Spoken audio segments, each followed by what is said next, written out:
Welcome, everyone. We have the 7th meeting of the 27th Council will come to order. All councilors are present this evening. Councilors Baca, Rogers, and Grout will be joining us via Zoom, and I'm pretty sure they're on Zoom right now. We're happy to be offering English-Spanish interpretation for this session by clicking on the More icon or the globe in your toolbar at the bottom of your Zoom screen. You can choose your language preference. Presenters and hosts, remember to choose English in order to hear comments interpreted from Spanish. Also, please be reminded to speak at a reasonable pace to help facilitate the interpretation. And then we're going to have it interpreted in Spanish.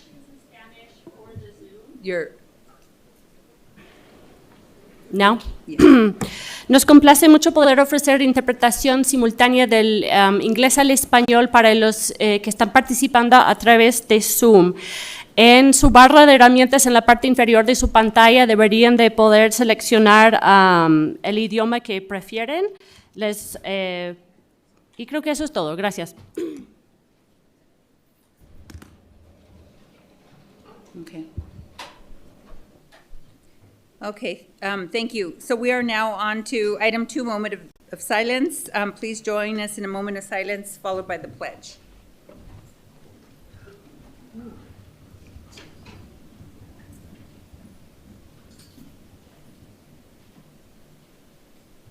Please join us in the pledge.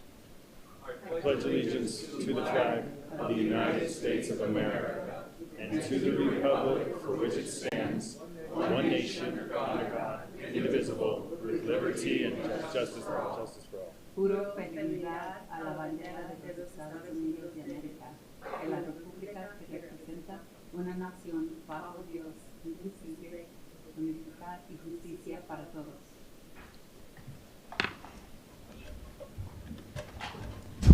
Thank you. Vice President Champagne. Thank you, Madam President. Civic Plaza parking passes are provided for members of the public.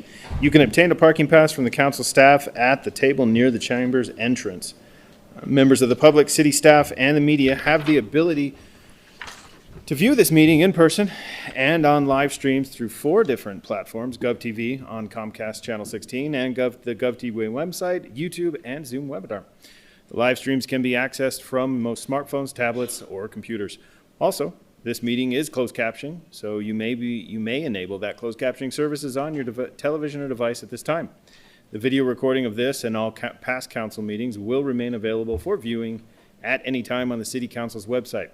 Council staff is available via telephone if members of the public need assistance finding the videos online. Please call 505-768-3100 for assistance during business hours Monday through Friday, 8 a.m. to 5 p.m. The council will take a break at approximately 7 p.m. this evening if needed. With regard to decorum in the chambers, we want tonight's proceedings to be as civil and respectful as possible. Please do not make any personal attacks, and please no applause or snapping or other outbursts during the meeting. The president will provide 1 warning to anyone causing a disruption. Upon the second or continued disruption, the individual will be asked to leave the chambers, and if necessary, security will be asked to escort that person out of the chambers. Such removal from the council chambers will be effective for the remainder of this meeting. If continued disruptions occur, the president may recess the meeting until the order is restored, and if necessary, may clear the chambers of persons participating in that disturbance. The meeting will go a lot smoother if we respect one another. Administration questions and answering period. Vice President Champagne. Yes. So I'm going to ask that everyone who is standing, if you can please find a seat. You can go all the way. There's plenty of seats this way and in the center. If you can find a seat, would really appreciate it.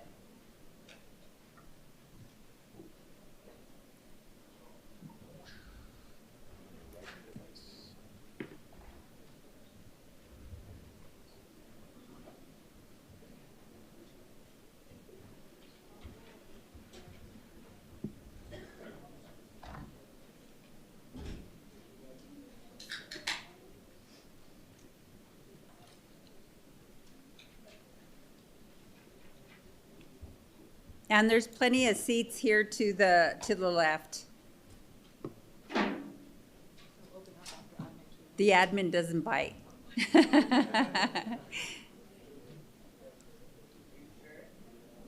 Can't hold me liable for that. Okay, Vice President Champagne, as everyone's finding their seat. Thank you, Madam President. Councilors, administration question and answer period. Does any councilor have any questions, requests, comments for the administration? They're very eager, faces awaiting. Councilor Lewis. Thank you, Council Vice President. No, not a question. I just want to, I guess, take some leeway here. We have a pretty significant groundbreaking tomorrow for a massive project on the west side, and so I'm looking forward to joining the administration, the mayor, and the DMD director and many others to break ground on a massive roadway project that's much needed on the west side. So we're just excited to get that started. It's been construction has been going on for about a month now, and so just want to say I appreciate the administration and the department for really moving that project forward. Of course, this council for funding it, ensuring that big chunk of our capital dollars over the years. And, this is a project that is funded through, previous councilors and a lot of people, a lot of state representatives and people that have put money into this. But it takes really great people in a department to put these bids out and to plan these projects. And so I wanted to say thank you to the administration, to the department, and looking forward to celebrating a really great project, kicking that off tomorrow afternoon, or tomorrow, when is it? I guess tomorrow afternoon, out at Unser Boulevard for the widening of Unser and Paseo. Thank you, Madam President. Thank you, Councilor Lewis. Madam President, I believe that's all. I have a question. So just a couple of comments. So I have a question for solid waste. I'm just hoping, this just came on my radar. I just would like to see if we can set up a meeting. There's a constituent, I just got a call on the way over here. I usually call you guys, but there's a constituent. We have some roads that are really tiny where solid waste kind of makes like a U-turn in a small neighborhood. And I'd like to see if we can work with this lady to get the trash picked up, because it's so small that the cars get in the way and then the drivers aren't required to pick them up. So if we can make some kind of accommodations to kind of address that small street, and I'm sure there's others in the community. And then the second one is just whoever's in charge of the banners. The ones on Central across the river are just kind of coming off, and I know the banners seem to be a topic of discussion here at our meetings, but they're supposed to put little caps on the end so that they don't fly off. So I know there's like a few missing already, so if we can look at that. And then I had a couple of questions for Mr. Whalen, but I don't know if you got the answers to those, or if you'll just answer me. Okay, thank you so much.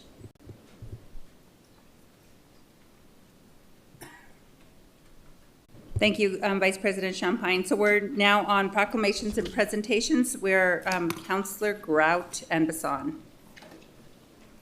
Thank you, Madam President.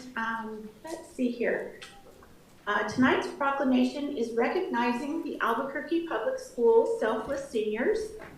Shannon Barnhill, the Executive Director of the APS Foundation, and the 2026 Selfless Seniors are here to accept. If they could just come down to the podium. Councilor Vincent is going to help me recognize these fine young men and women.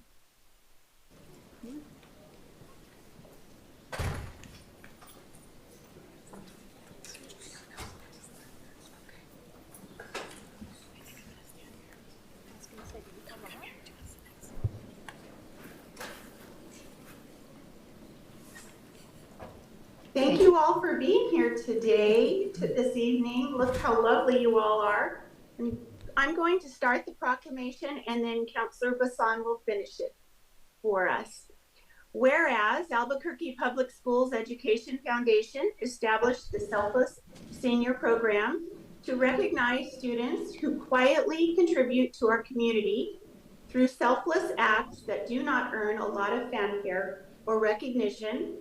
And whereas APS EF has partnered with Frank Frost on this initiative for the last 18 years to recognize and celebrate these students for their dedication to their schools and their commitment to serving others.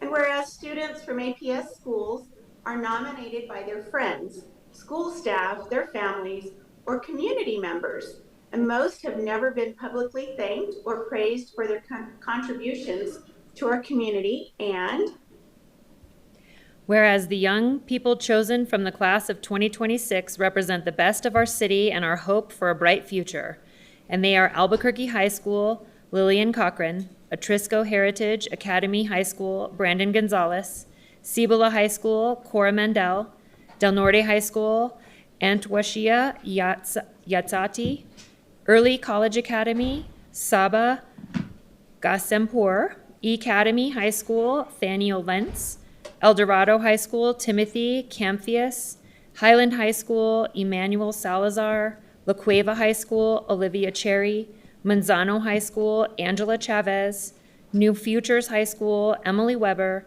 Next Gen Academy High School, Naomi Gensel Peters, Rio Grande High School, Jaden Cruz, Sandia High School, Gavin Gallegos, Valley High School, Walter Bradford, Volcano Vista High School, Uleki Aquani, West Mesa High School, Hector Cabrera. Be it proclaimed that the council, the governing body of the city of Albuquerque, hereby recognizes the APS class of 2026 selfless seniors and thanks them for their service to the community.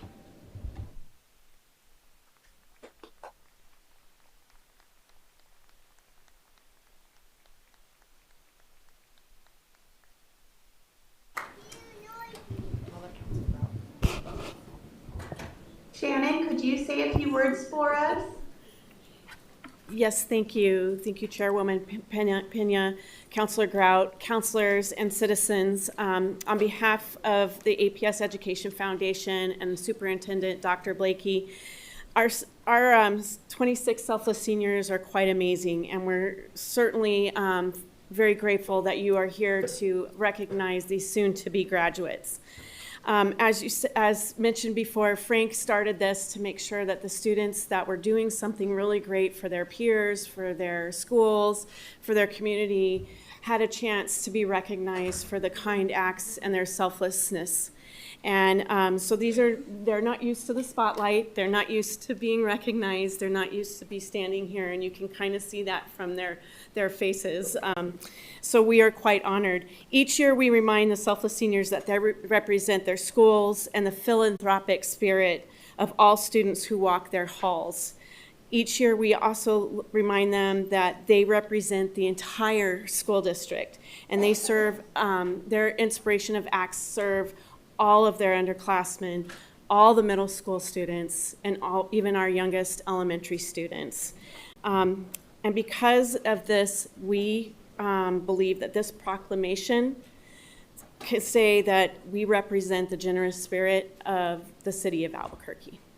So with that, I would like to close by saying they remind us all about that there's always time to give, to support those in need, to champion important causes, and to give voice to those who cannot be heard. So I want to say thank you, and between us, the city, and these wonderful, wonderful selfless seniors, we live in a city that is going to be great.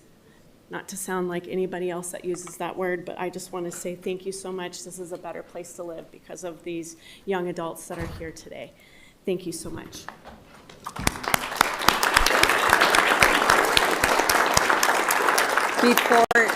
Before you take your seats, did any of the students want to say anything? Anyone brave enough? Well, thank you for being here, and thanks for. You can tell they're selfless. You guys can make your way around, and you can to accept the proclamation.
Great way to start the meeting. So now we have a presentation from Christine Borner, city economist, who will provide an update on cannabis and gross receipts tax.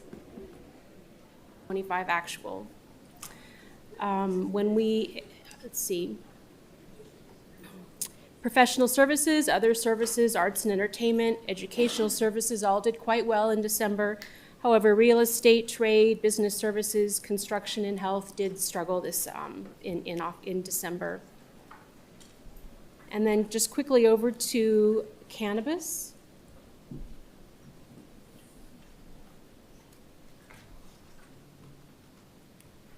Here we go. In cannabis, increased 4.2% in December, and that brought the cumulative growth up a little bit further, still negative at a negative 2.1% for the year. And then just a couple of side notes, just remembering that the GRT growth is impacted a little bit by the lump sum that we received in the first month of the year, and that if you were to take the average growth of all the years except for that all the months except for that first month, it is about a 3.1% growth. So just keep that in mind, and I'll stand for questions. Are there any questions? None? Thank you so much. Appreciate it. So next we have a presentation by Director Turner, who will provide an update on vulnerable road users campaign and efforts. Madam President, councilors, today I'm going to show and not tell our campaign, because on this past Thursday we launched the campaign with videos and also our website. So I encourage everyone to go to our campaign website, which Garrett is going to stream if technology cooperates. It's www.cabq.gov, and it has our Stop for Everyone logo and branding, as well as key points from the traffic code update, and we also have our 2 campaign videos. So with that, Garrett, if you want to show the first one. In Albuquerque, everyone is protected in a crosswalk, marked or unmarked, painted or not. Braking only takes a second. Ending a life lasts forever. If someone is crossing, drivers must stop. For pedestrians, for cyclists, for people who use wheelchairs, for everyone. Everyone in a crosswalk, marked or unmarked, deserves a complete stop.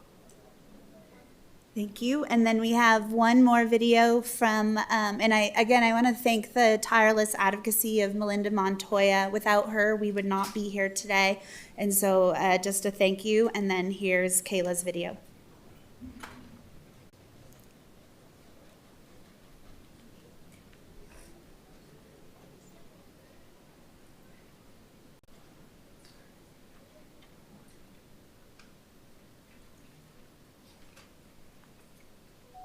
That day changed my life forever. My daughter Kayla was 19, riding her bike across this intersection. She believed everyone deserved safety, dignity, and kindness, but our traffic laws didn't protect her.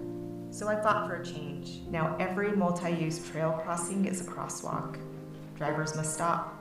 No passing, no second guessing. Stopping takes seconds. Losing someone lasts forever.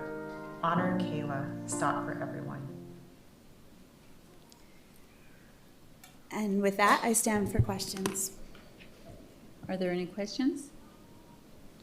Councilor Feeblecorn. Madam President, not really a question. I just wanted to thank Director Turner again. The release of all of this was on Thursday night. It was really well done, and I do think that this campaign has been incredibly well crafted, and the messaging is very clear, and I think that the entire city owes her and her team a thank you. Yeah. Thank you, Councilor Feeblecorn. Councilor Rogers. Thank you, Madam President. I just want to echo the same thing. Thank you so much, Director Turner and the team that put these together. I think one of the questions I got from one of my constituents after watching that, who's watching the meeting, was, how do you know to stop at an unmarked crosswalk? And so can you talk about that? Because I think I know the answer to that, but it's obviously looking at our intersections and when people are naturally crossing, right? But could you talk about that a little bit? Madam President, Councilor Rogers, thank you for that question. I think the overall message of our campaign is stop for people. If you see kids crossing the street in your neighborhood, if you see them, running across the street, like, look out, watch, heads up from the phone, keep an eye out, and really just remember that if you hit them, you're taking a family member, you're taking, a colleague, like, just look for people and drive, keeping a lookout. And so that's, I know in my neighborhood, I know where all the kids cross the street, like, it's just a reminder that where when you see people, stop. Thank you. Said it. Okay, thank you. Councilor Grout. Thank you, Madam President. I wanted to thank Director Turner for, she came to a neighborhood meeting in my district over the weekend and presented this information, and that we had several good questions, just like this evening. But I think this campaign is wonderful. I also want to thank Kayla's mom. Brought tears to my eyes to hear what you said, but I thank you for being an advocate for Kayla and for the other families, all of us, because I don't want this to happen to anybody else. So I want to give her an extra thank you for participating. I know in your grief, you're not just, you're going to get up and do something, and I really commend you for that. But I'm looking forward to more and more people learning the new rules and making us make sure that we're looking around and slowing down a little bit. Thank you. Thank you. Seeing no other questions, I'll just end by saying, yeah, I think this is phenomenal, and please relate it, Kayla. Appreciate what she's doing. It affects people, right? I have a cousin who, this has been probably over 25 years ago, but over there on Rio Bravo, and I think that's when they first started doing the bikes, but it was on Rio Bravo and 2nd Street, and he left behind 2 very young children, and just to see his kids now and know everything that he missed out on, and what a tragedy that creates in a family. So thank you. Thanks, Kayla, and thanks to you and your department. Thank you, Director. We are now on to the journal. I move approval of the March 2nd journal. Second. There's a second by Vice President Champagne. Madam Clerk, can you please call the roll? Councilor Baca. Yes. Councilor Bassan. Yes. Vice President Champagne. Yes. Councilor Fiebelkorn. Yes. Councilor Grau. Yes. Councilor Lewis. Yes. Councilor Rogers. Yes. Councilor Tejas. Yes. President Pena. Yes. Passes unanimously. Thank you. We are now on communications and introductions. Are there any changes to the letter of introduction? Councilor Bassan. Madam President, R7, I move that the rules be suspended for the purpose of placing R7 on tonight's agenda for action. R7 is amending the adopted capital implementation program of the City of Albuquerque by supplementing current operating grant appropriations and approving new projects. Second. There's a motion and a second by Councilor Fiebelkorn. This will require 2/3 vote. All those, Madam Clerk, can you please call the roll? Councilor Baca. Yes. Councilor Bassan. Yes. Vice President Champagne. Yes. Councilor Fiebelkorn. Yes. Councilor Grau. Yes. Councilor Lewis. Yes. Councilor Rogers. Yes. Councilor Tejas. Yes. President Pena. Yes. Passes unanimously. Thank you. Councilor Fiebelkorn. Madam President, EC 45, I move that the rules be suspended for the purpose of placing EC 45 on tonight's agenda for action. EC 45 is the mayor's recommendation of citywide on-call for traffic engineering services. There's a motion, a second by Councilor Champagne, Vice President Champagne.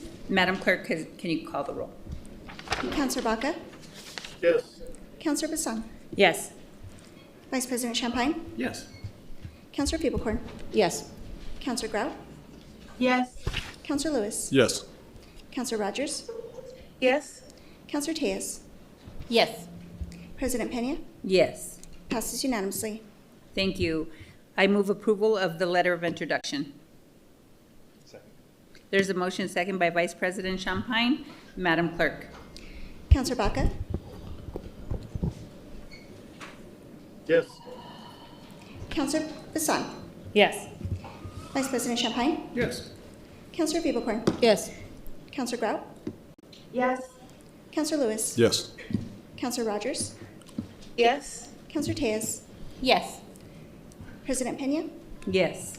Passes unanimously. Thank you. We are now on to reports of committees. Vice President Champagne. I'll do it. Thank you. Thank you, Madam Chair. The fact of EC 19, receipt be noted. The fact of EC 20, that it be approved, acts upon this meeting, which is reported. In the matter of EC 40, 42, 45, they be approved. In the matter of 03, that it do pass as substituted. In the matter of 013, that it failed. In the matter of R3, that it do pass. I move to accept the report. There's a motion and a second by Vice President Champagne. Madam Clerk. Counselor Baca? Yes. Counselor Vincent? Yes. Vice President Champagne? Yes. Counselor Piebelkorn? Yes. Counselor Grout? Yes. Counselor Lewis? Yes. Counselor Rogers? Yes. Counselor Tejas? Yes. President Pena? Yes. Passes unanimously. Thank you. Councilor Piebelkorn. I make a motion to revive O2613 and place this item on the April 6th council agenda for action. O13 is adopting a ranked choice voting system, repealing and replacing Article 2, Section 7 and 8 of the city charter, and directing the city clerk to develop educational materials. Second. There's a motion and a second by Councilor Tejas. Madam Clerk. Counselor Baca? Yes. Counselor Vincent? No. Vice President Champagne? No. Counselor Piebelkorn? Yes. Counselor Grout? No. Counselor Lewis? No. Counselor Rogers? Yes. Counselor Tejas? Yes. President Pena? No. Passes on a 4-5 vote. So now we are on to deferrals and withdrawals. Councilors, are there any deferrals or withdrawals at this time? Seeing none, we are now on to the consent agenda. Are there any changes to the consent agenda? Councilor Grout. Madam President, I'd like to pull EC 60 off the consent agenda. EC 60 is the Transportation Infrastructure Tax Report. Second. There's a motion and a second by Vice President Champagne. Oh, you don't need a motion, I'm sorry. For the individuals on tonight's consent agenda who are being appointed to serve on a board or commission, thank you for your willingness to serve. I move approval of the consent agenda. There's a motion and second by Vice President Champagne. Madam Clerk. Counselor Baca? Yes. Counselor Vincent? Yes. Vice President Champagne? Yes. Counselor Piebelkorn? Yes. Counselor Grout? Yes. Counselor Lewis? Yes. Counselor Rogers? Yes. Counselor Tejas? Yes. President Pena? Yes. Passes unanimously. Councilor Grout. Thank you, Madam President. EC 260 is the Transportation Tax Report. And in section 4-3-7-5B, it requires a report on the total amount for tax collected to date and a reconciliation of appropriations. Mr. Motzko, can you, were the life-to-date collection and appropriation totals included in this report? Councilor Grout, I think we have Ms. Rumler here. Okay, Ms. Rumler, can you answer that for me? Councilor Grout, the EC provided us a report of FY 25 to 26. Okay, part of the, it's supposed to, if I read correctly, we're supposed to get a life-to-date collection appropriation included in the report. And so my next question is for the administration, why wasn't this information included? Madam President and Councilor Grout, Director Turner is prepared to talk with you about this report. Madam President, Councilor Grout, thank you for that question. So the totals related to past infrastructure tax collections were provided by EC to this council and were accepted last summer. And so I apologize for the oversight that information was not combined with 25 and 26 appropriations and expenditures, but that information was provided by an EC last year, but I apologize, it was not combined. Okay, thank you for that explanation, Director. It is supposed to be included in each report. We're supposed to have life-to-date information on the report. So in the future, let's add that in, make a bullet point to remember that. My next question, fiscal year 26 revenues were budgeted at $92.8 million, but it looks like we've only collected $25.9 million as of February 3rd, and that's only 28% of the budget. Is there a lag in reporting, or what might else be going on there? Madam President, Councilor Grout, can you explain where that $92 million came from? So let's see, well, I'll have to go back and let me find it here. Let's see.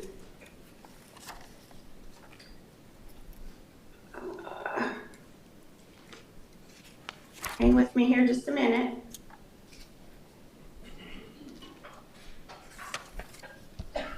So let's see here. I'm just going through the staff report that's the quickest here, but where did I notice that?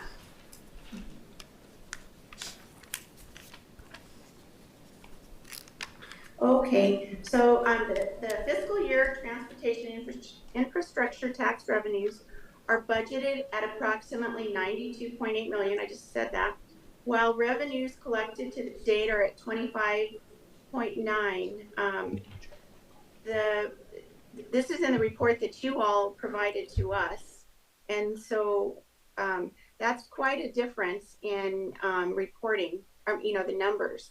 And the year's almost over, so I do have some great concern, and I don't know, you all have the numbers, I do not.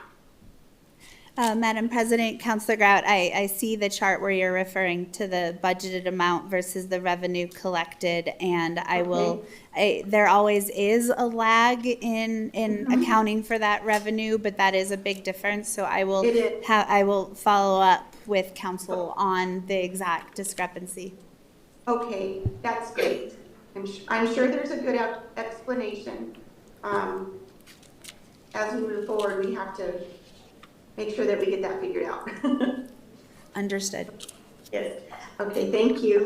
All right, that's all I have the questions. So at this time, I'd like to move, I think it's receipt be noted. Correct. Second. Okay. There's a motion and a second by Councilor Feeblecorn. Madam Clerk.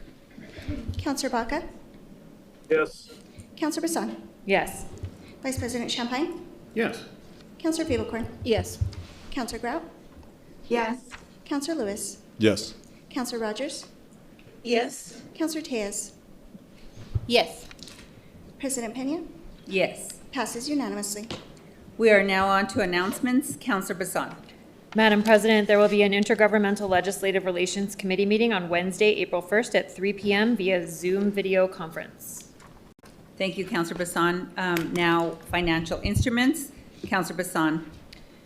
Madam President, R7 is amending the adopted capital implementation program of the City of Albuquerque by supplementing current operating grant appropriations and approving new projects. I move it to pass. There's a motion and a second. There was no second. There's a motion. Is there a second? I'll make the second. So there's a motion and a second for a due pass. And Madam President, this came to me by request from the administration regarding Pajarito. And they're somebody that we had unanimously, and I kind of want Director Gruner, if he's here, to speak to it more so because he's the one that reached out to me, or somebody, or Madam CAO. They had reached out for some assistance based off of things that are going on, and we had unanimously approved their LEDA grant a couple years back. So I don't know if it's okay for somebody else from the administration to explain it further. Madam President, Deputy Director Mitchell is here and can explain specifically what Pajarito Power's request is and what this is related to.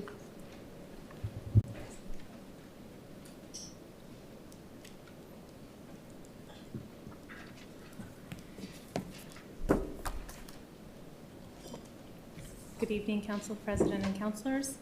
I just have brief comments. Max was going to be online, and if he's not, I just have brief comments to provide. So, Elias, I don't know if you can check and see if he's online. Okay. So basically, the city is eager to receive the money from the state to support this local job creator. There is zero cost to the city.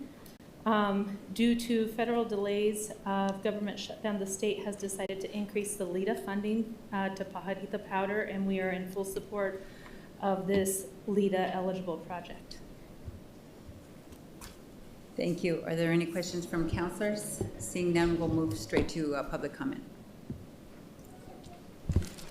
Thank you, Madam President. We have signed up Todd Reed, followed by Jasmine Arias.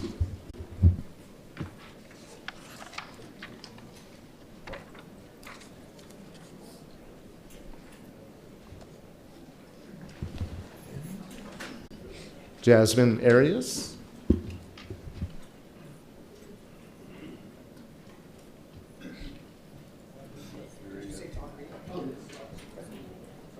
My first? Yes, yours. He's first. My here.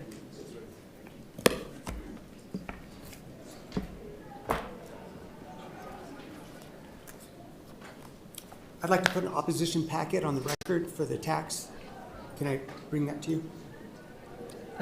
Sir, this is not germane. Are you here to speak on R7 or on the tax? On the tax. Okay, I think you signed up under the wrong line item. Can you verify with Mr. With Garrett too? So do I need to wait, or what You'll can I have to do? wait, yes, sir. At the end today, or do I need to sign up for another day? No, well, let's find out from Mr. Cornelius.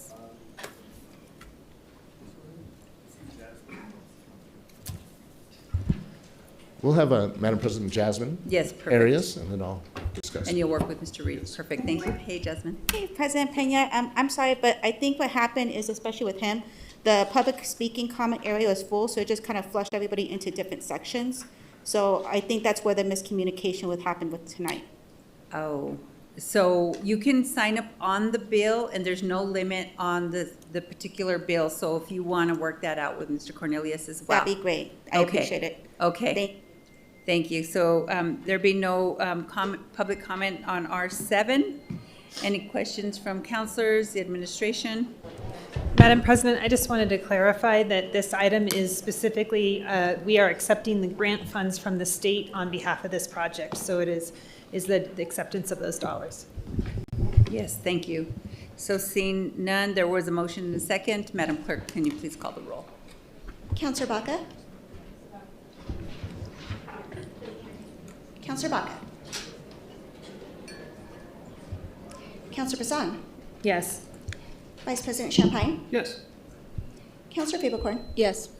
Counselor Grout? Yes. Counselor Lewis? Yes. Counselor Rogers? Yes. Counselor Tejas? Yes. President Pena? Yes. Passes on the zero. Counselor Baca here, yes. Thank you. Passes unanimously.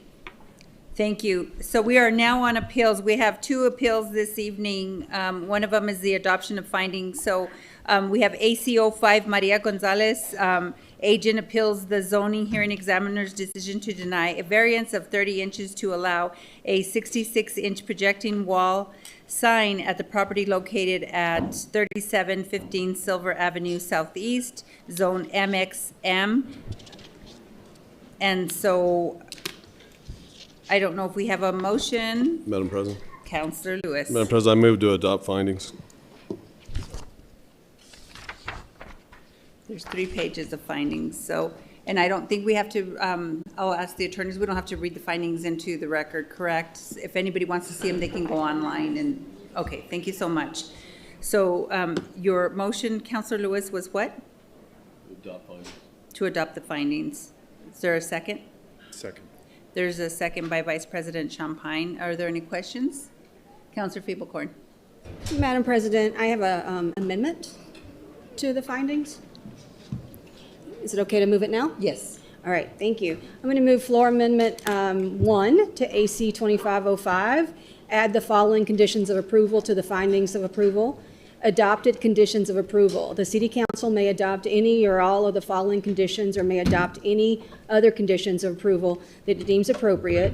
Add 1, no sign or any part of the sign shall move, rotate, or change illumination to produce any apparent motion of the visual image, including but not limited to illusion of moving objects, moving patterns, or bands of light, alternating lights, expanding or contracting shapes, or any similar effect of animation. And 2, the sign shall not be illuminated between the hours of 10 p.m. and 7 a.m. The reason for this amendment is that this is all things that have been agreed upon with the neighborhood association during the initial negotiations. So we just want to make sure that that follows through into this finding. So I'll move floor amendment 1. Second. There's a motion and a second for floor amendment number 1, and I think that was Counselor Rogers. Are there any questions on the amendment? Counselor Lewis. Madam President, I guess let me ask our legal here. So is anything in this amendment that just would reverse the findings or the decision that was made by this council? And again, with a full hearing, I mean several other hearings and then a full hearing that went on at our last council meeting, a lot of discussion about this. I'm just wondering if we have some findings that are contradictory to the conclusions and the decision that was made. I mean, wouldn't we need to go through a whole nother legal proceeding again? Council President Pena, Councilor Lewis, these conditions were discussed in by the neighborhoods and the applicant, and so they are reflected in the record. It would be appropriate to add them in if necessary to these. They would not alter the current drafted adoption of findings.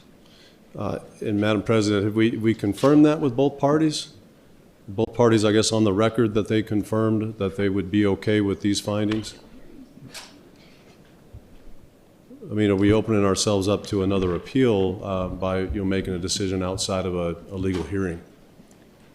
Madam President, Councilor Lewis, these specific conditions were discussed during the proceedings for this matter specifically, including the council's hearing at our last meeting. And so we did not reach out to the parties as we were drafting proposed findings, either the larger list that's before you or these 2 additional conditions. That's not usually part of our process for these, but this was drafted based off of discussion at the last hearing. Okay, Madam President, the amended findings that were just introduced, was any part of this outside of the record, or not approved by the appellant or the applicant? Councilor President Pena, Councilor Lewis, the record did make mention in the pendency of the ZHE's decision, Lujo's decision, the applicant submitted written documentation reflecting that they would make adjustments to the illumination of the sign, and that they were in talks with the neighborhood about the conditions regarding the illumination of the sign and when it would be illuminated within a certain sight line. So the record does reflect that there are conditions that were dealt with this proposed amendment to these proposed findings. We can take some time to find those citations. That might take a little bit of time to do, but the record does reflect these particular aspects. Madam President, so I would, and that may very well be the case, and maybe all the parties are fine with this, but I think we could come back and amend this later on, right, after at least notifying. Could we do this later? Could we make other, like, say this specific amendment a few weeks from now? Councilor President Pena, Councilor Lewis, I'm afraid not. This is an adoption of findings hearing, so we'd have to make these findings tonight. Okay. So then, Madam President, I want to trust the record. I want to trust the long proceeding that we had, the conclusions that were articulated during that time. I think at the very least, these are some changes to at least what we had discussed, that appellant. So, I mean, without having a confirmation that, both parties, I think, would be okay with this language, I would vote against this. Thank you. Councilor Rogers. Thank you, Madam President, and thank you, Councilor Figueroa for bringing this forward. I think I made it clear during the last hearing where we talked about, I asked very specifically of both parties what would be the compromise so that both parties could live with. We don't have to all love it, but be able to cohabitate as neighbors. And I think Councilor Feeblecorn's amendments get at that. Both parties, if you remember Councilor Lewis during our last hearing, both mentioned that they talked about what compromises they wanted to make. And so I think this amendment gets at that and helps us strike that balance. And so I would urge your support, everyone's support on this, because that's exactly what we're trying to do here. And then I would just like to ask our legal team if you could summarize what's in here for the public. I think it's important for folks to know what we're voting on and agreeing to tonight. Councilor President Pena, Councilor Rogers, certainly the adopted conditions of approval do two things. The first of which is that they would stop the sign from moving, rotating, or changing illumination, i.e. flashing. They would prohibit the illusion of moving objects, moving patterns, bands of light, alternating lights, to restrict it to just what appears to be just a standard illumination. The second thing is that the sign would not be illuminated from the hours of 10 p.m. to 7 a.m., so during the middle of the night.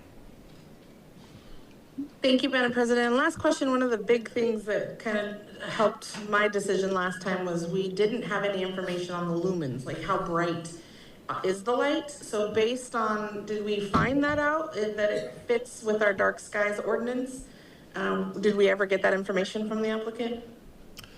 Councilor President Pena, Councilor Rogers, we do not have that information as to the specific level of lumens within this amendment or within the proposed findings.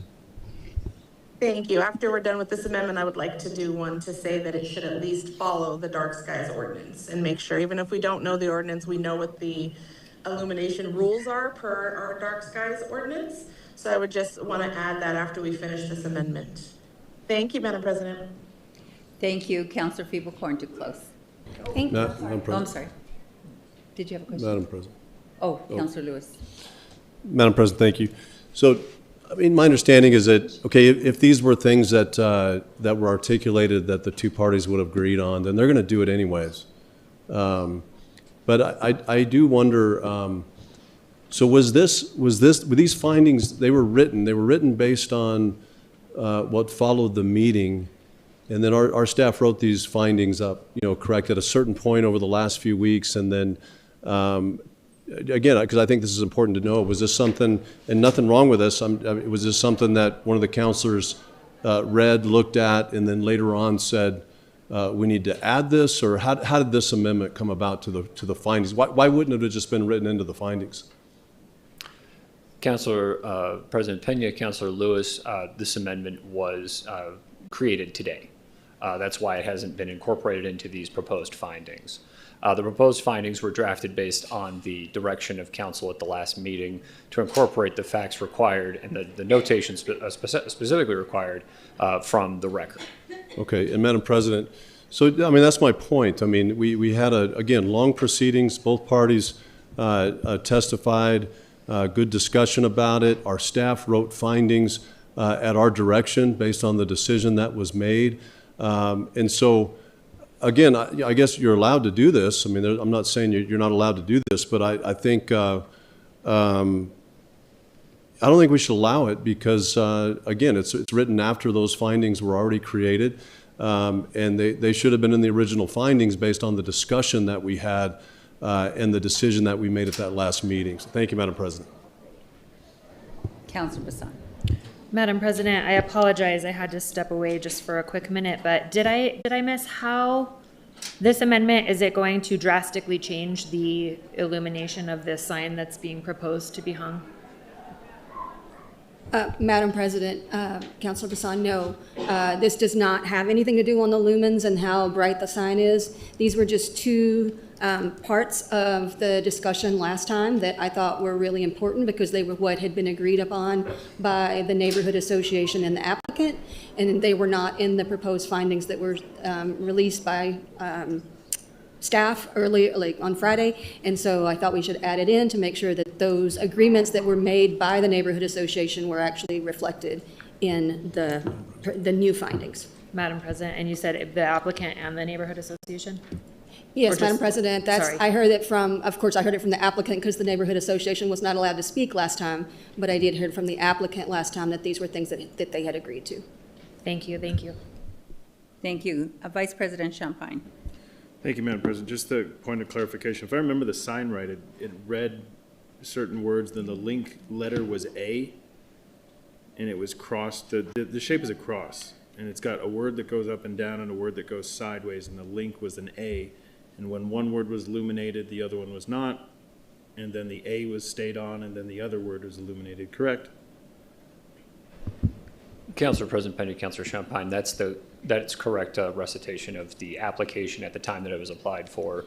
The one thing that is might adjust that a little bit, that statement a little bit, is that after the ZHE's determination, applicants submitted notice that they would be willing to change it to just a non-flashing standard symbol. But yes, that's generally correct. So the words won't alternate, it'll just stay on the entire time. That's correct. Thank you, Madam President. Councilor Lewis. Madam President, I mean, this is just not good precedence. I mean, I don't think I've ever seen this before. Probably hundreds of appeals like this that this council's done. I've never seen an amended findings that have come, 2 weeks later. So it's bad. This is bad precedence. Number one. Number two, if both parties agreed to this, to these changes, based on the record, then they're going to do it anyways. I think we can trust that they're going to follow these things that they discussed. If they're not, if they're contradictory, to what is on the record and what we decided on 2 weeks ago in a legal proceeding, then we're retrying and rediscussing a legal matter right now, and I think it's bad precedence, and this amendment should not be passed. Thank you. Thank you. Any additional questions, Councilor Phoebe? Madam President? Oh, Councilor Rogers. Thank you, Madam President. Just have a couple more questions for our legal team. Ms. Couladon, can you tell me the purpose of this hearing today, the adoption of findings? What's the purpose of why we're talking about this today? Madam President, Councilor Rogers, the purpose of tonight's hearing is to adopt findings that are consistent with the council's hearing at the last council meeting. So based on the discussion that was had, staff puts together a preliminary list of proposed findings for the council to then approve at this meeting. Thank you. And so during this hearing, we're able to add or amend those findings that you, staff, wrote up, because you weren't directed by any. I definitely did not even have a briefing on these adoptions so that I could remain impartial, given that this is my district.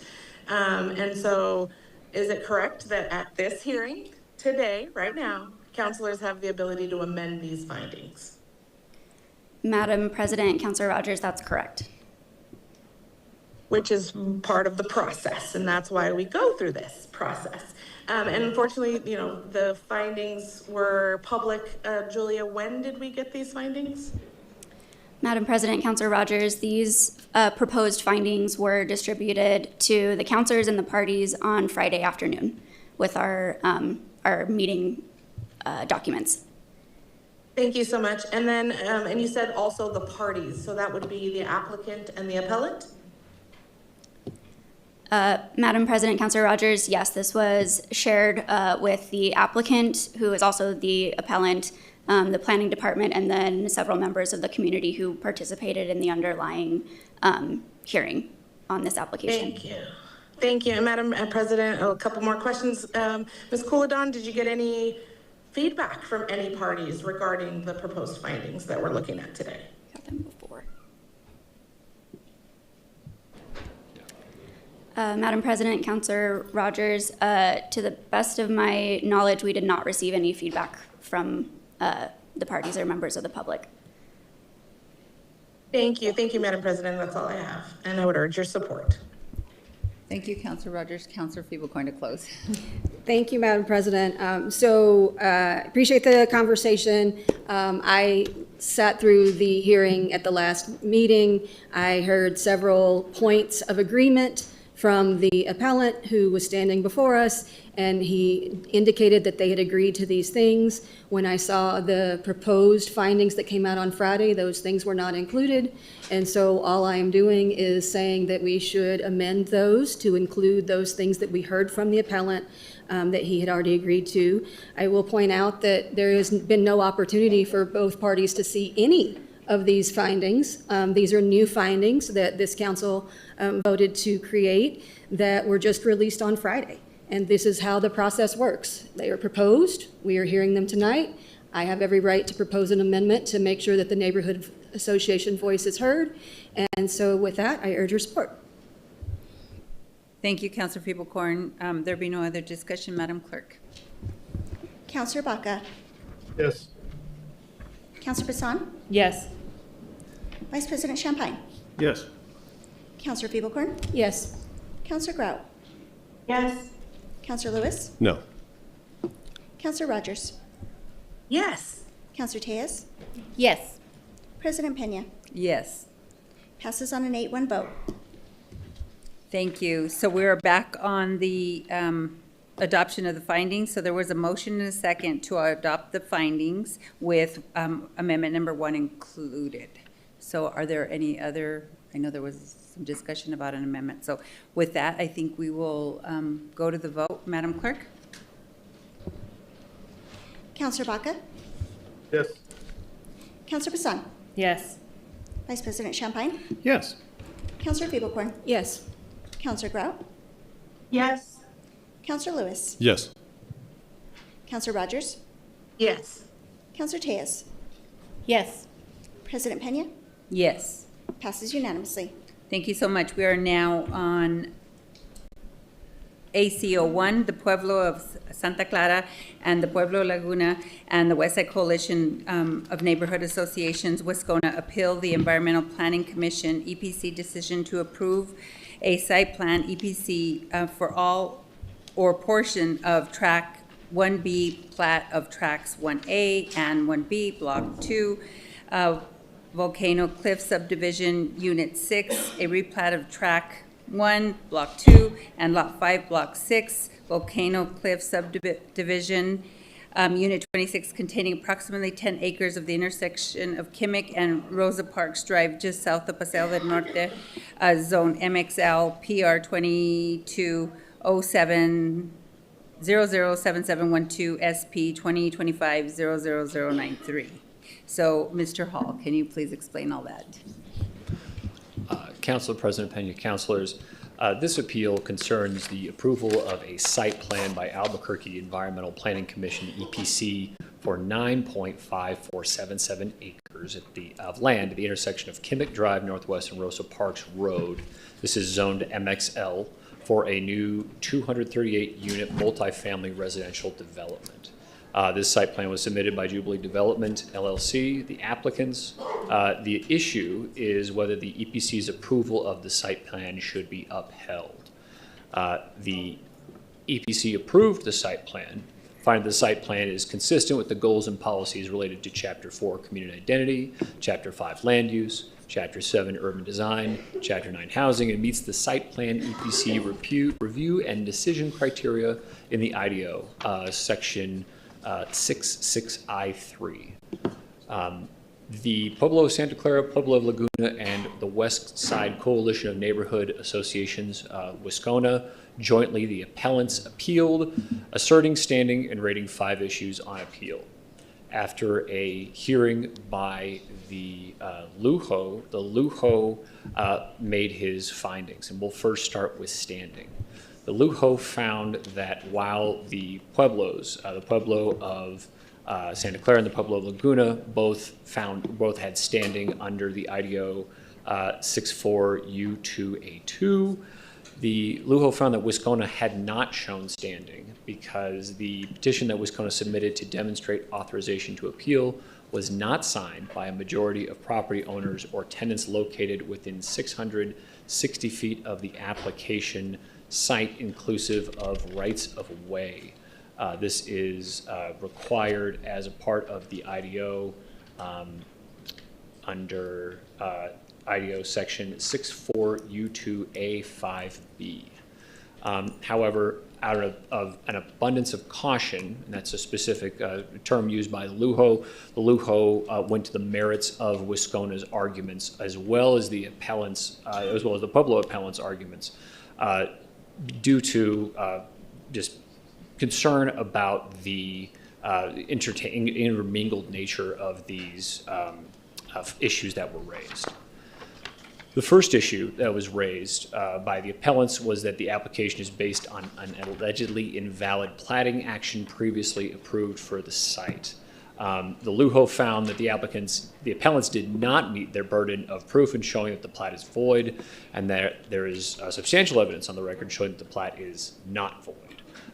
This platting has gone through several rounds of appeals up to the Court of Appeals and down below, and been remanded several times on different sort of stages. Part of the crux of the appellee's argument focuses on the nuances of that. The Lujo rejected that concern as being dispositive and rising to the level of substantial evidence. The second issue is that the appellants argued the EPC's findings and conclusion that the site plan is generally consistent with the comprehensive plan was inadequate. The Lujo found that the EPC's findings that the site plan is generally consistent with the comprehensive plan satisfies the requirements of the IDO. In doing so, the Lujo indicated that while there is a distinction between consistent and generally consistent, that's without difference under New Mexico law and doesn't have the same force of effect to make a noticeable distinction or departure from what would be consistent or generally consistent. And so therefore it meets the requirements of the IDO. The third issue is that specifically the Pueblo appellants noted that the referral of application to comment to the Pueblo appellants was inadequate. The Lujo also rejected this argument, noting that the referral notices sent to the Pueblo appellants notifying of them of the application substantially satisfied the requirements of the IDO. They provided them notice of what details were going to be heard regarding this appeal, including information that they could follow up on to then participate in the EPC hearing, which they in fact did. The fourth issue is that the appellants argued the EPC disregarded building height restrictions under the VPO2 regulations. The Lujo found that the VPO2 height restriction sub-area regulations of the IDO are inapplicable to the site. This was a finding that was made at one stage of an appeal, and the Lujo noted that this falls under the preclusion doctrine law of the case, which holds that prior findings are not to be relitigated again at this stage of remand. Finally, the appellants argue that the EPC inaccurately stated that no comments were received from the Indian tribes, that's the term they use, when did in fact participate in the EPC hearing and did provide comments via testimony. The Lujo found that the record indicates the EPC afforded appellants an opportunity to testify, cross-examine witnesses, and submit evidence at the EPC hearing. Therefore, the statement by the EPC that no comments were received from the Indian nations, tribes, or pueblos and tribal representatives was harmless error that did not prejudice or adversely impact the rights of the appellants. In conclusion, Lujo recommends that the appellant's appeal should be denied and the decision of the EPC should be upheld because the appellants have not shown that the EPC decision is not supported by substantial evidence on the record. With that, I'll stand for questioning. Madam. Thank you. Councilor Lewis. Thank you, Madam President. So it looks like, you mentioned 9 or 10, decisions on the merits that the Lujo made to deny the appeal, which is all on the specific, merits of the appeal that the Lujo rejected. But so that's significant enough. But the first one you mentioned was on standing. The Lujo the Lujo rejected the West Side Coalition's, I guess, declaration of standing, I guess, in some way. But they specifically were in violation of one of our ordinances that we, passed a year ago. I would have to think that they knowingly did that. They did not have standing, and yet they appealed anyways. What's the recourse when a neighborhood association knowingly violates one of our laws? Is there any? I mean, we have a neighborhood association office set up to ensure that our neighbor associations are compliant, and yet this is a case where specifically a neighbor association knowingly violated one of our ordinances. Council President Pena, Councilor Lewis, standing is a threshold issue that the parties may assert. Although in this instance, the Lujo and perhaps the council might not find that they have standing, their recourse then to determine whether they do or not is to appeal continuously up to district court if necessary and beyond. So in terms of whether a violation occurs or not, they're within their rights to at least assert standing and then have the Lujo provide a proposed decision and this council ultimately decide whether they have standing or not. Yeah. Thank you, Madam President. I move to accept the Lujo recommendation and findings. There's a motion and a second by Councilor Vincent to accept the Lujo's recommendations and findings. Is there any discussion? Seeing none, Madam Clerk, can you please call the roll? Counselor Baca? Yes. Counselor Vincent? Yes. Vice President Champagne? Yes. Counselor Feeblecorn? Yes. Counselor Grout? Yes. Counselor Lewis? Yes. Counselor Rogers? Yes. Counselor Tejas? Yes. President Pena? Yes. Passes unanimously. Thank you. So next item on the agenda is general public comment, but we're going to move to approvals just to get to these two items of business out of the way. So we have EC 58, Department of Youth and Family Services, progress report on implementation of Resolution R25-186. We have Ms. Stiles here, but I'm going to move a receipt be noted. Second. There's a motion and a second by Councilor Feeblecorn for a receipt be noted. Is there anyone signed up to speak? Yes, sir, Madam President. We have Lisa Christopherson, followed by Giorgio Del Grosso.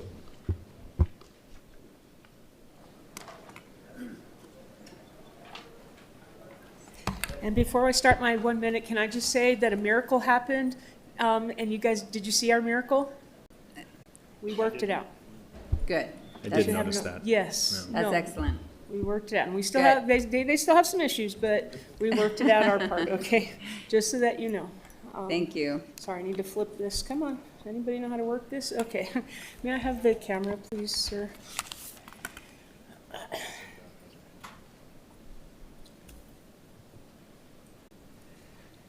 James Matthew Abba Boyd. He was born April 8th, 1975. Today is the anniversary of his murder, March 16th, 2014. And he was murdered by Dominique Perez and Keith Sandy. And it is because of Abba that we were able to get the US DOJ investigating into our community, months and months and months and months of public comment, public forum. And here we are, 12 years later. Are our unhoused neighbors any safer? Are our immigrant communities any safer? Are immigrants who are unhoused, are they safer? There were 8 things on that CASA agreement. 6 of them were met. The 2 main ones, excessive force and transparency, have never, ever, ever been met. And in fact, one of these guys was hired back after murdering this man. So I would ask that we please consider a moratorium on sweeps. Giorgio Del Grosso.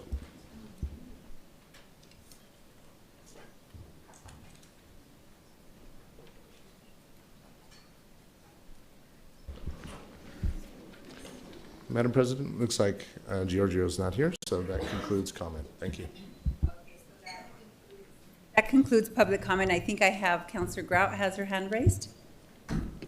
Thank you. I'm a little confused. Are we talking about EC 58?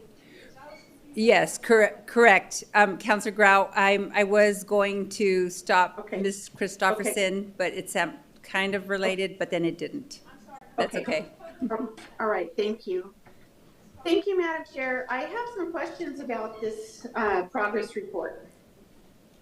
Can somebody from YFS? Madam President, Director, excuse me, Martinez is here to speak. Okay, thank you. Oh, very good. Okay, so I was just reading through, reading through the report and also the staff write-up, and I'm not quite sure that it's been followed properly. Like, you didn't increase the staff, the open hours or staff, and I'm a little bit taken back by it. I know that it's important to get our children, our teenagers, our children. It's important that we get them involved in good things and keep them busy and so forth. And so I saw this EC or this resolution 180, I think it's 186, as a really wonderful gap in some of the things that we do for our children. And and the reason, one of the things that I noticed, I'm in DC right now at a conference, and today we had a workshop about opioid settlement funding and things that you should do with it. And one of those key things is prevention.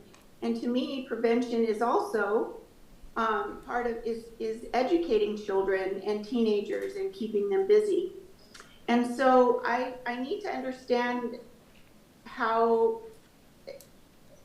it seems like there's an excuse in this report as we can't do it. And so I need to understand why that's what it says.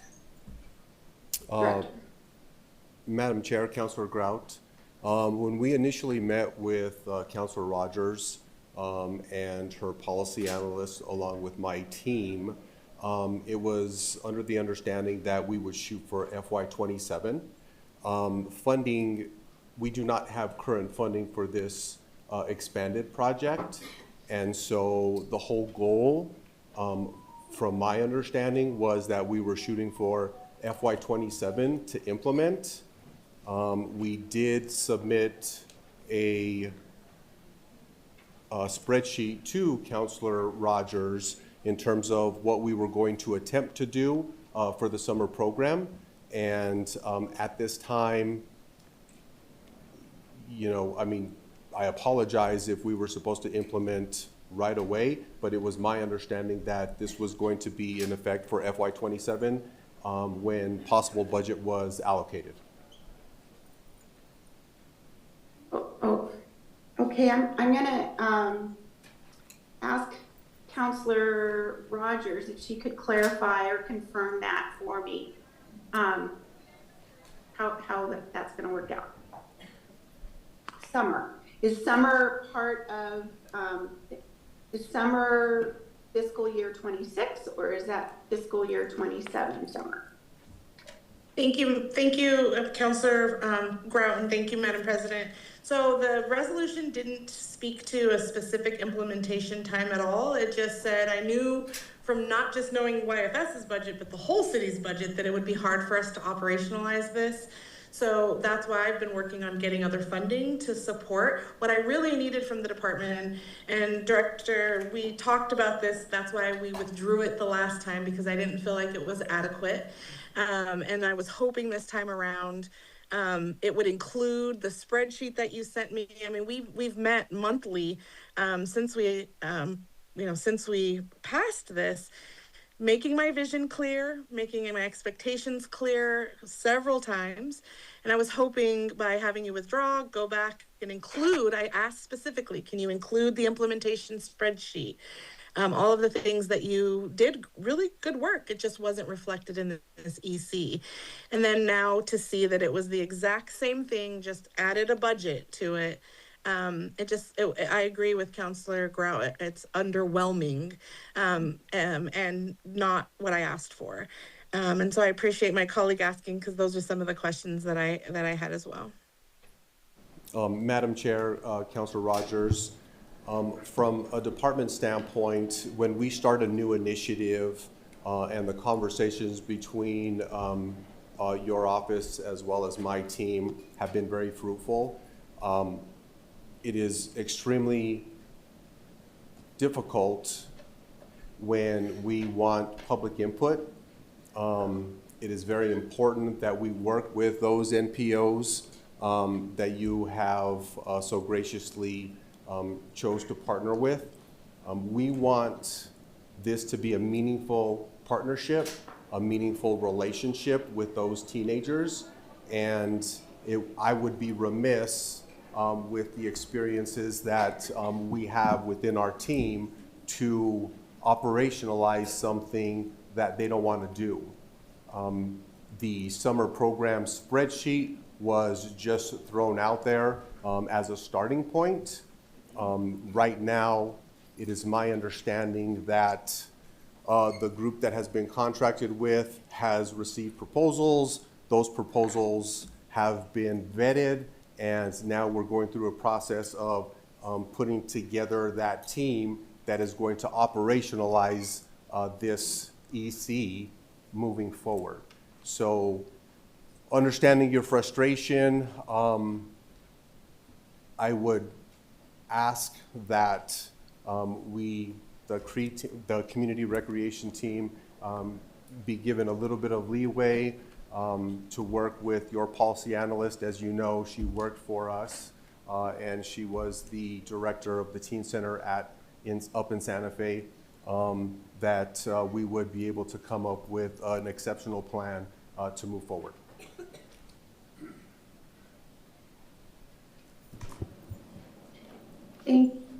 Thank you, Madam President. May I say one final thing? Yes. Yes. Thank you, Madam President. YFS does get a third of the public safety tax monies, and it's important that they're spending it wisely and well. And if we need to, maybe we should move it to a different department if they're not going to use it. I feel strongly that we need to. We all know juvenile crime in this city, in this state, is overwhelming, and prevention is key to stopping. Is one of the big things that we need to really advocate for and look at. So I just think we need to do a better job. Thank you. Madam Chair, Councilor Grout, if I may. Yes. I'm disappointed that you believe that. I will say that my department has increased youth opportunities by more than 35% during this administration's term. We operated during COVID when everybody else shut down.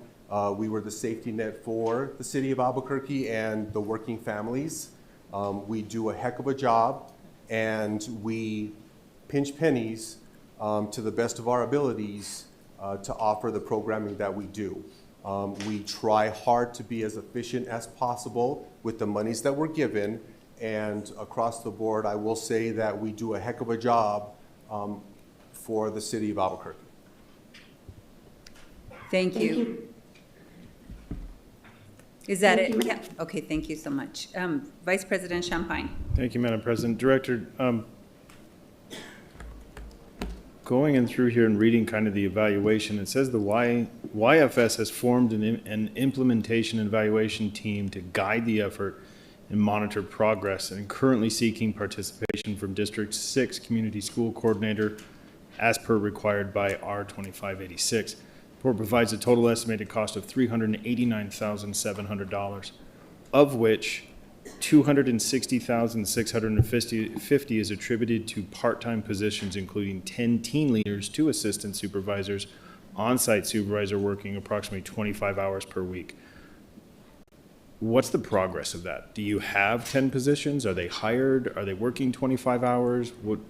It doesn't say any of that. So where's the money? Where's it at? Madam Chair, Councilor Champagne, that's the budget that we put together that we feel we could implement the program itself. Those positions are not created. We have a very restrictive part-time wage pay scale. We start our staff at $12.50 an hour. So it's a challenge to hire staff, part-time staff in general. Our FTE structure is not as robust as others, and we make do with what we have. Okay, so none of the 260,000 has been spent yet? We do not have $260,000. The goal was to present a budget that we feel we could implement the program. We do not have the money in hand to do that. So we haven't implemented? That is correct. Okay. So our 25,186 has not been implemented, so no equipment has been bought, no $44,000 worth of equipment has been bought, no $85,000 for transportation and food has been bought, none of that? Madam Chair, Councilor Champagne, that is correct. And when did our 25,186 pass?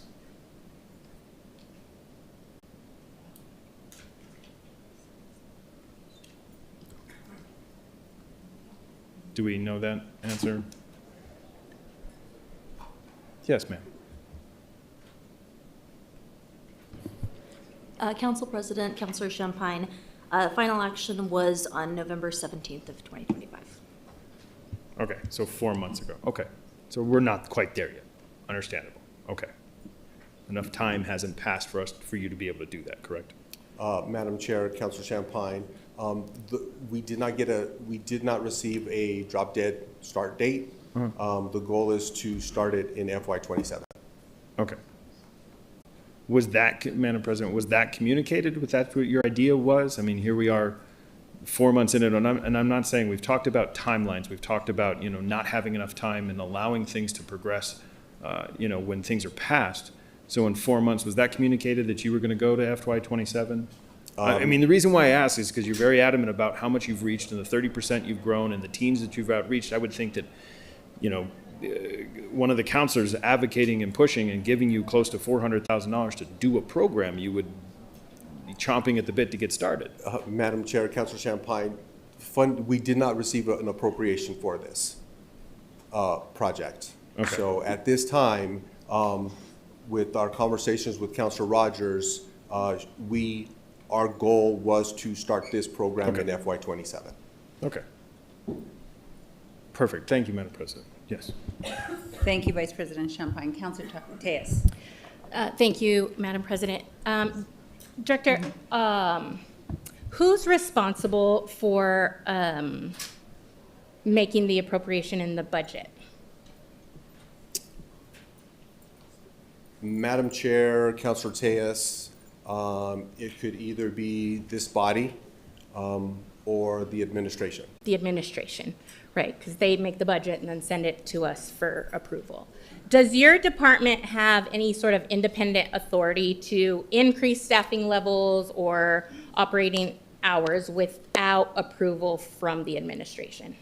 Madam Chair, Councilor Tejas, my department, my community centers are structured a bit different. Mm-hmm. We have 22 facilities, 18 that are operational from 7:30 a.m. to 8 p.m. In that frame, 10 of those facilities have 2 FTEs. 8 of those facilities have 1 FTE. We rely on part-time staff, probably more so than any department, possibly solid waste.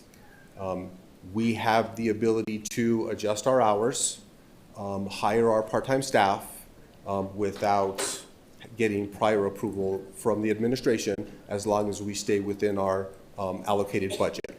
Okay. Thank you, Director. So was a request made by your department to the administration to allocate funds for this particular matter on the budget line item? Madam Chair, Councilor Tejas, we did not put forth that request. Okay, and so did maybe this is for Dr. Single, did the admin fail to prioritize the funding for this, or where did that gap come? Madam President, Councilor Tejas, this was a resolution passed in November after the budget was passed. We operate the facilities based upon the budget that was passed for the fiscal year. When this resolution came through, we began working with Councilor Rogers to determine both expectations and practicality of shifting operations and the current programming. And I think Director Martinez has done a great job of explaining in the sense that when you just shift, we have to plan for that shifting, including the cost appropriate for the type of programming change. So this report was required to come forward as a progress report. This is typical for us, that we would bring a progress report, we would present a potential budget. It gives the information to the public and to you as a council to be able to consider, and then the council or the councilor as the sponsor would typically work with us to make a recommendation whether there is an appropriation mid-year or if it is in the next fiscal year. So my understanding, and I don't want to speak for the councilor by any means, is that the work has been collaborative work to determine the path that Councilor Rogers was interested in this center embracing in terms of the types of programming and the partners that she would like embraced in this site in her district. Okay, thank you, Doctor. Madam President, one more question. Did the administration explore options with the department to reallocate or reprogram funds during the fiscal year 26 to fulfill this council adopted policy? Madam Chair, Councilor Tejas, we reallocate in general. We operationalize as the need progresses. Currently, we are short-staffed. We have a staff person, an FTE, that is currently running that facility that should be at a different facility.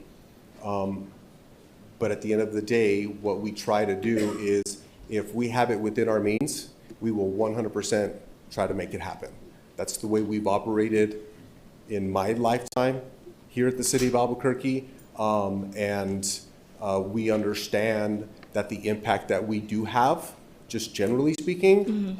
So anytime a request comes from administration, the general public, you as a council body, we try to make it happen as best we can. Yeah, Madam President, Director, I understand the report says there was an estimated cost of $389,700 for full implementation.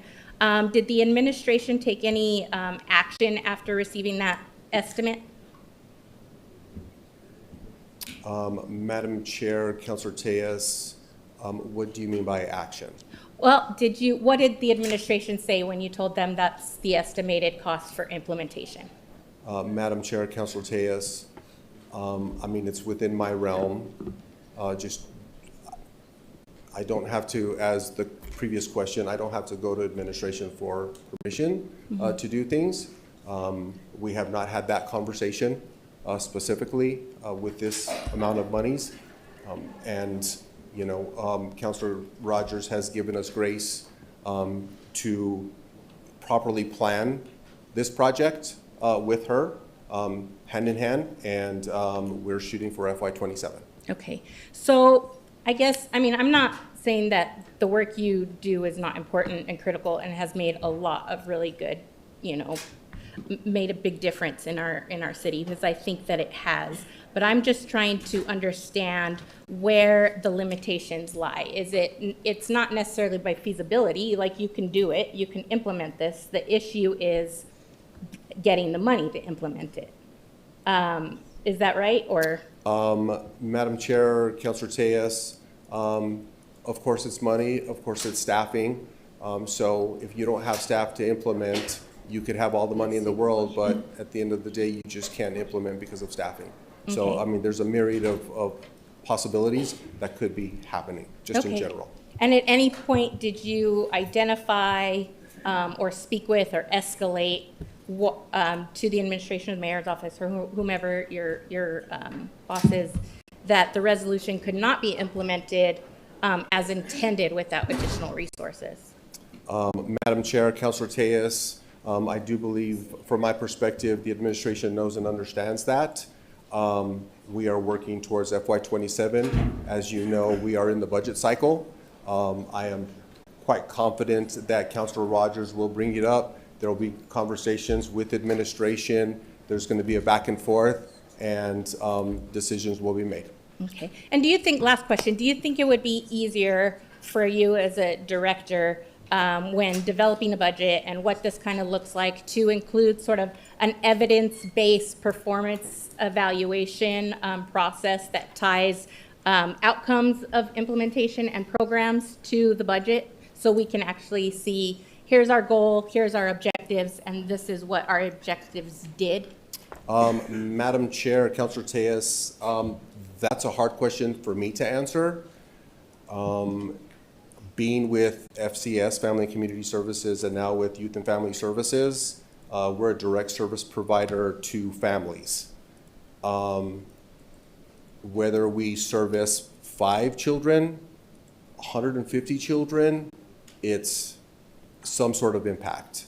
If we introduce some sort of evidentiary-based system specific to my realm, I would say that there would be harsher impacts to those that are in the minority because of lack of attendance versus not.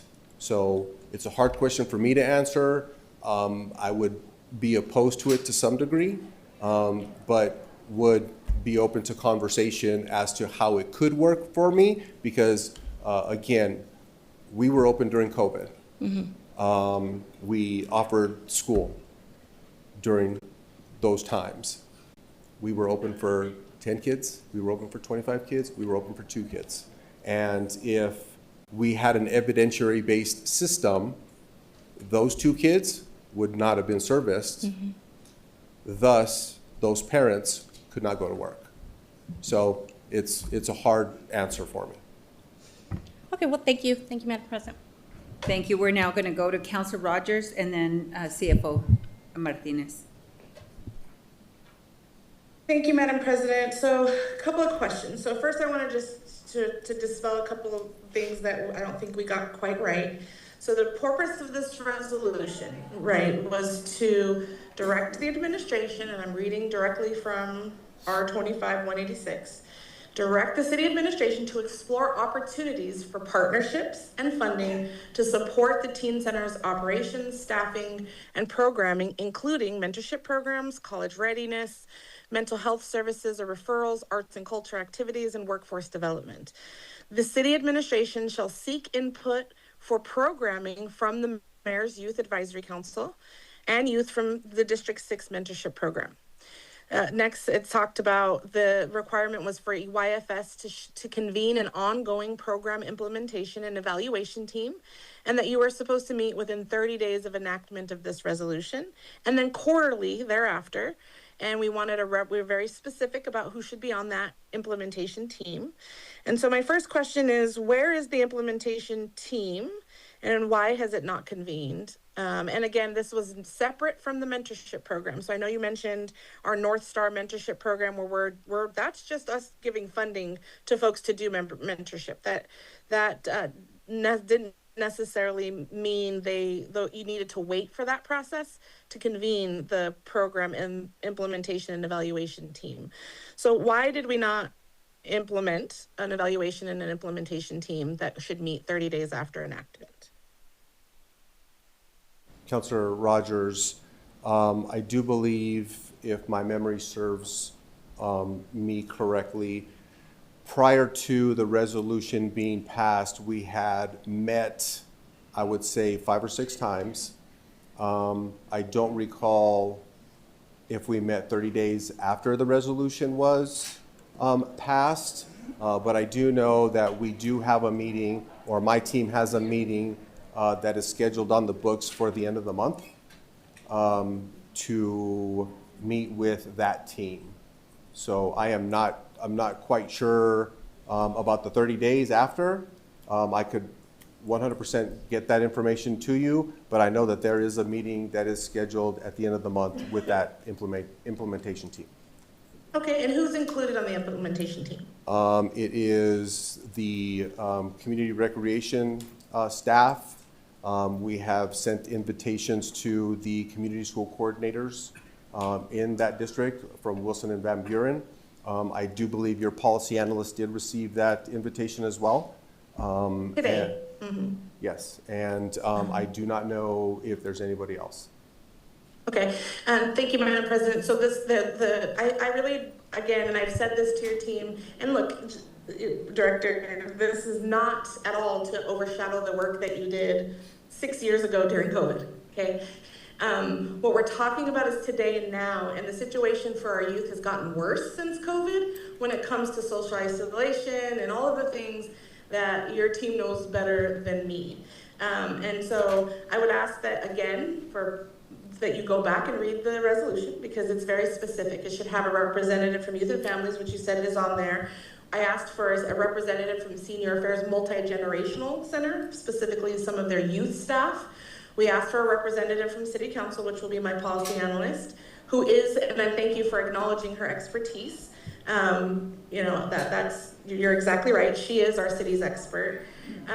We also asked for nonprofit groups that provide youth programming, so a lot of which your department already funds and should be able to easily add to the team. And then the community school coordinator from any school in District 6. And so I think for me, let's just go back to my questions before I do my commentary. So the timeline, there was no timeline other than when you were supposed to give me information. We know that you don't have the budget to operationalize this, which is why this is an information gathering, a planning, how do we implement something like this? And I have to point out, Councilor Pena already asked your department for something like that across the whole city, for more hours for teens and for our community centers. I'd like to know where that's at, but really this was just focusing on one center, Heights Community Center. So thank you for the budget, because I think that's what was really missing from the first time around, was the budget. So that I know as a counselor, it's our job, right, to help the administration come up with funding opportunities. And I'm so pleased to say that our state legislators really rallied around this project, and we were able to get the funding we needed to do this, which is why I didn't have a date on when implementation needed to happen, because I know we needed to figure out, and it says it right in there, the implementation plan, and I quote, should include a proposed budget for both operations and initial setup. And so the next question I have is just, how has the team been meeting regularly without council representation or representation for community partners? Have you all met outside of this implementation team and council? Madam Chair, Councilor Pena, or excuse me, Madam Chair, Councilor Rogers, I do not have that answer. I can get that to you. I would say that the answer is no at this time. But I will confirm tomorrow with the division manager. And thank you. And Madam President, my last question. Director, we've had these conversations, so I think I know, but I want to ask on the record. Are you in favor of YFS doing more for our teens in our current community centers that we have in every neighborhood? Do you believe your staff can support teens better and add more programming specifically for teens? Is this something you even want to do? Madam Chair, Councilor Rogers, I'm a little surprised by the question. We have actually reduced the age of our teen passes, which has had an increase in our teen population. But to answer your question on the record, absolutely, we do. Thank you, Madam President, and I'm glad to hear you say that, because I'll be honest, it feels like you don't. It feels like we don't want to do this. And so I appreciate hearing that on the record, and I want to continue to work together, because this is a non-negotiable for me. We have to work together to better support our teens. And I want to point out the Teen Pass that you're talking about came out of one of the meetings with my policy analyst who suggested that to your team.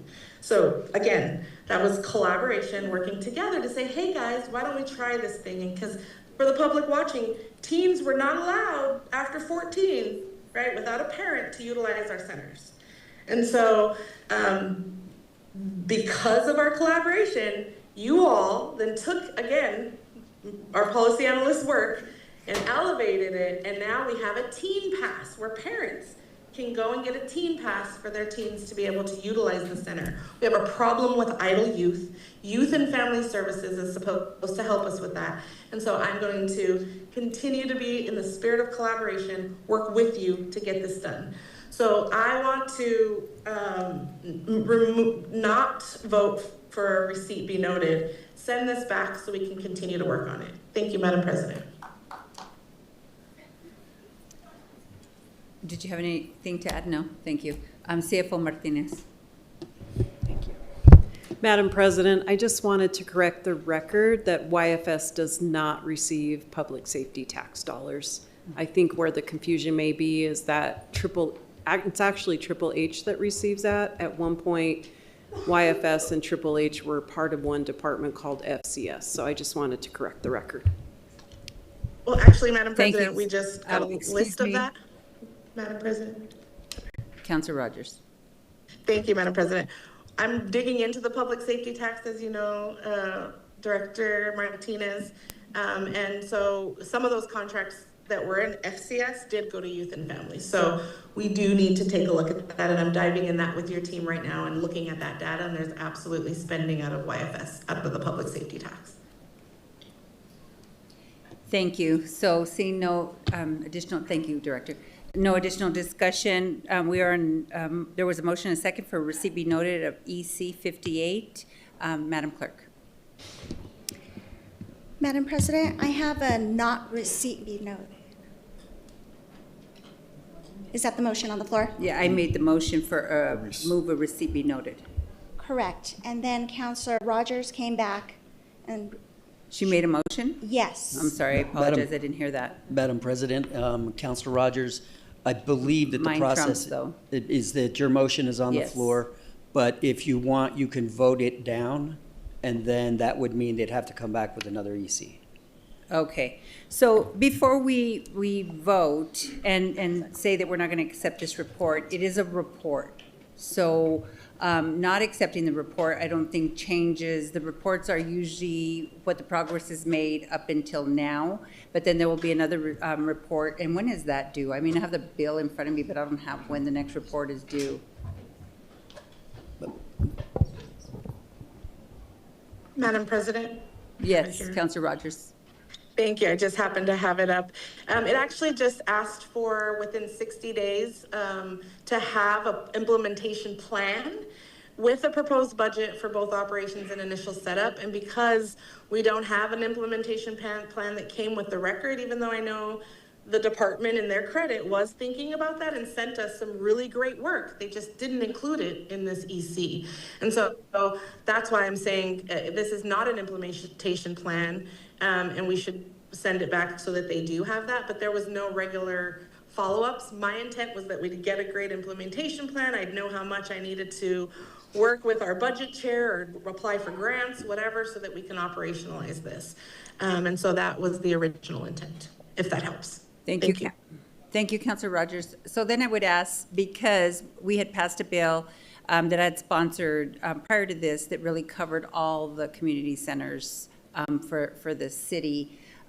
Is there any way when we're looking at the budget this go round that we just work on having that implementation plan for all the centers? Or would you all feel more comfortable just working on this one initially?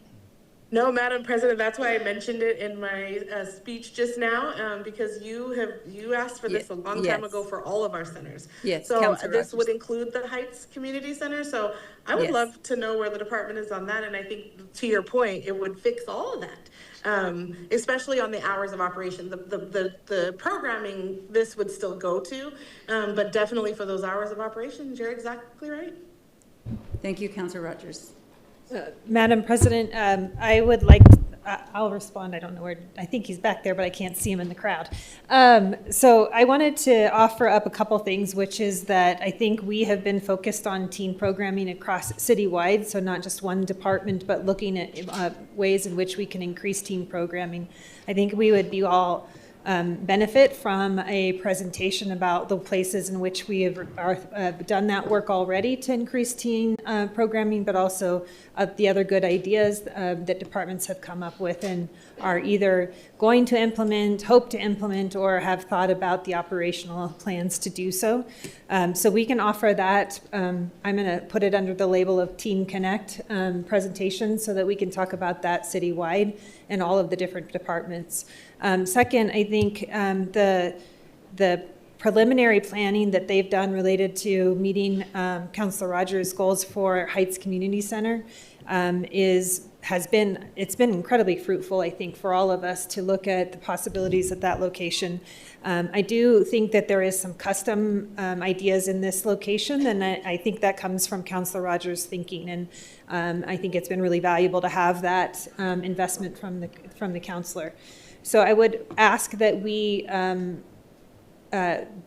present both to you the Teen Connect model across all of the departments, and you can see that, but also for us to pilot with Heights Community Center. If you saw, the $350-ish thousand per teen center, or I'm sorry, per community center would be a significant change for us related to the YFS budget, and I think we all need to think about the financial impact as we come into the budget that we're drafting right now. So it is not a no, we don't want to do teen programming. I think we need to think thoughtfully about how we don't lose the other programming that is also currently serving the community in those community centers and balance that.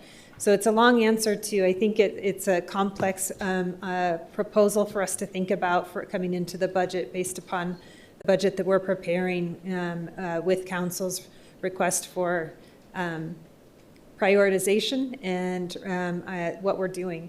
As you all know, we are preparing a draft budget right now that is very tight that we'll be sending down. So we can draw from that budget the areas in which we know teen programming is highlighted as well. So we'll make sure we do that as well. Thank you, CAO Single. Yeah, so I agree. I just think that, as we're looking at, and obviously we have something on the table later, and we're looking at a tight budget and really trying to accommodate all the community centers throughout and creating new programs, it becomes very challenging. So I'm okay with whatever this body decides, but I do think that we need to kind of sit at the table and figure out what we're going to do because, as you all know, in order to get all these things accomplished, it takes lots of money and lots of staff. So there is a motion on the floor for a receipt be noted. Madam Clerk. Councilor Baca? No. Councilor Vincent? Yes. Vice President Champagne? No. Councilor Peeblehorn? No. Councilor Grout? No. Councilor Lewis? No. Councilor Rogers? No. Councilor Tejas? No. President Pena? Yes. It fails on a 1-8 vote. Thank you. Councilor Rogers? 2-7. Thank you, Madam President. Oh, I'm sorry? I was just correcting the record. I'm sorry. Councilor Rogers. Thank you, Madam President. I look forward to working with the department so we can come back with a better implementation plan. And thank you, Jess, and the team. You did great work. I just wanted to see it in this EC, and I think we can get there. Thank you. Councilor Rogers, I was looking for a motion. I'll make a motion. I'm sorry, I thought we already voted, and so that means that it gets sent back to the department? Yeah. Oh, Is that yes. correct? Yes, you're correct. Director? I'm so sorry. I apologize. Thank you so much. So now we are on EC 45, Mayor's recommendation of citywide on-call for traffic engineering services. Councilor Feeblecorn. Move a do pass? There's a motion and a second for approval. Is there any discussion? Seeing none, Madam Clerk. Councilor Baca? Yes. Counselor Bassan, Yes. Vice President Champagne, Yes. Counselor Griego, Yes. Counselor Grout, Yes. Counselor Lewis, Yes. Counselor Rogers, Yes. Counselor Tejas, Yes. President Pena, Yes. passes unanimously. Thank you so much. So I had moved to approvals because I thought it was going to be a couple of really simple votes. So I apologize to everyone for that. So it just really threw us off. So we are now on public comment. So if I can find my place here, we'll move on to that.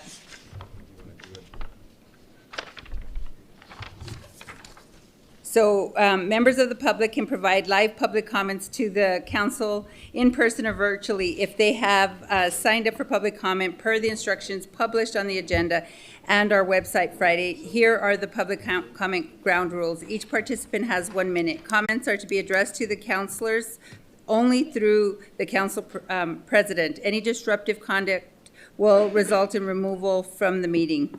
There is a 1 minute time limit, and the bell will ring to indicate your time is up. As a reminder, pursuant to our rules of procedure, Article 1, I don't know that this matters anymore. It still does, okay. Article 1, Section 8C, general public comment shall not be permitted on quasi-judicial matters. Please do not include your comment anything related to quasi-judicial matters, including the Lujo appeals we just heard, AC 2505 and AC 2601. Failure to comply with this rule may result in your comment being cut off. Please take this time now to edit your comments. Mr. Cornelius, please call the name of the first speaker. Thank you, Madam President. First up is Let's Otfo, followed by Brick Jonasy, followed by Sofia Vega.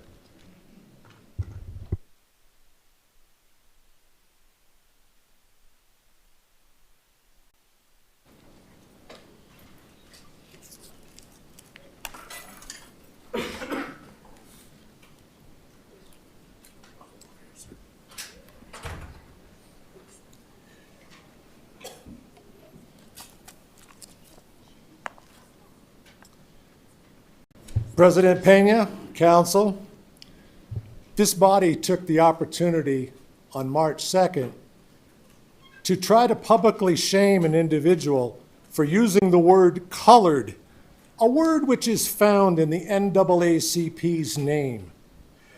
When a citizen uses an historical term, you break the meeting protocol to shame that man's moral character in an attempt to quell his speech.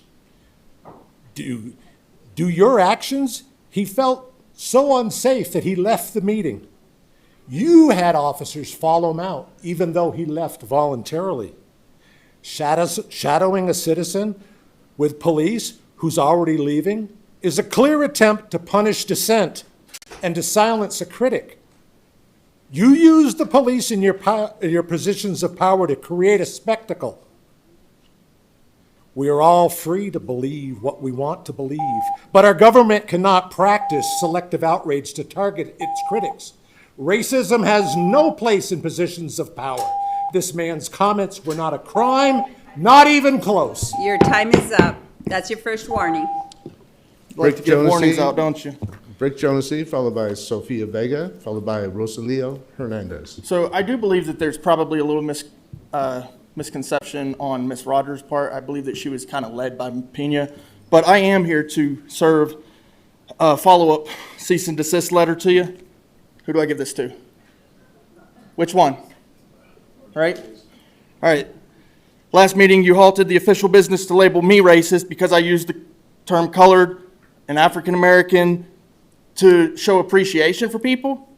You know, the African American Advisory Board just gave a permanent seat to the NAACP representative, Pamela Herndon. She's a respected CEO and attorney. I would assume that she uses that term pretty regularly. You know, this is a procedural abuse of power. I want a retraction. That's what this is about. You need to apologize to me and issue that retraction because that's slander. You tried to slander me.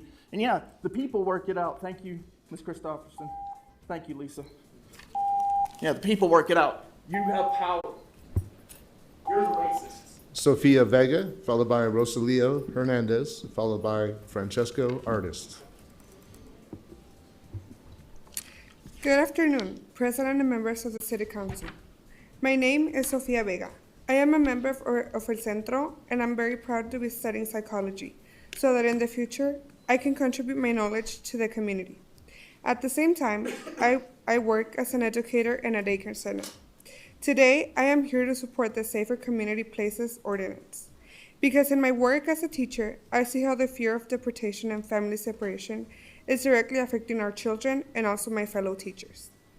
It is essential that parents feel safe leaving their children at daycare, knowing they will be protected and cared for while they fulfill their responsibilities. But with the growing attacks from this administration, at my workplace, we have had to conduct additional drills in case a federal authority shows up demanding that we hand over a child or asking about one of my fellow teachers with a detention order. This is traumatizing. No child should grow up in fear or live with the constant worry of being separated from their parents. Thank you. Rosalio Hernandez, followed by Francesco Artist, followed by Sachi Watase. Good evening, Chair and members of the City Council. My name is Roxana, and I am a member of El Centro, and in solidarity, I will read the testimony of my uncle.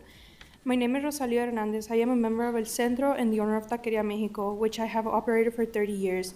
Today, I am here to support the Safer Community Places because since the administration began, our community has been constantly targeted by the presence of ICE.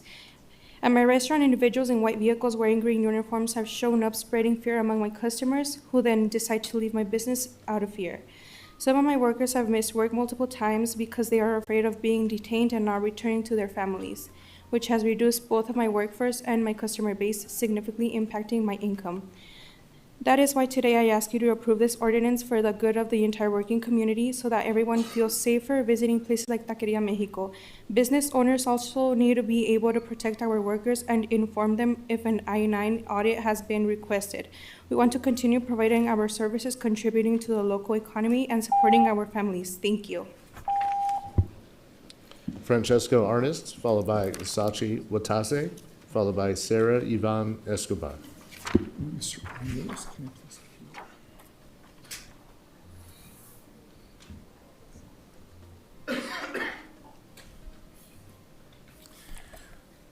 APD refusing the application to enforce my protection order against those who try to kill me is massive salt in the wound.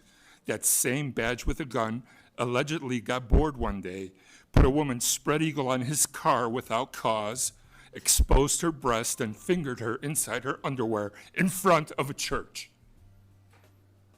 telling her if she's nice to him, he won't arrest her, including, but not limited to, the women who shape our city gave him a 3-day time out, put him back on the streets, resulting in his felony cases getting thrown out by the DA because you all can't be trusted to grade your own homework.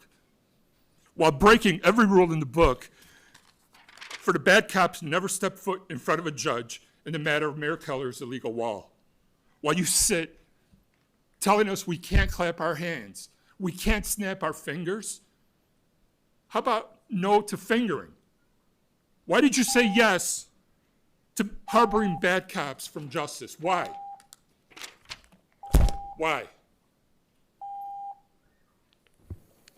Sachi Watase, followed by Sarah Yvonne Escobar, followed by Janet Sayers.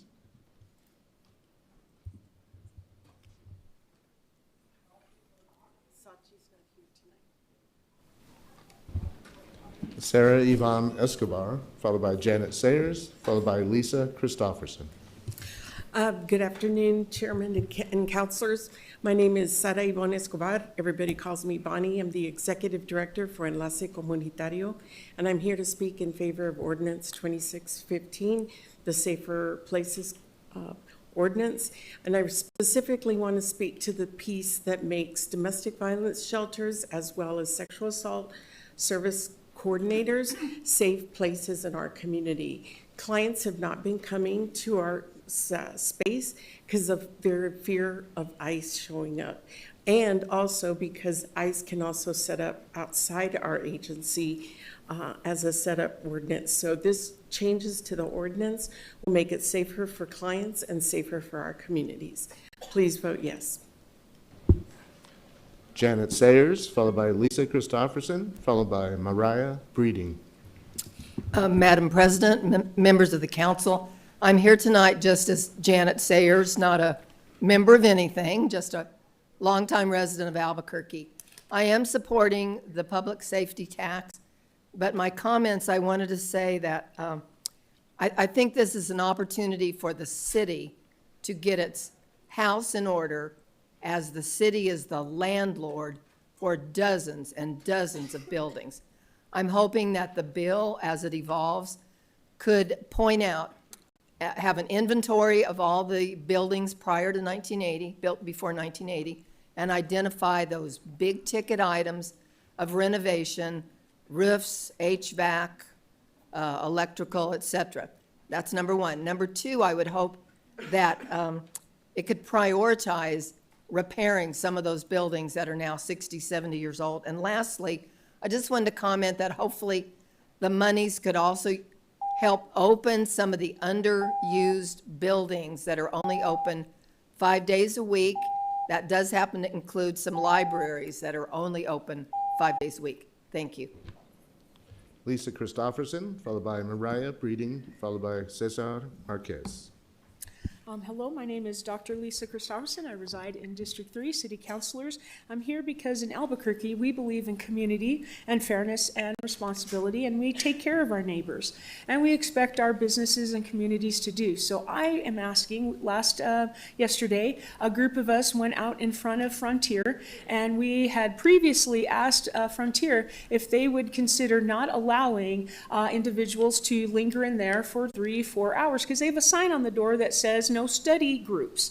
No groups can meet in there. However, we have learned that ICE agents hang out in Frontier for hours and hours, and not only are they hanging out drinking unlimited coffee with the military discount because they're not military, because our military who sign up to be military, who serve, they serve respectively, and so I do not believe that ICE should be getting a military discount. My father was in the Marines, also in the Air Force. All of my uncles were in the Army and the Air Force. I have cousins who are in the Army and the Air Force, and I don't believe that I should be getting military discounts. So we're boycotting Frontier till they change that. Mariah Breeding, followed by Cesar Marquez, followed by Sean Chancey. Excuse me.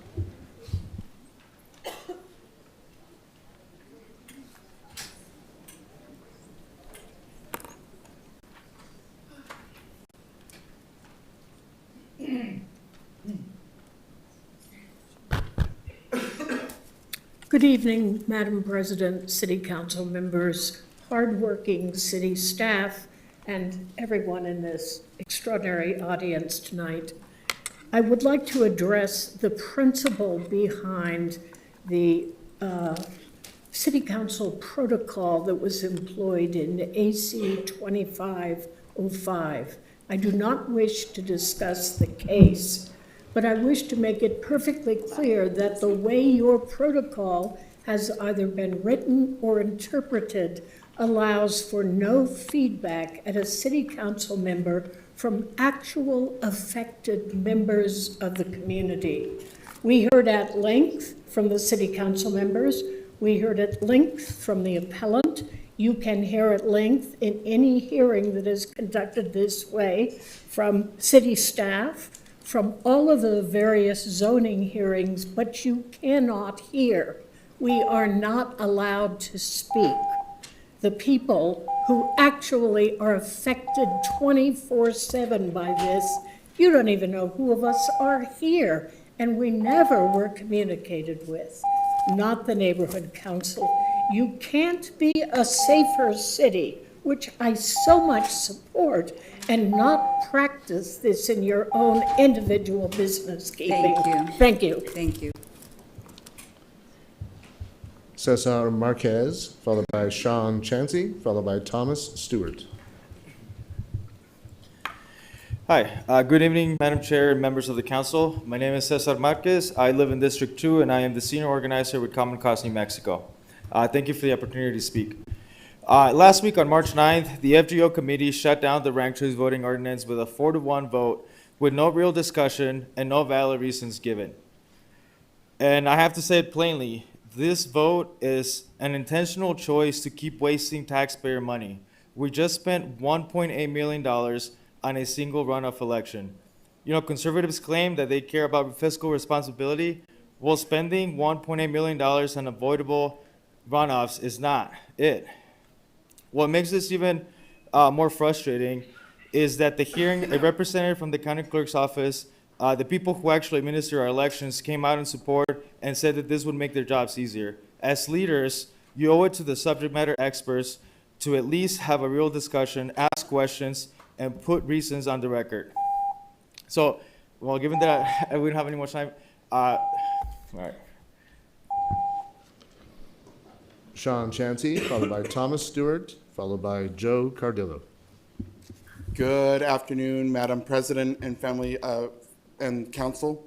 I just want to show support in our gross receipt tax bill that's up for tonight. I please urge you guys to vote in consideration of that for the city workers. Thank you. Thomas Stewart, followed by Joe Cardillo, followed by Anami Das.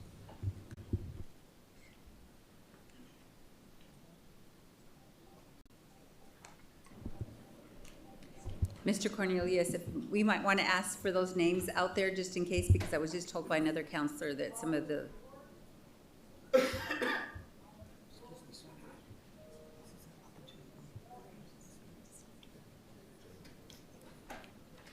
No. Okay, go ahead. Proceed. Thank you, Madam President. Joe Cardillo, followed by Anami Das, followed by Justin Rogers. Good evening, Madam President, councilors. Pleasure to see you. I'm here to speak in support of the Safer Spaces Ordinance. I believe strongly that if my neighbor's not safe, I'm not safe. I'll say that again. I believe strongly that if my neighbor is not safe, I'm not safe. And that's one of the reasons that I actually have been to all of your districts in the last year and pick up trash.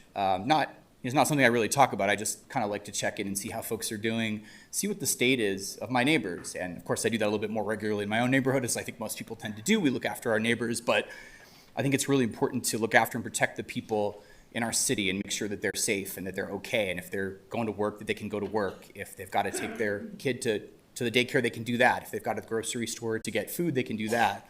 And right now we're seeing a reckless and out of control federal government that simply doesn't respect the Constitution or the human rights of our residents. And so I think it's upon us to go further and do more for our residents to protect our neighbors. And I encourage this council to pass the Safer Spaces Ordinance. Thank you.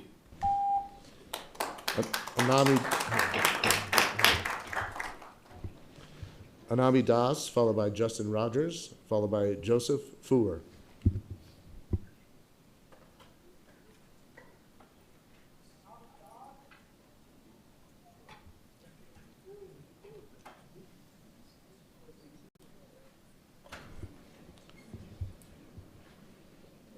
Justin Rogers, followed by Joseph Fuhr, followed by Denise Fuhr.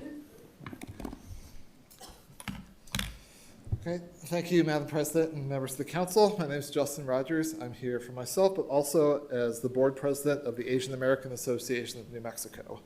Our board stands in support of O2615, the Safer Community Places Ordinance, and all forms of abolition, dismantling, and shutting down the operations of ICE. As people continue to be kidnapped out of their communities and sent to horrible detention camps for the crime of being considered not American enough, I wanted to share a story about a previous time that happened here. My great-aunt Setsu just passed away last Friday at 92 years old. She was the last surviving Nisei, children of the Japanese immigrants from my grandfather's generation. In 1942, when she was 8 years old, my grandfather was 14, the president issued orders that led to over 120,000 Japanese Americans being forcibly removed from their homes and locked up in internment camps. However, my family was not part of this. One reason is that Colorado Governor Ralph Carr, a Republican, took a bold and unpopular stand in favor of Japanese Americans' constitutional rights. There's a book about him I've been reading. So I hope that you can show the same kind of minimal amount of courage as the 1940s white Republican and protect our communities from ICE. Thank you. Joseph Fuhr. Okay, this is not going to happen, so.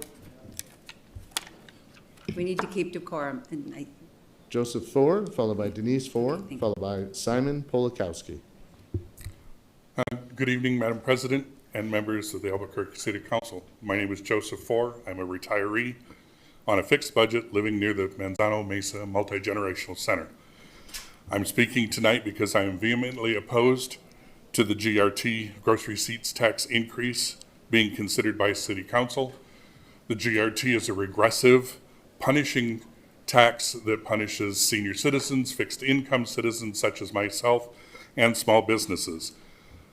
Affordability seems to be a hot topic, today, and increasing our taxes will not make us more affordable. I cannot envision any situation where the increase to the GRT is justifiable. Councilor Bassan, in 2019, I helped raise money to support your campaign for your first election. sir, please direct your comments through me to Well, the rest Madam of the council. President, Thank you so much. I helped to elect people on this council, and now I stand here embarrassed thinking that they're going to betray citizens by raising taxes. Thank you. Denise Thor, followed by Simon Polakowski, followed by Angela Salas. Good evening, Madam President and City Councilors. My name is Denise Four. I am here to speak on the increase in the gross receipts tax. I am opposed to the increase. Since I retired and moved to Albuquerque 11 years ago, I have seen nothing but tax increases. I have seen the city budget increase by more than 50% over the last 8 years. I have not seen any benefits from the increase. The city is unsafe. Homelessness is rampant. Businesses have closed their doors. It would be difficult on all of those who have been retired, and I believe this administration should consider cutting spending and stop wasting our taxpayer dollars on frivolous, unnecessary projects and eliminate some administrative overhead. Thank you for your time. Simon Polakowski, followed by Angela Salas, followed by Debbie Reynolds.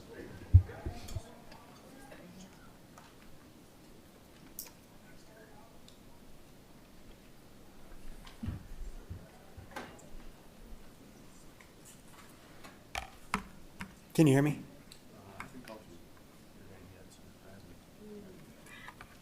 You put me at the bottom? Thought I was the first one.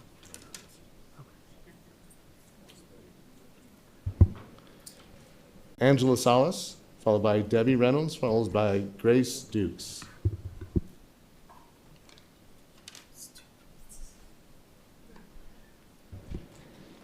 Debbie Reynolds, followed by Grace Dukes, followed by Beth Roy. Hello, Madam President and councilors. Thank you for the good work you do for our city. My name is Debbie Reynolds. I'm a voter and a resident of Albuquerque for more than half my life. I've never attended a city council meeting before. What compels me this evening is my opposition to an increase in our tax rate. It doesn't seem a good way to advance a project, a city amenity. I think that traditionally we've gone through bond issues to fund those kinds of projects, and that's what I would recommend in this case.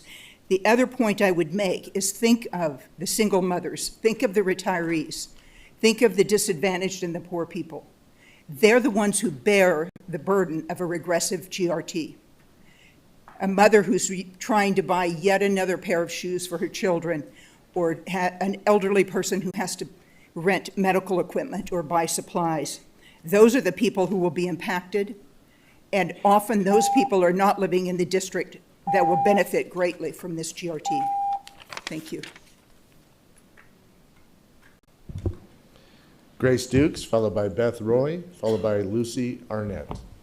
Good evening. Tonight I'm here to express concerns for the way my unhoused neighbors are being treated by this administration and ask for action. A recent ProPublica article found that under Mayor Keller's leadership, Albuquerque has increasingly criminalized conduct associated with homelessness. Jail booking data shows that Keller abandoned the message of his campaign, which is that arresting people is not the solution to homelessness. It really seems like he's taking a page out of Darren White's playbook on this one. The inhumane treatment of our neighbors has to end. They are our neighbors. None of them chose to be forced on the streets, and this mayor seems to be more interested in the appearance of a well-run city than actually running the city well. And so with that being said, I ask that the city council take immediate action and put in place a moratorium on the sweeps of encampments and the unjust jailing of our unhoused neighbors. They are our neighbors too. Treat them like it. Thank you. Beth Roy, followed by Lucy Arnett, followed by Robert Gilbert.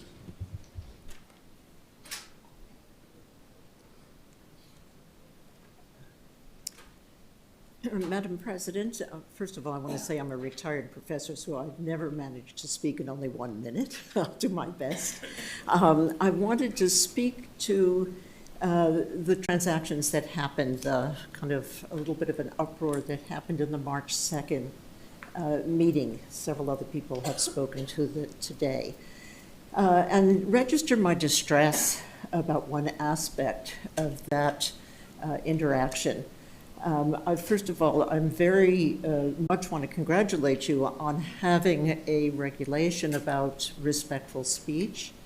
I was very much concerned when Councilwoman Rogers invoked that. At the time that she did, I thought that was completely appropriate, and I was very glad it was in place for her to call on. But I was distressed, so I'm a mediator as well. And I specialize in mediating organizations and communities around issues of race. And the one thing I know above all is that white voices matter. When there's been an incident of distressing, disrespectful, racist speech. So I want to call on those of you council members who are white to stand with your fellow council people of color. Thank you so much. These kinds of incidents happen again. Thank you. Lucy Arnett, followed by Robert Gilbert, followed by Sarah Azebo. Yes, good evening, Madam President and councilors. I just very quickly, this is also my very first meeting, but I have to say that I think the timing and maybe even the means of the funding for this tax increase is not in the best interests of the city at this time. While I support what was intended for the city, their budget has also increased over the last several years, but you're forcing every Albuquerque city taxpayer to adjust their budget to accommodate what the city was not able to adjust in their budget. And at this particular time, when we already know inflation is going to affect everybody for a variety of different reasons, none of which I'm blaming on you or anyone in the city, I will say that I've seen a lot of people here who they're going to have a hard time. And so I don't recommend that we pass approval of that bill. Thank you. Thank you. Robert Gilbert, followed by Sarah Azebo, followed by David Soar Hadwiger.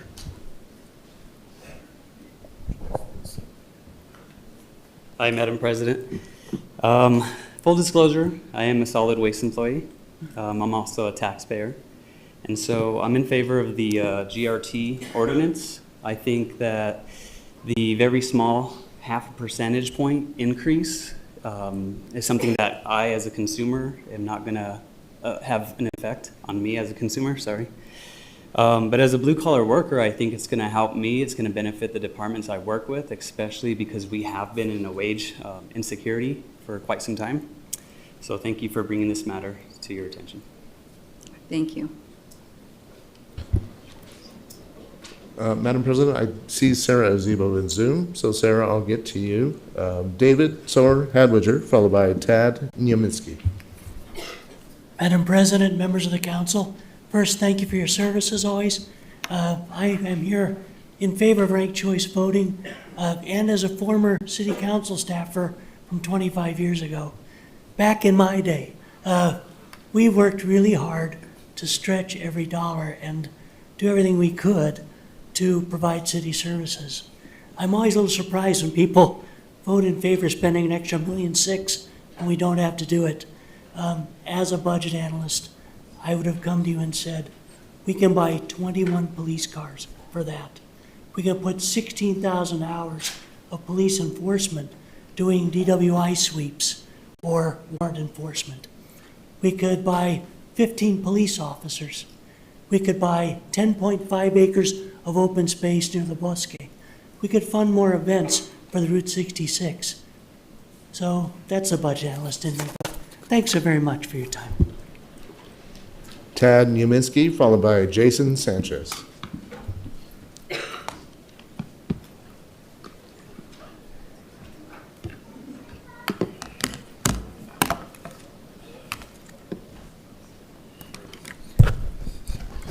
Thank you. My name is Ted Niemiecki. Well, this morning at City Council office, I had showdown with director got involved of City Council office because I said it few things. I won't be able to speak up about last robbers meeting last week. So anyway, let me ask you, the respect and racism. What is racism? What is national origination? I am white race. Isn't this clear enough? What is my national origin? Polish. And I can go on and on about our constitutional rights. Thank you, Mr. Neminsky. I am hoping that some of the comments that you made to a person of color this morning or this afternoon at City Council, that you would really reconsider those comments as we're talking about race. You can call the next speaker. Jason Sanchez, followed by Todd Reed, followed by Eleanor Walther on Zoom.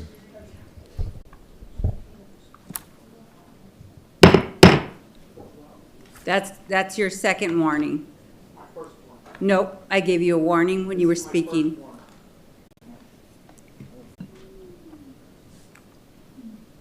Go ahead and proceed.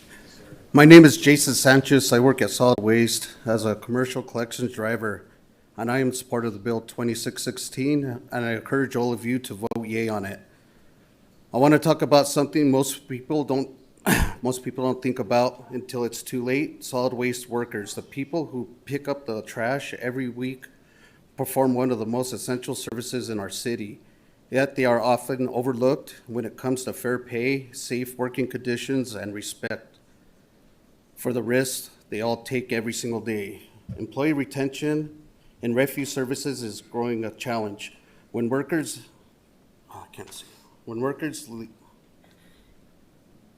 leave because of low pay, burnout, unsafe conditions, it creates a cycle where fewer employees must handle heavier workloads. Many solid waste workers are being forced into overtime just to keep routes covered. When overtime might sound like extra income, in reality, Thank you, guys.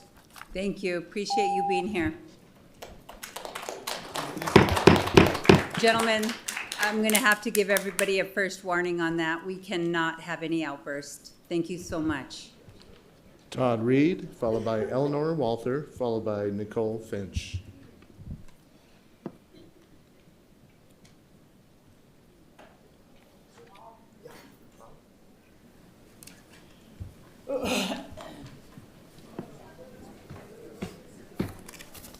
Hi.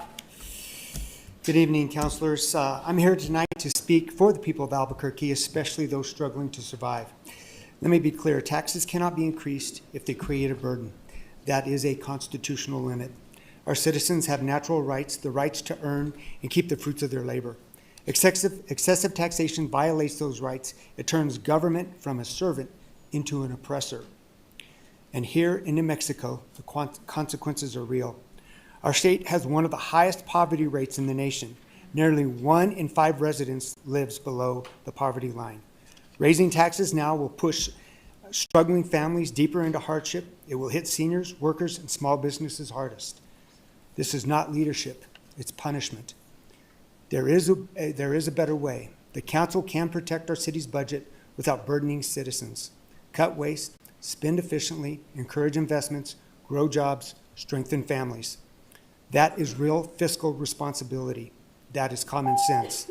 Albuquerque deserves leaders who respect the law and respect the Constitution and the people. Thank you. Eleanor Walther, followed by Nicole Finch, followed by Ian Colburn. Good evening, Council President and councilors. I'm here to speak about Amendment P, the Wall and Fence Amendment introduced at the February 18th meeting. This amendment was introduced more than 6 hours into the meeting, discussed for less than 8 minutes, and there was no opportunity for public comment. Major changes to the IDOs should not be rushed through when residents are unable to review or respond.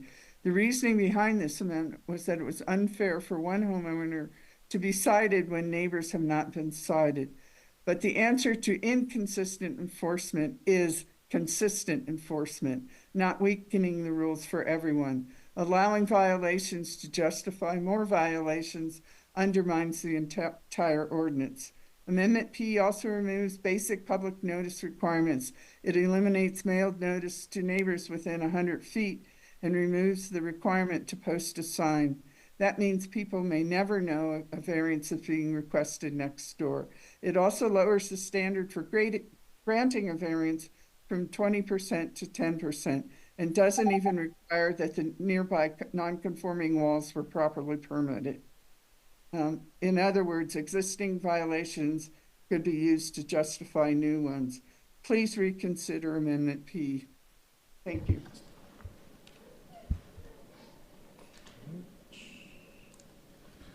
Nicole Finch, followed by Ian Colburn, followed by Sonia Romero Autry. Madam President, councilors, my name is Nicole Finch and I'm a resident of District 9. I'm strongly in favor of the Safer Community Places Ordinance. The city of Albuquerque shouldn't provide any of our scarce resources to federal immigration enforcement. I'm especially glad that libraries are on the list of safer community places because libraries are places of free inquiry and education for people of all ages and from all walks of life, and they should never ever be places where members of the public are intimidated or harassed or kidnapped. Please protect the residents of Albuquerque and uphold safe places. Ian Colburn, followed by Sonia Romero Autry, followed by Sarah Azibo. Good evening, Madam President, Councilman. Want to raise the vote that was had at the beginning of this meeting tonight on ranked choice voting, also known as instant runoff. My understanding is that we're going to see it again at the next council meeting. This comment is primarily for the other 5 council people who voted against that and everyone in the audience who is against city spending waste and also is sick of seeing their council people not listen to their voices. Ranked choice voting, instant runoff improves our democracy as well as saves our city money. It improves our democratic processes by weakening the two-party system and removing the spoiler vote option. This will be an improvement for our city politics. It is not too complicated. It does not cost more money. It saves money. This is council people. I implore you to get educated and people in the audience to call your council people and push them to learn about the benefits that RCV and instant runoff will bring Albuquerque. Thank you so much, and I'll see you guys at that meeting next time when it comes to a vote. Thank you again. Support instant runoff, the right choice voting. Have a good evening. Sonia Romero Autry, followed by Sarah Azibo. Hello, can you hear me okay? We can hear you. Please proceed. Great. Good evening, members of City Council. My name is Dr. Sonia Romero Autry, and I am a longtime educator in Albuquerque Public Schools and the elementary vice president of the Albuquerque Teachers Federation. I'm speaking tonight on behalf of our president, Ellen Bernstein, and the thousands of educators we represent. I am here again to express our strong support for the Safer Community Places Ordinance. For nearly 3 decades, I have worked with children in our schools. And when a child walks into a classroom, they carry their whole world with them, their curiosity, their dreams, their worries, and yes, their fears. As educators, our very first responsibility is to ensure that our students feel safe, to create spaces where children feel secure enough to learn, to grow, and imagine their futures. In Albuquerque, our schools are often the heart of our neighborhoods, places where families gather, where children find belonging, and where communities build hope for their future. But when families are afraid, when the possibility of immigration enforcement near schools or community spaces becomes part of a child's reality, that fear does not stay outside of school doors. We need your help. As educators, we knew that when we chose this profession, there would be challenges. But challenges create fear for children, and families do not need. Protect our most valuable children, and it will take all of us. Too often, broken systems create harms that we as educators cannot fix alone. I have seen too many moments where young children are suddenly gone without explanation, or families send their students to school unsure if they will see them again at the end of the day. In those moments, families are placing enormous trust in us. Much. Thank you. Sarah Azebo. Good evening, Council President and councilors. In 2023, 92 individuals who had experienced homelessness in Albuquerque were memorialized. In 2024, 127 such individuals were memorialized. In 2025, 144. More people are dying outside every day in 2026. 1 minute nor 2 minutes is enough to say all their names, but I speak today to remind you that each of these individuals and each person who is still left to live outside in this moment is our collective responsibility. It is your responsibility as elected city leaders to make a plan, invest in housing, and work to prevent harm. Hammer the homeless, hate the homeless with 311 calls for solid waste, hide the homeless in a jail that serves as a shelter or a former jail reshaped as a shelter. These are not solutions. These are not attitudes, policies, or actions to uphold or promote as city leaders. Yet Ordinance O-2614 was introduced this month under the guise of safety zones that essentially authorize more displacements, clearing people from sidewalks. According to the ProPublica report in 2025, people were charged 1,256 times for obstructing sidewalks, nearly 6 times the number of cases in the previous 8 years combined.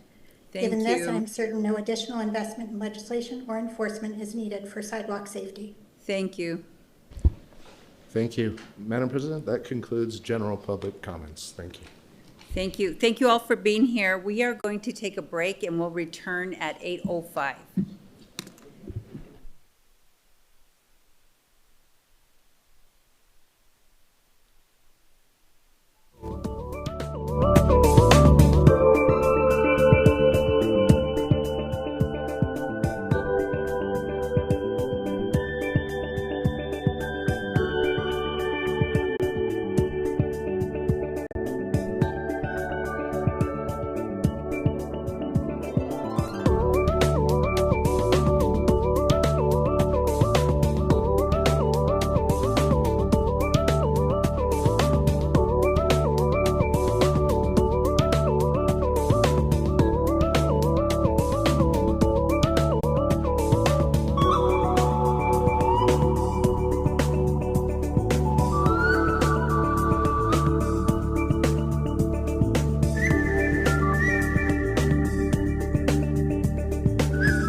Okay, everyone, we are back. We are now, well, actually, we're on final actions, item 14, but before we do that, I am, CFO Martinez has a comment she wants to make. Thank you, Madam President. Since I made a point to correct the record earlier about the public safety tax, I feel the need to correct the record again, which is that I misspoke. Triple H receives about $14 million of the public safety tax, and of that amount, YFS receives about $700,000. So I believe less than 0.5% of the funds. So I just wanted to correct that on the record. Correct the record. Thank you. Yes. Thank you, Ms. Martinez. I appreciate that. So, Councilor Baca and Bassan, 016. Madam President, 016, imposing a municipal gross receipts tax and providing for the use of revenues for municipal capital projects, including related debt service and municipal operations. I move it do pass. There's a motion by Councilor Bassan. Is there a second? I'll make a second. Madam President, I normally don't read. I normally just speak, but I want to make sure to fill people in. I've had a couple conversations, and I think that it's important to give a little bit of the outline of the timeline and what's happened and how things have gone over the last 2 weeks, and maybe some reasoning as to why. And what I'm hoping the council will be able to entertain discussing beyond this. So I want to start by saying I've been working on following through on a commitment I've made to the district for 6 years. It is a project desired for over 20 years and part of a master plan for Albuquerque. What began as something for a smaller area has turned into a vision that will benefit families around all of Albuquerque and now even the state of New Mexico. It has the promise to be an economic driver in place for all to utilize and enjoy. Through dedication of voters, this council and administration, APS, the state legislature, and governor, it has come to life. But due to many reasons, this project still needs more funding to ensure it is not simply half completed. I believe we're at the point where the funding received each year will be neutralized by the rate of inflation and other cost factors. Because of this, I have been thinking about other options, of which there are a few. One of those was to consider raising the GRT and bonding the revenues in order to obtain the capital funds. This is not something I wanted to do or take lightly. For the past several months, I have been working to create a bill to propose what would increase the GRT in Albuquerque. However, if I were to ever stick my neck out and go against something I typically would not support, it was going to have to be the grand slam and get more than just one project done. This effort was going to have to be big enough that it would benefit and solve some of the problems we're facing citywide and close massive gaps this council has been discussing often. I had planned on introducing the bill and sending it to committee for discussion and deliberation. But on Wednesday, February 25th, I received a phone call at 8:30 in the evening. I was told the state statute changed in 2025 and the city was unaware of this change until now. The new statute requires any municipality raising their tax to pass the decision and have it to New Mexico Tax and Rev no later than March 31st of that year if revenues are to be collected that same year. What this meant was that I had to introduce a bill by noon on Friday, February 27th, for there to be a chance we approve this effort and begin making bold change to benefit the city this year. This is when 02616 was introduced along with my co-sponsor, Councilor Baca. It simply stated a proposal to raise the local GRT to 0.4875% with no other information or explanation. This equates to 1/2 penny, less than 1/2 penny for every dollar spent in Albuquerque. If we defer or delay this bill past tonight, we will have to wait at least another year to see the rewards for our efforts. I quickly began expanding what I had already been working on because I needed everyone to understand the vision for this proposal and the intention of what we have the opportunity to do. This vision is what can be found in O2621 and R2613 for all to see. These bills have been introduced for holdover so the council can amend and agree on any changes necessary and if we pass, so we can maximally achieve each of our districts. O2621 proposes to bond half of the GRT revenues to use on capital project commitments citywide. It states there will be a 20-year sunset and all the funds will be split equitably 10 ways, making sure each councilor and the mayor have a fair opportunity to deliver on capital projects in each of our districts without prioritizing one location over another. Although these bonds will be enough to deliver on my commitment, it is not enough for me to ask for this level of support or worth raising taxes only for one thing. R 2613 is the heart of what made me willing to take this leap at all. This resolution has been created with deep consideration of what we've been struggling to achieve for many years. Topics like wage increases, fee reductions, maintenance of our existing facilities, and how are we going to operate any new ones.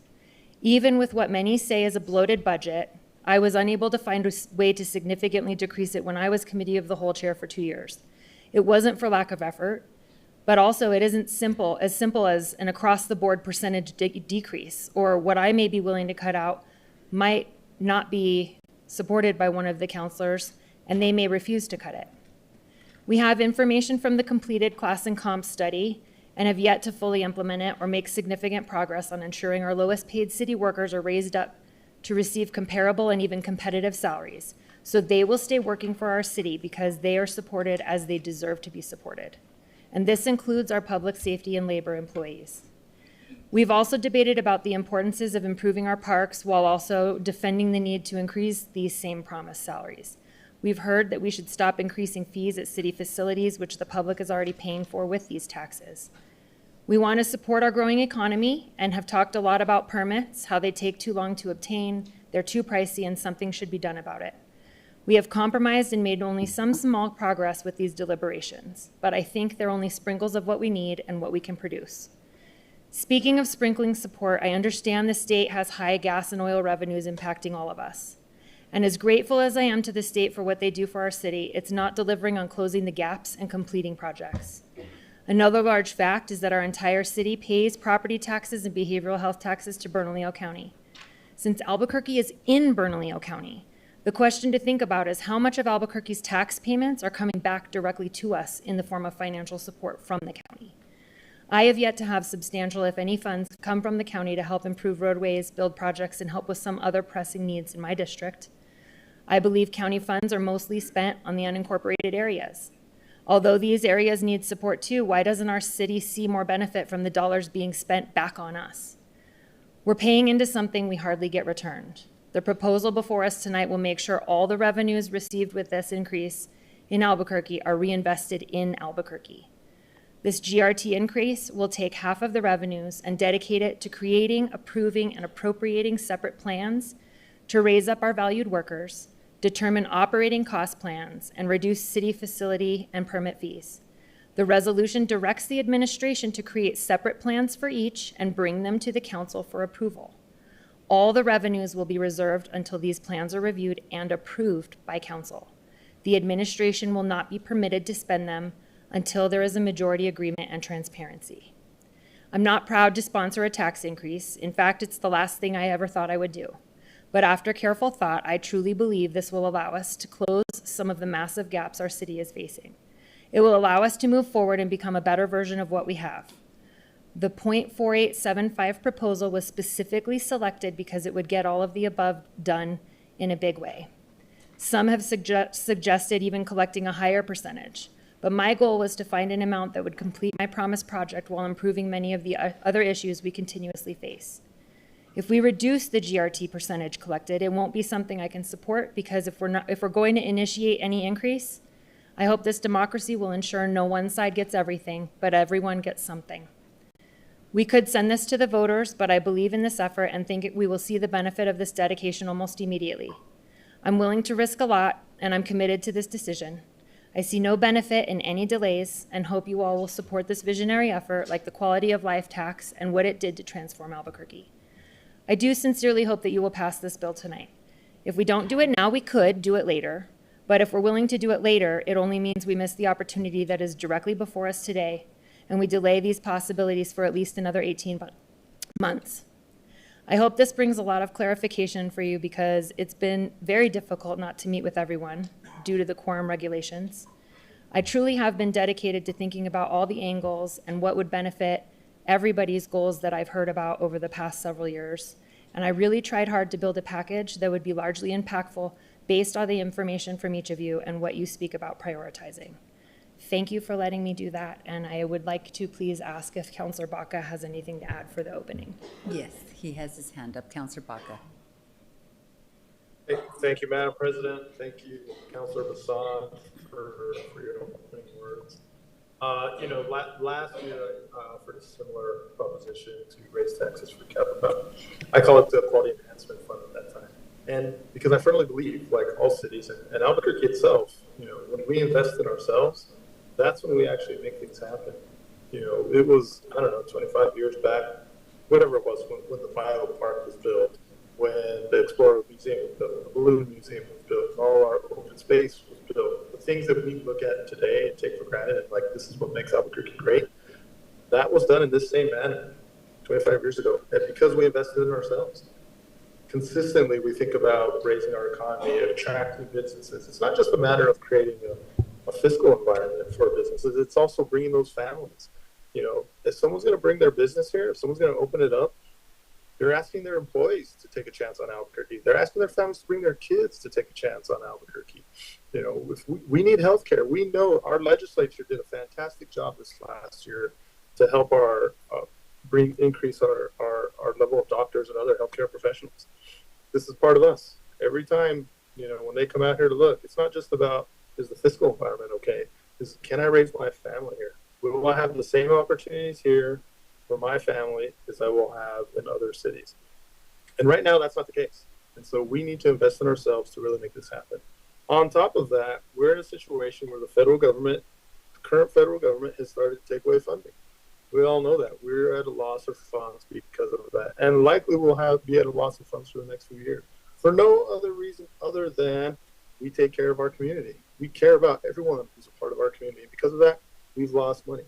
And so this is a part of that as well. We're having to make that balance, which we should not have to make, not by any means. Under no circumstances should this situation occur. And yet here we are. And so I believe in investing in ourselves, doing what we need to do to put ourselves forward, to creating the world that Albuquerque needs to bring businesses, to bring healthcare professionals, to take care of the families that are already here.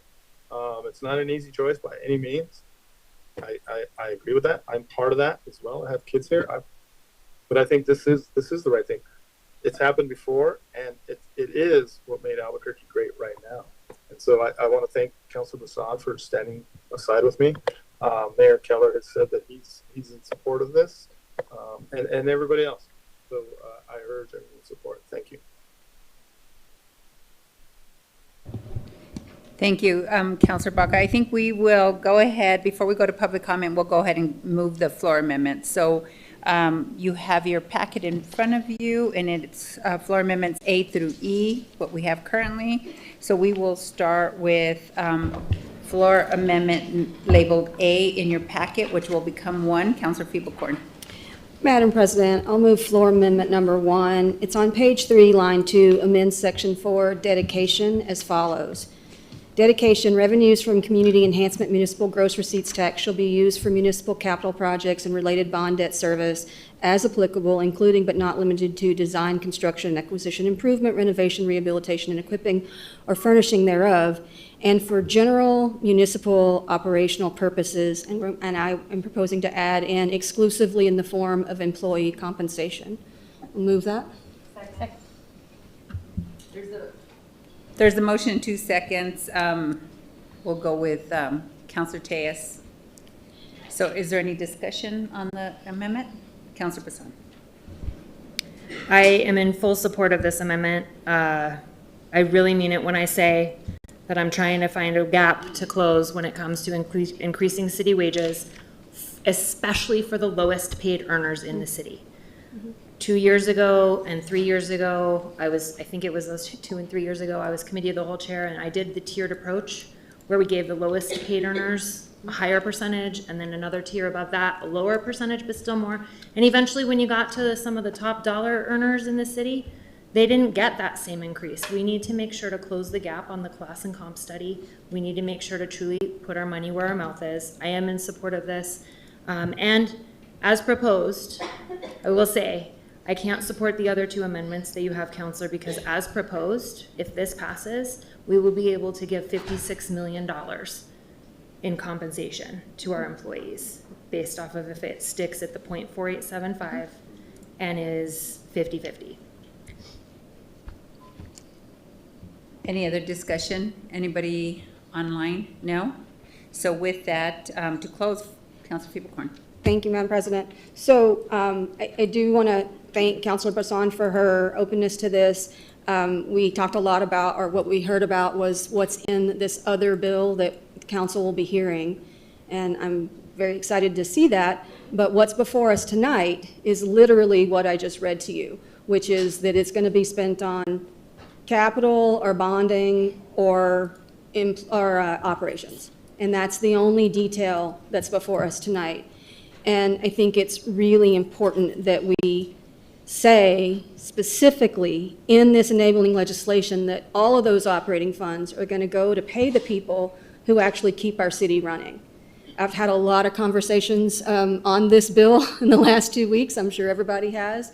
And to a T, every single person I've spoken with, when I said, I understand that you don't want a tax increase, but what if it paid our staff? What if it got them to the right place from that class and comp study that was, quite frankly, finished when I took office, and we haven't implemented it? And I have not had one single person say to me that they don't want that and that they wouldn't be willing to pay a small tax increase to cover that. And so I just urge us to, in this enabling legislation, not rely on what's in future bills and future things that we might consider as a body, but in this document that we are considering tonight, say that all operational funds will be given to our employees for employee compensation. I did the math with some help, that our employees, out of our $1.5 billion budget, our employees make up a large percentage of that. It's $764 million and change just to pay our employees for the amazing work they do, and they are not getting paid enough. And so with that, I urge your support. Thank you, Madam Clerk. Councillor Baca. Yes. Councillor Bassan. Yes. Vice President Champagne. Yes. Councillor Feeble-Corn. Yes. Councillor Grout. Yes. Councillor Lewis. Yes. Councillor Rogers. Yes. Councillor Tejas. Yes. President Pena. Yes. Passes unanimously. Thank you. So then now we have floor amendment labeled B in your packet will now become floor amendment number 2. Councilor Feeble-Corn. Thank you, Madam President. Floor amendment number 2 is on page 3, line 2, amend section 4 dedication. We have it on the screen. So we are currently, we do not have any allocation of how the funds would be split up between capital and operating. And so I am proposing in this document tonight that we are going to vote on tonight that we make a 30-70 split, 30 for capital projects that can be bonded to provide funding for some of those large scale projects that Councilor Bassan talked about, but 70% of it should be reserved for general municipal operations, which, as we just passed, includes only our staff and making sure that every single person who works for the city is paid in the range that they should be paid in so that we can retain staff and show that we value them. I do think that I've seen, since I put this in the OneDrive last week, I've seen that there is further legislation that's been proposed by Councilor Bassan that has a 50-50 split. And I just have to say that I think that that is entirely too much for capital. I have very big concerns that many of the things that I heard Councilor Baca talking about could really come true. What if we lose more of our federal funding? What if we are not able to continue the services that we have in our city?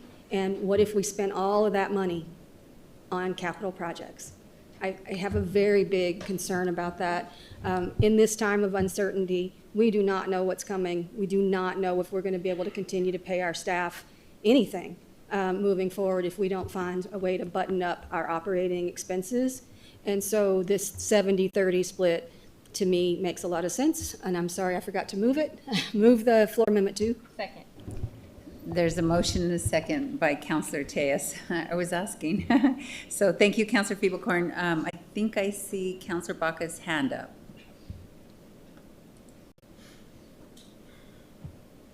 Yes, thank you, Madam President.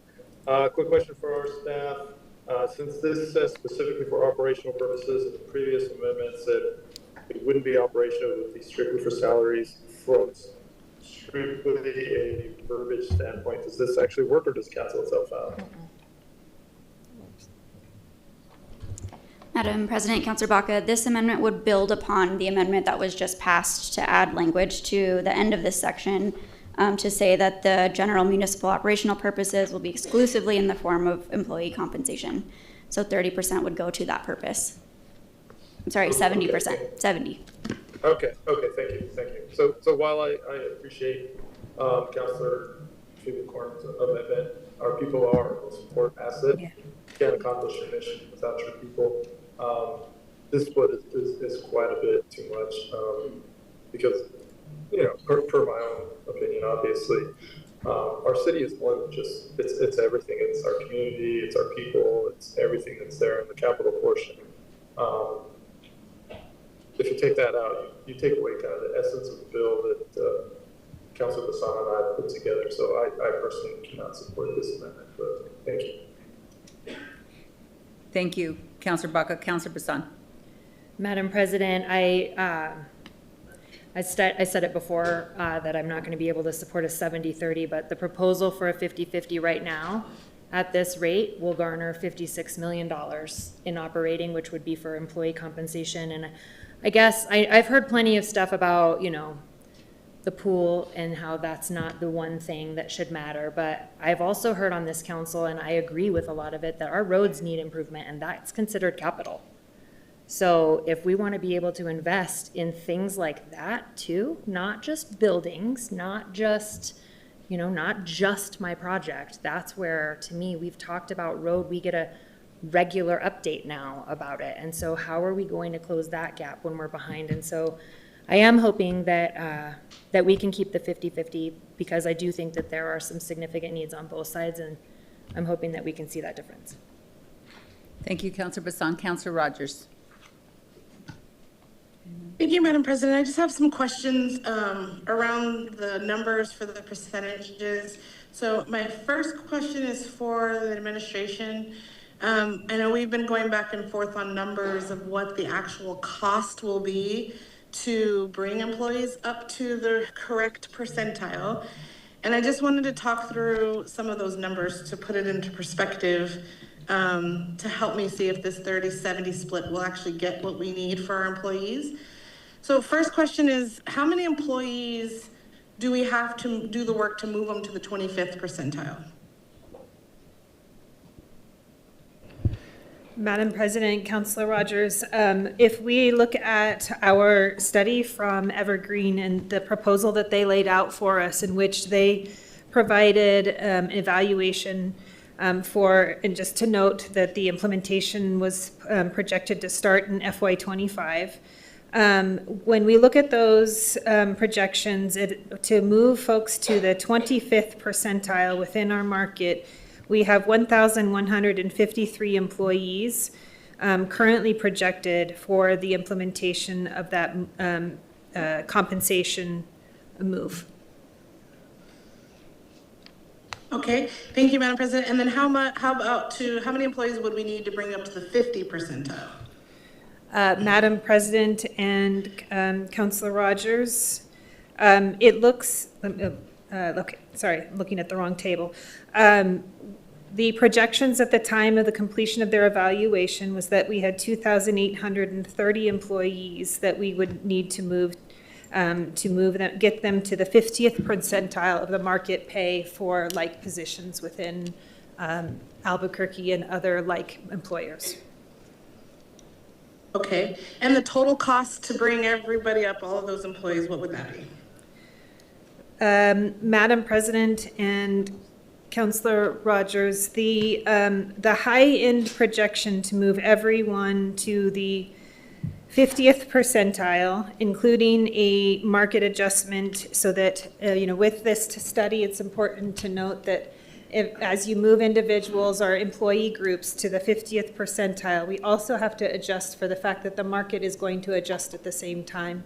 So accounting for a 2% market adjustment at the same time allows us to, and moving folks to the 50th percentile, which is 2,830 employees, with benefits calculated into that, because pay and benefits are tied to each other. It's $25,442,535 is the approximation.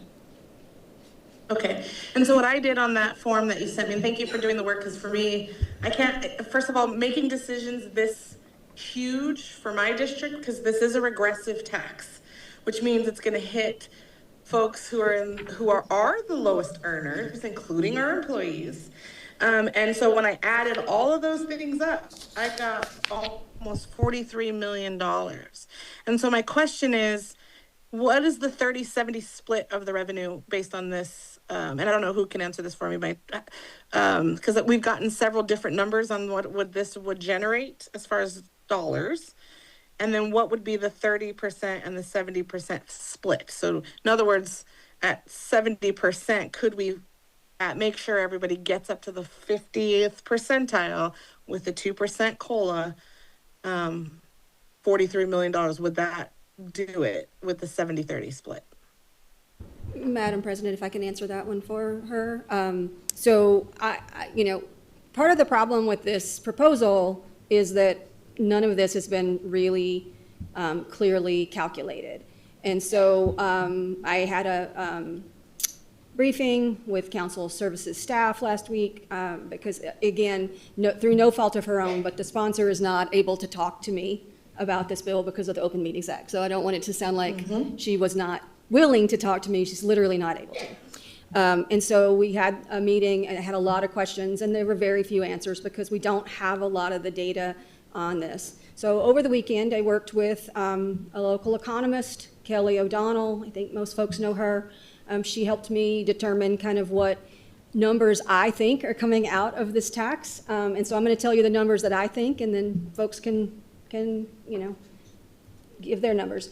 But from our best guess, and I will point out that she is a PhD in economics and I am a master's in economics, we think the tax would, at this level, would generate about $119 million a year. I hear a little bit different numbers everywhere, so totally fine. But if you believe my 119 number, and then 70% of that would be $83.3 million. And so I want to point out that that is not just to get staff up to the class and comp implementation now.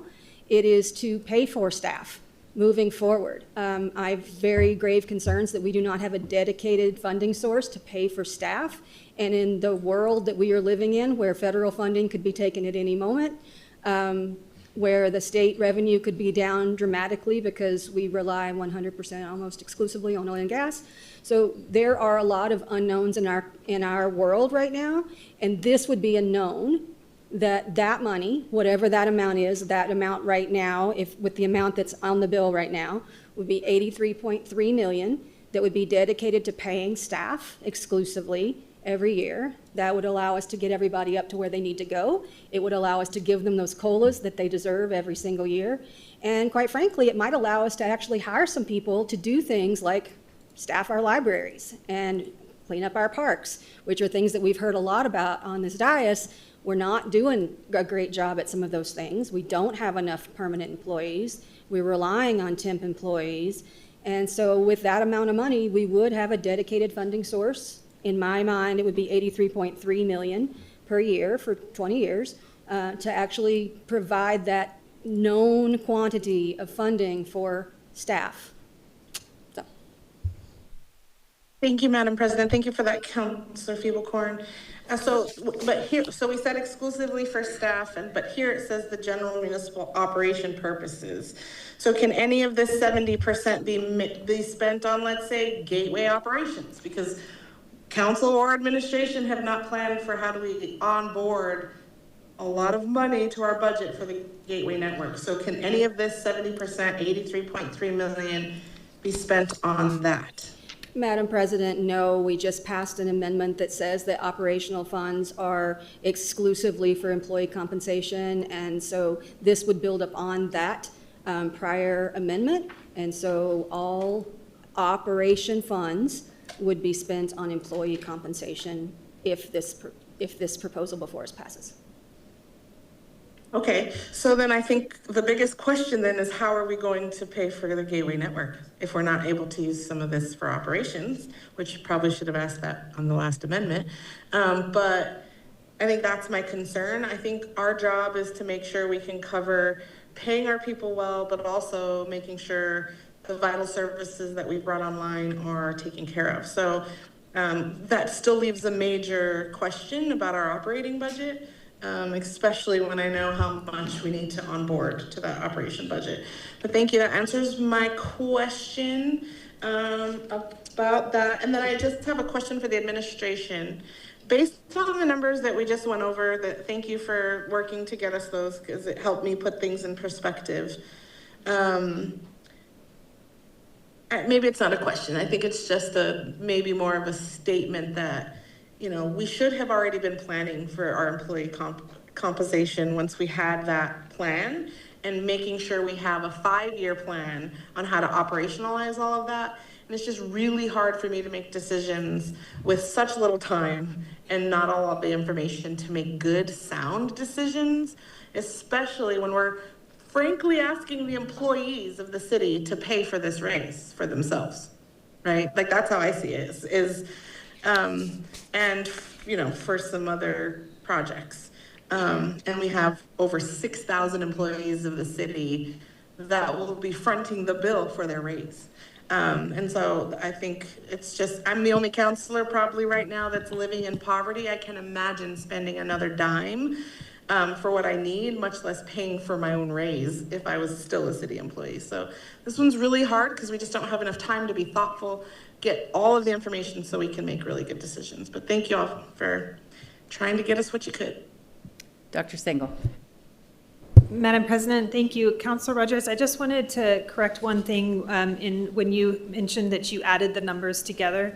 The final number that I gave you, which was 25,442,535, that is if we were just to make one move to everyone inclusive to the 50th percentile. So that already includes everyone getting to the 25th percentile. That number is inclusive. It is not in addition to the previous number. So I just wanted to make sure that was clear. Thank you, Madam President. I think it wasn't clear because the number of positions are different. So what I was told when I went through this with your staff was that we've already done some work to bring folks up to the percentile, which is why the 25th percentile is 1,153, and the 50th percentile is more employees at 2,830. So that's why I added those two numbers together for each of those boxes, because I was told we already did work to bring some people up to the 25th percentile, which is why those position numbers were different, right? So, but again, I think that's the point, is we haven't had enough time to flush this information out and make sure it's accurate, because, with all due respect, we received 2 rounds of numbers from your team just in the last couple of days. And so, again, I'm making very hard decisions for my district and the people who are already struggling, including city employees that we know can't afford homes, bus driver who was getting food boxes. So I understand critically the need to make sure our employees pay more. It's just really hard for us to ask them to do that by paying more in GRT. So thank you for that clarification. Thank you. Dr. Stengel. Thank you, Madam President.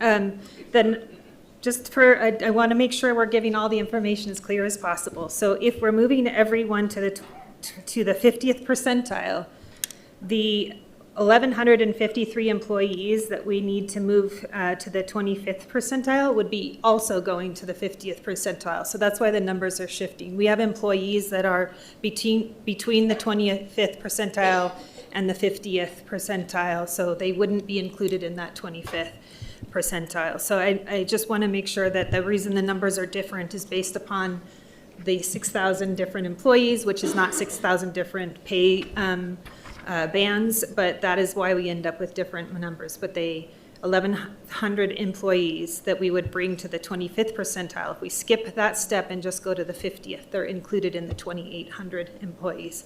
And then second, I just wanted to mention that we did implement right away when the Evergreen study was complete to do what we could to bring everyone to the minimum in their pay scales at the time, the employees that existed at the time, and or we worked with our collective bargaining units so that they understood exactly what employees needed to, were within that and for their negotiations and their pay plans when they negotiated. So that was our first step that we did accomplish in that first year, and we did not accomplish our next step. Thank you. Thank you, Dr. Sengel. So I don't see any more hands up or any counselors. So Counselor Feeblecorn to close. Thank you, Madam President. So I just want to clarify, because we heard, let's leave it the way it is. Well, the way it is before us tonight is that there is absolutely no breakdown. It is 119 or 130 or whatever number you choose to believe. That is the amount, and it can be broken up in any way, shape, or form between capital projects, bonding, and operations. We now have at least said that anything that goes to operations has to go to staff, which is great. I think that's really important. But before us tonight is something that has absolutely no part of it that says anything about what percentage will be used for what. And so I personally think if we're thinking about a tax that's going to raise $119-ish million for a couple of decades, we should have something in this enabling language that tells the city of Albuquerque and the residents of Albuquerque what those funds will be used for. And I do think that a 30-70% split is a fair one. 70% going to operate our city is a very, very important thing. We have a lot of uncertainty and we have a lot of staff that relies on us. 30% for capital projects is still quite a lot of money. And I think one of the problems that we've had in the past years with our bonding process that several people from the community mentioned is that we all have to grab something for ourselves. And so our capital bonding process is a little bitty bit here and a little bitty bit there. That is because we haven't prioritized. That is not something that the citizens should pay for. So I'm not taking it to zero. I'm not proposing that we spend no money on capital projects, but I think a 70-30 split is the appropriate split given all of the unknowns that are in this bill and that are happening in our world right now. Urge your support. Thank you. Madam Clerk. Counselor Baca? No. Counselor Bassan? No. Vice President Champagne? Yes. Counselor Feeblecorn? Yes. Counselor Grout? Yes. Counselor Lewis? Yes. Counselor Rogers? Yes. Counselor Tejas? Yes. President Pena? No. Passes on a 6-3 vote. So we are now on to floor amendment labeled C in your packet, which will now become floor amendment number C. Counselor Feeblecorn. Thank you, Madam President. I'm going to move floor amendment number 3 on page 2, line 11. Amend section 1 that has the 0.4875%, amend that to 0.1275%, and I'll move that amendment. Second. Thank you, Madam President. So this is, this is the kind of the meat of the discussion tonight. 0.4875, by my best guess, is going to generate about $119 million a year. With the 2 amendments that came before this, that does give you some clarification of how it's going to be spent, and we know it will be spent in a majority way on our staff, which is very, very important. But I argue that we do not need that much. What we really need is to pay our staff up to the level that is in the class and comp study, including COLAs, and that can be done for a much smaller amount. I've heard from so many constituents that are very concerned. 0.5% is a lot of money for many people, and I'm going to be real honest, it's not a lot of money for me. I probably won't notice it. but so many people in our community will notice it, and it will hurt them dramatically. I have folks who live in my district who are literally unable to make rent this month. And if we take any more money out of their pockets, it is just a travesty. And so I want to get our employees paid. I want to get some money for capital projects that are important, that have been happening. You know, there is one project that you all heard about that has been fully funded, I know, at least 3-4 times. We do need to get those completed, but I don't think we need to do it on the back of the poorest people in our community. And so I am just asking for us to consider a lower amount so that we can do all the things that we all want to do, but at a level that will not so negatively impact so many members of our community.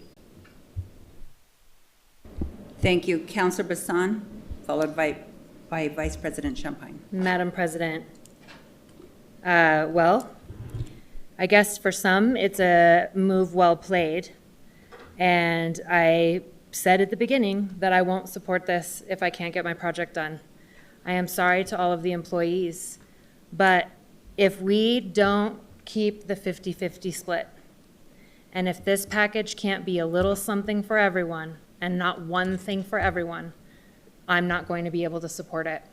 I will vote for this decrease, making it a minimal tax increase, and then I plan on voting against this bill, because I don't think that that is what this democracy was designed to do. I understand a lot of the concerns, but at the same time, if you're going to take away some of the meat for a little bit of everyone, and I understand, I've heard the arguments and I get it, but I will say that while we're talking about it and while everyone's attention's on it, whether you're Republican or whether you're Democrat, I'm really glad that we're talking about it. I'm really glad that this is a concern, because this clearly indicates a larger problem in our city. And I sure hope that you all find a better way to do this during the budget process, because I've definitely heard some solutions that I wasn't able to do when I was there. So I really wish that there was a better way to do this. I wish that you all could have seen a little bit of that, but if you reduced it to the 70-30 and now you want to reduce it to a 1/8, that won't get it to where the fundamental, if I'm going to stick my neck out and raise taxes, it's not going to do it for me at this amount with that dollar amount. Vice President Champagne. Thank you, Madam President. I just need some clarification. The previous one was, we said it was a percentage, 70%, based off of the 0.8475, and we put out numbers about how much that'll generate. And we advocated and we passed that based on that percentage will generate X amount of dollars, and now we're going to cut that percentage in half, so it's not going to generate the same amount of dollars that we just advocated for. How does that math work? Madam President, so this reduction would be about 1/4 of what was proposed, and so it would take it to around $30 million a year for the 2 decades. That 70% of that is $21 million a year, which gets us all we needed to bring all of the employees up to the compensation level in the class and comp study, and has a little left over for capital. So what you just advocated for, saying that 30%, because we're moving forward, is now being reduced some more. Yes. Madam President, the As a percentages are the compromise. percentages of whatever the total tax raised is. And so I'm just asking now that we, be somewhat reasonable and lower the tax so we don't harm people quite as much. Thank you.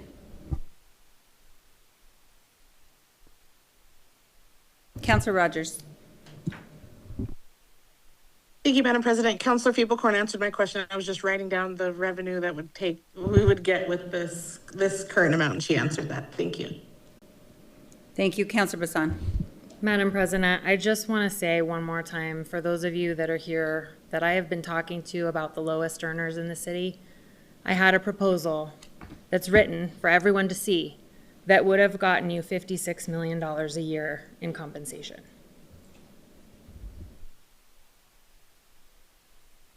Are there any additional questions? Councilor Baca. Thank you. Thank you, Madam President.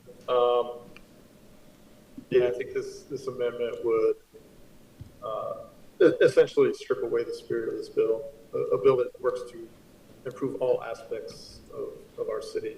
It's largely gone with the last amendment, to be honest, with the 30-70 split. I don't support this amendment. Honestly, I'd even suggest we withdraw the bill after this amendment. Thank you.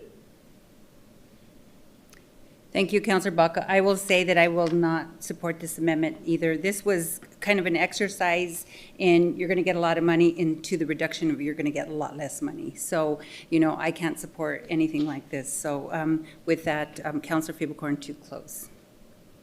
Thank you, Madam President.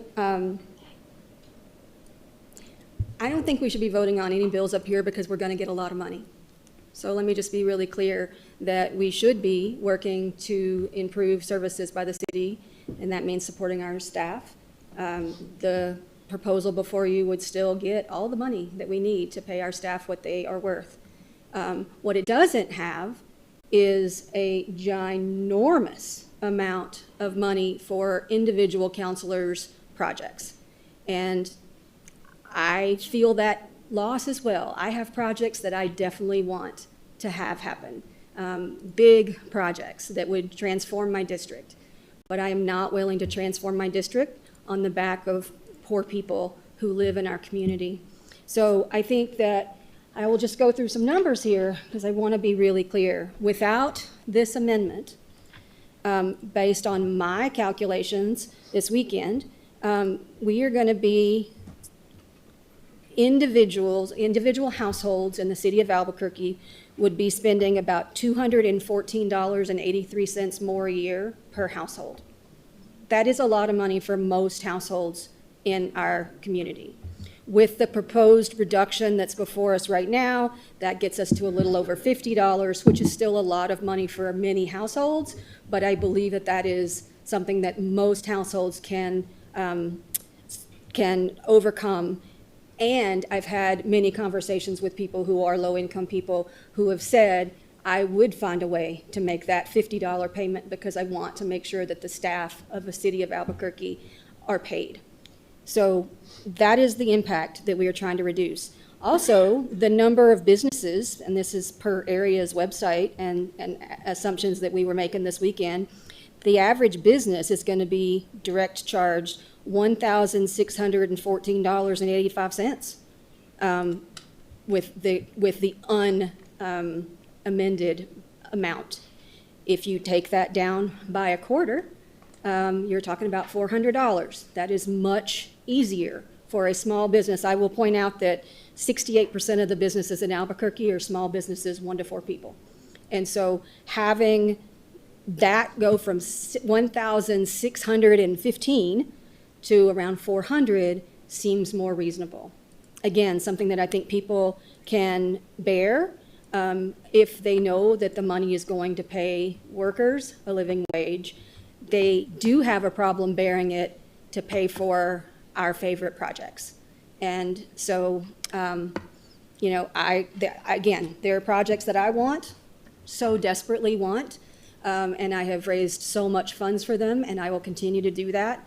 And there is some money with this .1275. There is some money, and we can prioritize amongst ourselves, like the adults that we are, to say which is more important to move in year 1 and then go to something else in year 2. But we don't all have to get everything year 1. And I will, as my final point, say we heard from someone who I very much respect tonight who said, some of this money would go to maybe updating some buildings that we already have. But no, it won't. There's nothing in this bill, and there's nothing in the bill that is now going to be heard later at a later date that says that it will be going towards updating buildings that we already own. It's just building new stuff. And who's going to staff that new stuff? Do we have employees for them? No, we don't. We don't have employees to do the things that we need to do right now. And we're going to build more stuff and more stuff and more stuff, and there'll be 9 vanity projects with no one to do the work and nowhere to go to get that operating dollars because we have maxed out our tax potential for the city of Albuquerque. So with that, I urge your support for reducing a pretty large amount of tax to something that is a reasonable thing that can be absorbed by most households in our community. Thank you, Councilor Feeblecorn. So, Madam Clerk, floor amendment number 3. Counselor Baca? No. Counselor Bassan? Yes. Vice President Champagne? No. Counselor Feeblecorn? Yes. Counselor Grout? No.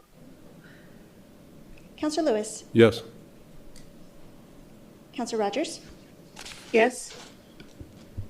Counselor Tejas? Yes. President Pena? No. Passes on a 5-4 vote.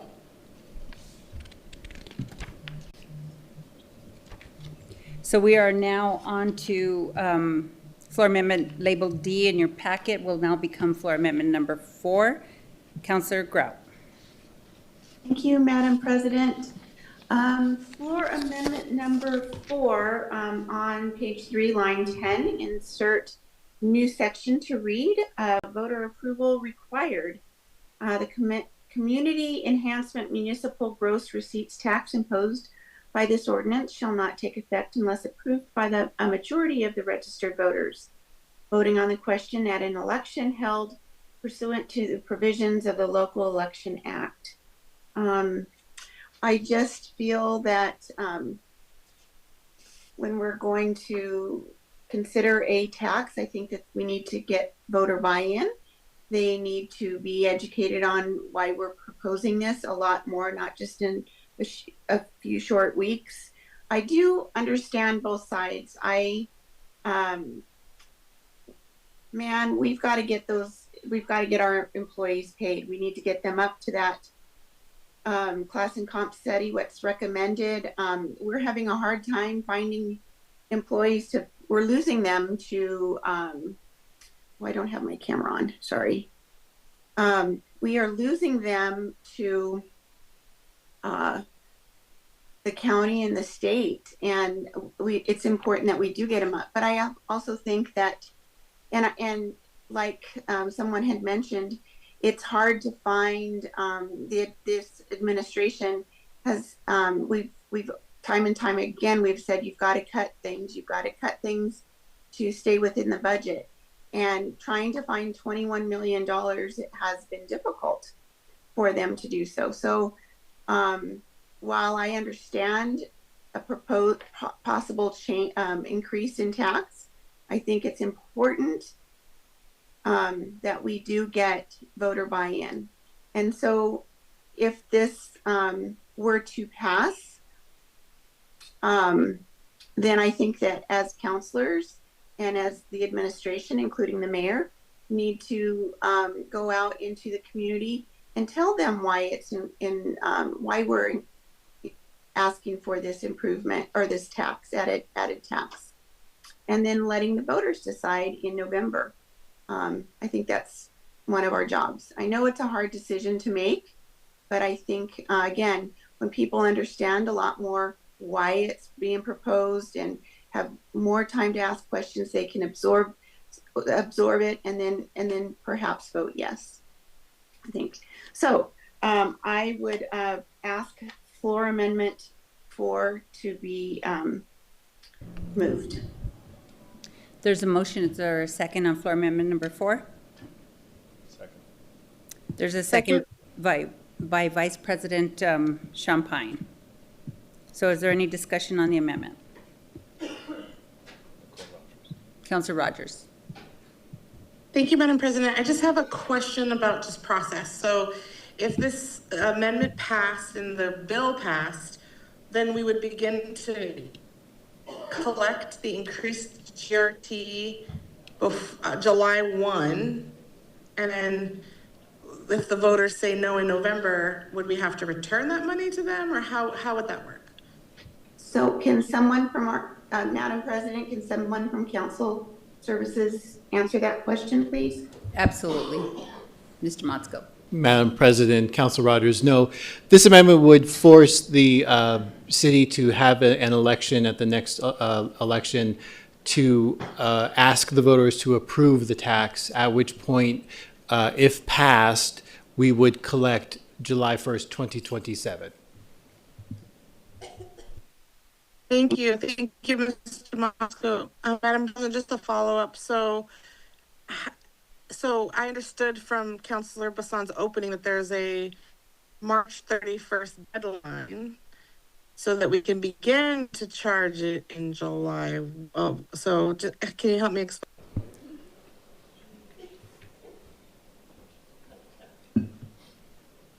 There was a March 31st deadline for the state in order for us to do this. If we did it, then if we didn't pass this, then we had to wait a year. So I just want to understand that better. Madam President, Council Rogers, that is correct. This would delay the collection for 15 months. Thank you.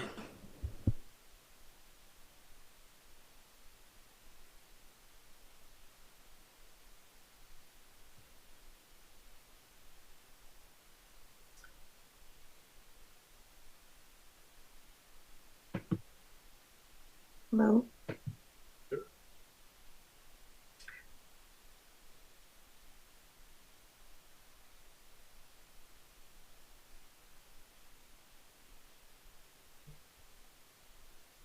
Councilor Baca, go ahead. Thank you, Mr. Vice President. While I appreciate this, send it to the voters. In fact, last year when I ran something similar, I requested it to go to voters from the very beginning. People should have a say. I think in this case, it's actually it's an egg, right? We have from total to salary, or it means we likely won't build anything with capital. We're getting voters to raise the tax to pay for other people's salary, and they're not going to get anything in return. Now, obviously, it's arguable, like, you know, if you're going to get a pool that matters, or you're going to get other quality of life, you know, people love the biopark, fact, right? People love our open space, fact. People receive something for that increase way back. In this case, we've now taken that away from people, and we're going to ask people to pay for other people's salary to bear that burden. And we're going to ask the people who are getting that salary increase to pay for their own salary increase and vote for it. I think this is a very, very, very bad precedence in that sense. I don't have support for this one. Thank you. Any other discussion? No. Councilor Grout to close. Thank you all. I urge your support. Madam Clerk. Councilor Baca? No. Councilor Bassan? No. Vice President Champagne? No. Councilor Feeblecorn? No. Councilor Grout? Yes. Councilor Lewis? No. Councilor Rogers? Yes. Councilor Tejas? No. President Pena? No. So that motion fails. So now Fails we are. on a 2-7. Sorry about that, yeah, thank you. We are now on floor amendment number E, which will now become floor amendment number 5. Councilor Grout. I'm not going to move this one. Okay, so I think that Madam President. concludes our amendments. Councilor Lewis. Thank you, Madam President. I did have, you know, there's like 7 or 8 different amendments that are in your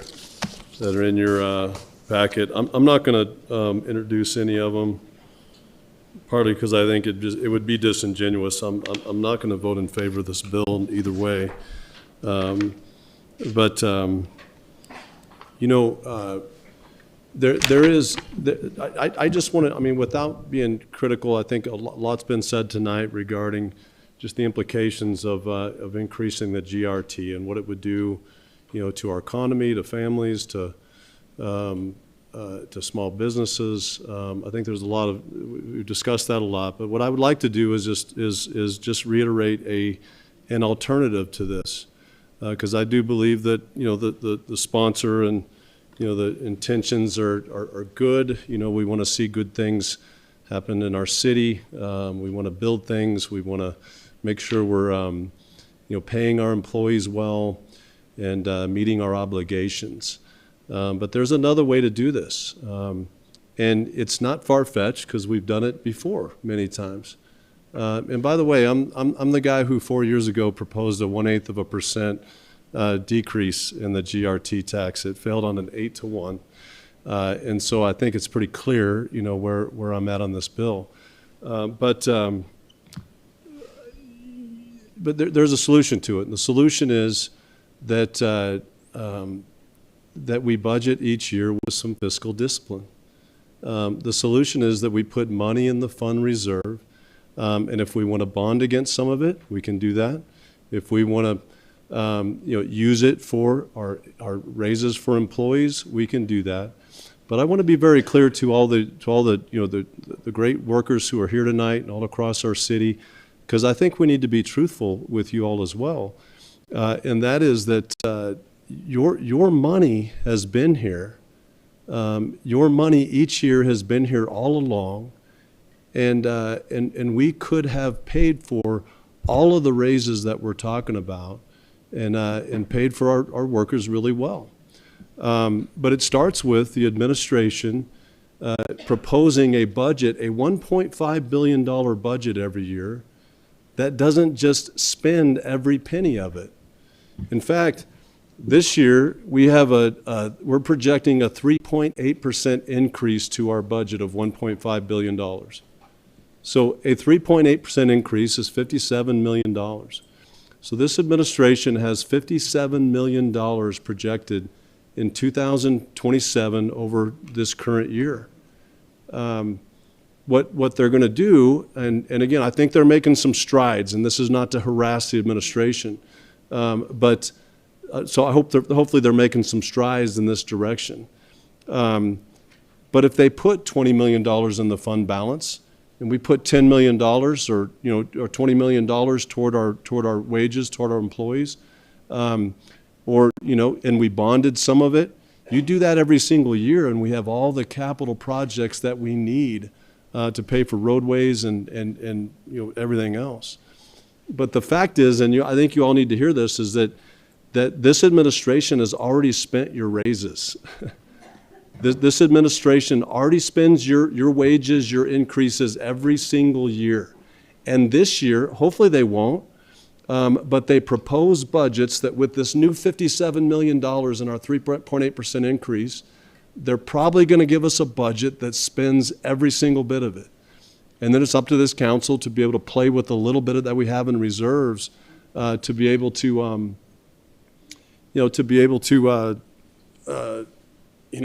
reprioritize things. But they've already prioritized it. We've done this in the past where we put $50 million aside in the fund balance, bonded against part of it, and it's how we paid for about $400 to $500 million in capital improvements. So there's a way to do it. It takes fiscal discipline. It just simply takes changing some priorities. I think we have to ask, does Albuquerque city government, is it affordable? And does it give a good return on our tax dollars? And I would answer no to both. And so I'm not going to introduce these amendments, but I oppose the bill. But again, this isn't about winning or losing or trying to win an argument. This is about offering other solutions. It's about hopefully making the conversation better. And ultimately coming up with something that's better for Albuquerque. I think I've articulated that. Whether that happens or not, I hope it does. 4 years ago, it was absolutely crazy to lower the gross receipts tax by 1/8%. Somehow it's the in thing nationally to, that we need to be more affordable, nationally, but in the city of Albuquerque, maybe it doesn't matter as much.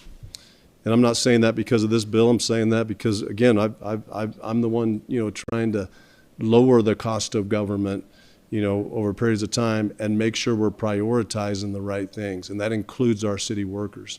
Thank you, Madam President. Thank you, Councilor Tejas. Thank you, Madam President. I just want to say, with the amendments, even with the amendments, I don't think we're missing the point here. This isn't a question about whether the city has needs, because we do. This isn't a question about if passing a tax is the answer, because it might be. But that question, and this is weird because I think I'm agreeing with Counselor Lewis for once, that we need to get a hold of our budget. And as fiduciaries on this council, every single one of us has a fiduciary duty. And it's not to just accept that we need more money. Our duty is to ask whether the existing resources that we have are being managed well, and whether alternatives have been considered, whether reallocations are possible, whether the normal budget process has been completed. And I think when we look at this, at a minimum, a new tax should not be considered before we complete a fiscal year 27 budget process, and we have performance information necessary to make informed decisions. We need better evidence-based budgeting process. We do not have that right now.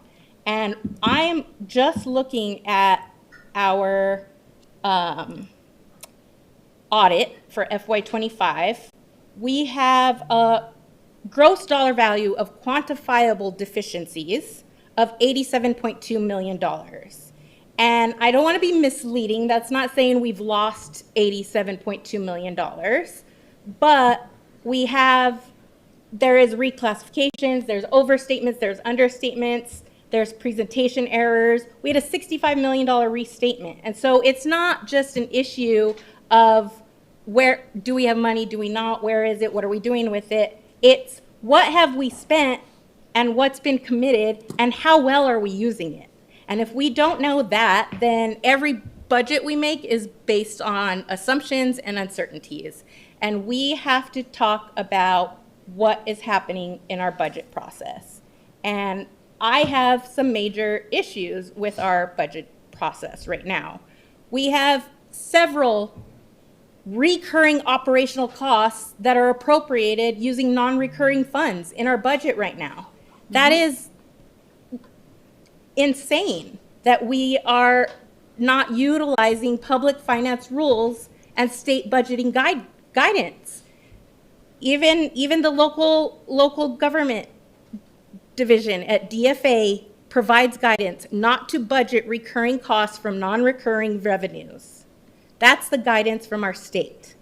We don't have an evidence-based process where we are tying actual objectives to outcomes to the budget that is monies that are being appropriated and then expended. So I can't say for sure that we don't have money or we do have money. And our financial statements say that we could use some more, but I don't know if that's true or not because I can't see how we've been using it. There are no outcomes tied to our budget. We collect some good data. We tie it to our objectives and our mission and our vision, but we don't answer the next question. And that question is it tied to outcomes? Is it making our city better or not? And that's the question we just do not have answers to. And as a fiduciary, I can't vote for any sort of tax increase until we've looked at alternatives. And from what I understand, no additional alternatives were reviewed. We didn't look to see if we have opportunities for clawbacks on tax abatements. We didn't look to see how many dollars are being foregone because we're not collecting on any sort of franchise fees. So I don't know what we have and what we don't because we are not collecting that information and we're not answering the questions that we have we're not answering those questions. So hopefully we can do that during this budget process, and I just cannot vote for this, especially, read the room, man. People are struggling. We are struggling. And we just cannot, in all good faith, raise this, even with the amendments, because we're missing the bigger picture. Thank you. Thank you. Councilor Feeblecorn. Thank you, Madam President. Just a few thoughts. First of all, I want to say that I put up my amendments on the OneDrives for the counselors to see last week as soon as I had them prepared.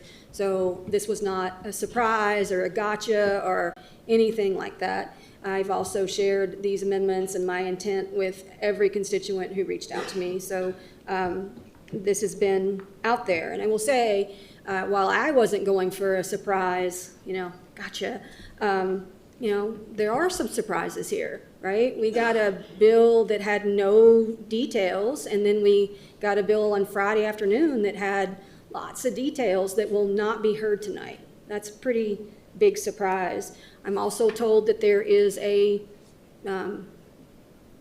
spreadsheet that lists all the projects that are going to be funded with this. I haven't seen that. I don't know if other counselors have, but that's a pretty big surprise as well. I will say that I agree with Councilor Tejas that we do have a fiduciary duty to make sure that we do the best job we can with budgeting. And I've been on council now for a little over 4 years, and we have not done that. I use this example not as the be-all, end-all, but I remember once trying to just take $800,000 for a resurfacing of a parking lot from APD. Nope, sacrosanct. That is not something that we can touch. And until we start taking a bigger look at how funds are needed and how they're used, we can't just say, let's find the waste. We all know where the waste is. We're just not willing, this body nor the mayor is willing to do anything about that waste. And so given that that's the situation we're in, and I'm convinced after 4 years of the budget process where I have seen cow chairs diligently try to find a way to get the needed 5 votes to make those changes, that is not an option for the city of Albuquerque right now. I will also say that in the proposal that was released on Friday that we'll hear at some later point, it says we're going to get rid of fees. And I'm very, very confused by that. Why would we reduce revenue because we don't have enough revenue and then raise revenue on the backs of low-income people? That makes 0 sense to me. And so that alone would make the other bills, not the one tonight, because it doesn't say that in the one tonight. It doesn't say anything in the one tonight, except for the amendments that we just passed. So I guess with that, I will say, the votes tonight will tell you a lot, and I think there are some folks that are just voting no or yes based on principle, and you can tell who those are. But I will say that I don't want to pay staff more to get something. I'm just going to vote to pay staff more. Thanks. Thank you. So we will now go to public comment. Thank you, Madam President. First up is Janet Sayers, followed by Mariah Breeding, followed by Sean Chansey. Madam President, members of the council, the latest I ever stayed here as a city employee was midnight. That was back in the 1980s when I was significantly younger. But going down memory lane, I was prepared, to support the tax. The last swimming pool was when I was a city employee, 1995, the West Mesa Aquatic Center. People in the 1970s, early 80s who thought we were nuts to be buying open space. Why are you buying the West Mesa? Why are you buying volcanoes? Why are you buying sandy foothills? But there was a group of community people that just pressed and pressed, and now we have this fabulous open space system.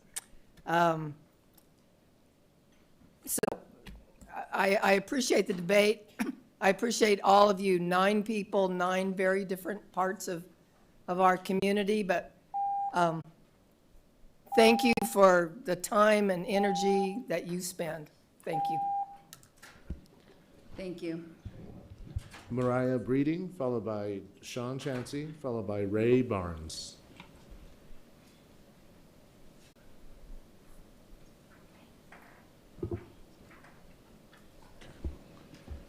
Sean Chansey, followed by Ray Barnes, followed by Dante Jacques.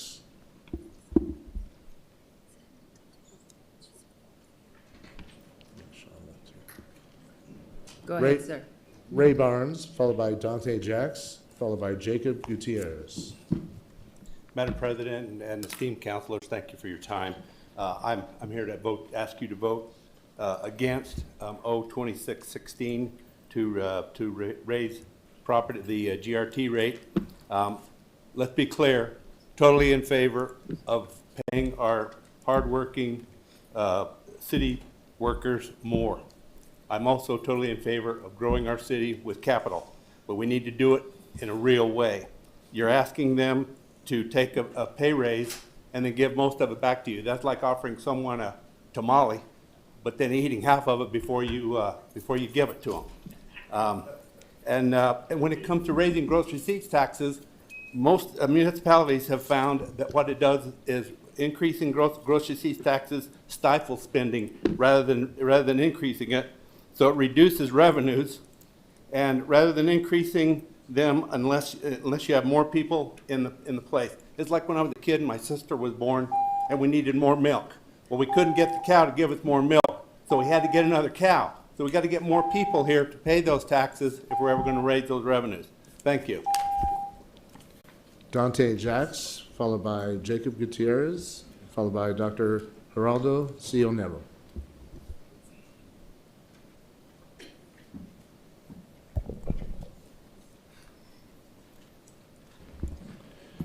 Jacob Gutierrez, followed by Dr. Geraldo Cionello, followed by Paul Cedillo. Thank you, City Council members. I've been a city employee for 13 years, and I can honestly say that you're correct. We got employees leaving by droves. We got a revolving door over there. Before, when I first started, it used to be 3 years experience just to even get a job there. Now we're hiring people that have 2 months experience. It's not going to stop. It's going to be unsustainable. We're doing 60, 70 hours a week in overtime. Guys working 5, 6, 7 days a week. I hope that this bill does pass. I am for it. I hope that you invest in the city employees. Because if you don't, I think you're going to be investing in claiming damage. I think you're going to be investing in lawsuits because it does take someone of skill to do this job. And right now we're hurting. We're hurting bad over there. So I do support this bill, and I do thank you for your time. Dr. Geraldo Cionello, followed by Paul Cedillo, followed by Roberta Curtis. Good evening, Madam President and members of the City Council, and I'm Dr. Geraldo Cionello. I'm an alternative health doctor and minister. Last month, we've just finished a legislative session in Santa Fe where we had issues with the HB 99 medical malpractice in reforming medical malpractice or bad practice laws to reduce insurance costs for providers. As a business owner, by passing this massive 21% GRT or gross receipt tax hike in Albuquerque affects our constituents and taxpayers' wallets if we eat or shop in town, use an Albuquerque-based service local businesses, or stop for gas on our way home. This would permanently raise the cost of doing business and living in Albuquerque. New Mexico families and businesses already struggling with rising costs and cannot afford another tax increase. Don't we really have enough resource waste? That said, I urge you to vote no on the proposed gross receipt tax increase. And may God give you wisdom to do the right thing by voting no on the proposed gross receipt tax increase. Thank you. Paul Cedillo, followed by Roberta Curtis, followed by Dennis Curtis.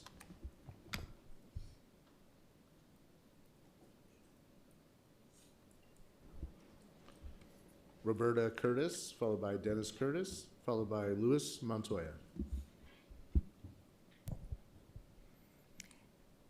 Madam President, City Council members, hello, my name is Bobby Curtis. I'm a longtime Albuquerque resident, and I work for Americans for Prosperity, a grassroots organization that advocates for lower taxes and less government for all New Mexicans.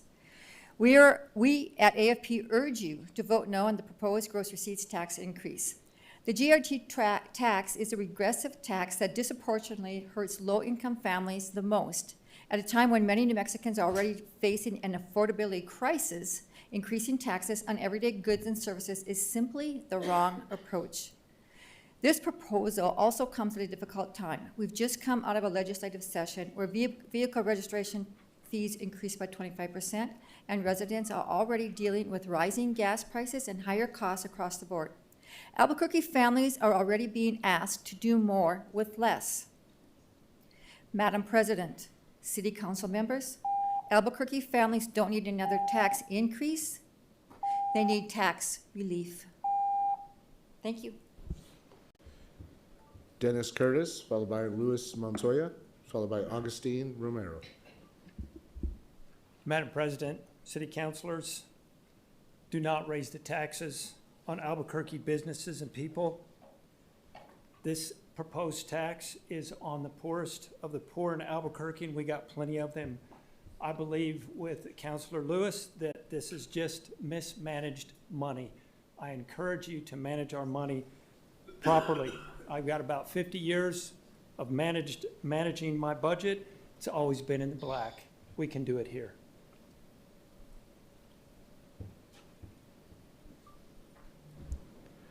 Luis Montoya, or Luis, excuse me, Augustine Romero, followed by Joel Villarreal.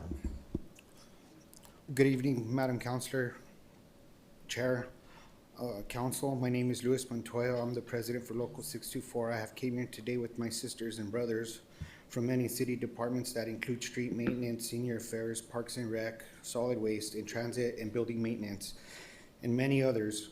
We respectfully ask that you pass this bill 2616. It will help with the cost of living increases over the years and help with the employees' retention, bring in much needed staffing, and support the employees who are already working hard every day to make a living wage. Thank you.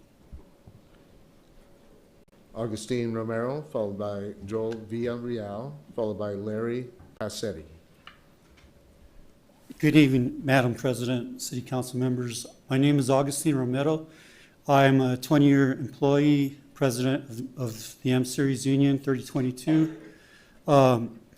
As a city employee, class and comp has put me and others like me at a disadvantage. I was at a step 2 for most of that time. I really appreciate you guys trying to do something and helping us out.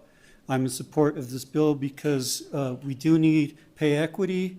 We show up every day. We work for you guys. You guys go to the art museums. You go to the parks. Your trash gets picked up. We're the guys that make this happen. And when you invest in us, you invest in yourselves. I appreciate your time. Thank you. Joel Villarreal, followed by Larry Passetti, followed by Philip Mayhew.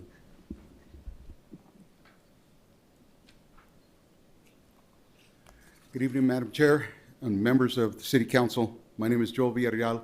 I am a rep with our unions here within the city of Albuquerque. First, want to say I'm kind of blown away that we had a bipartisan bill here that is little by little been taken apart tonight. The increase that would have happened in its original form would have cost a little more, less than a nickel for every $10 that a person spent, which has now been brought down by 80% now, right? So we're talking about a couple of cents there for every $10. Yet we still have counselors right now that are sitting on the sidelines on this. This money would have provided a lifeline for the services that we provide here. It would have helped fund the class and comp study that this council has supposedly supported for the last 3 years. I know it's not an easy decision, but this is the reality. The city has been operating by paying our workers less than their market value for the last who knows how long. That's wage theft. That's where we're at right now. Even at its full implementation, we would have still had employees at 25% of the market. That's 75% of the workers out there would have been making more than these people. All we were asking you all to do was fix the broken pay structure, and it's very sad now that I'm seeing the progressive wing of our city council take the same position as the Rio Grande Foundation, as Americans for Prosperity, and Doge. Elon Musk stuff that he was sitting there criticizing our government. That is what they're asking us to do here before they're willing to pass anything. I would ask people to please reconsider because our employees need help. Thank you. Madam President. Joel, Councilor Basan has a question for you. Mr. Villarreal, I have one question for you, sir. I have been speaking with you about this increase, about Yes, my ma'am. intent. What have I told you about my being able to support a tax increase? That it would have required the big picture that you were asking for, ma'am. Thank you, sir. Thank you, because to me, I was so excited to be able to do $56 million in employee compensation. But it can't just be employee compensation. It also has to be roads. It does have to be a capital project that I'm waiting to deliver. It does have to be that package. We were going to be able to get there. And I apologize to you that I wasn't able to deliver that to you and your people. Thank you, ma'am. And it's unfortunate because the people that are paying the price is literally the employees here that everybody is professing to care about. You would think that something would be done here to help fix what we're going through. Thank you. Larry Passetti, followed by Philip Mayhew, followed by Bernadette Overbeck.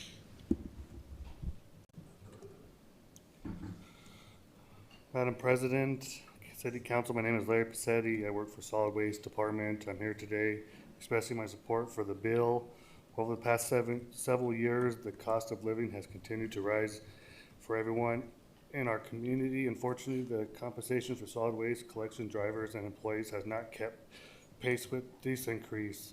The work that we do is physical, demanding, and require us to work in all types of weather and ensuring our city continues to run smoothly. Solid waste services are a critical part of keeping our clean city safe and healthy. Every day, our drivers are out there in the community collecting waste and keeping the neighborhoods and businesses and public spaces clean. It is an essential service that many people depend on, even if sometimes it goes unnoticed. Supporting Bill 02616 would recognize the importance of work that we do and help ensure that the employees responsible for keeping the cities clean are fairly compensated. Thank you.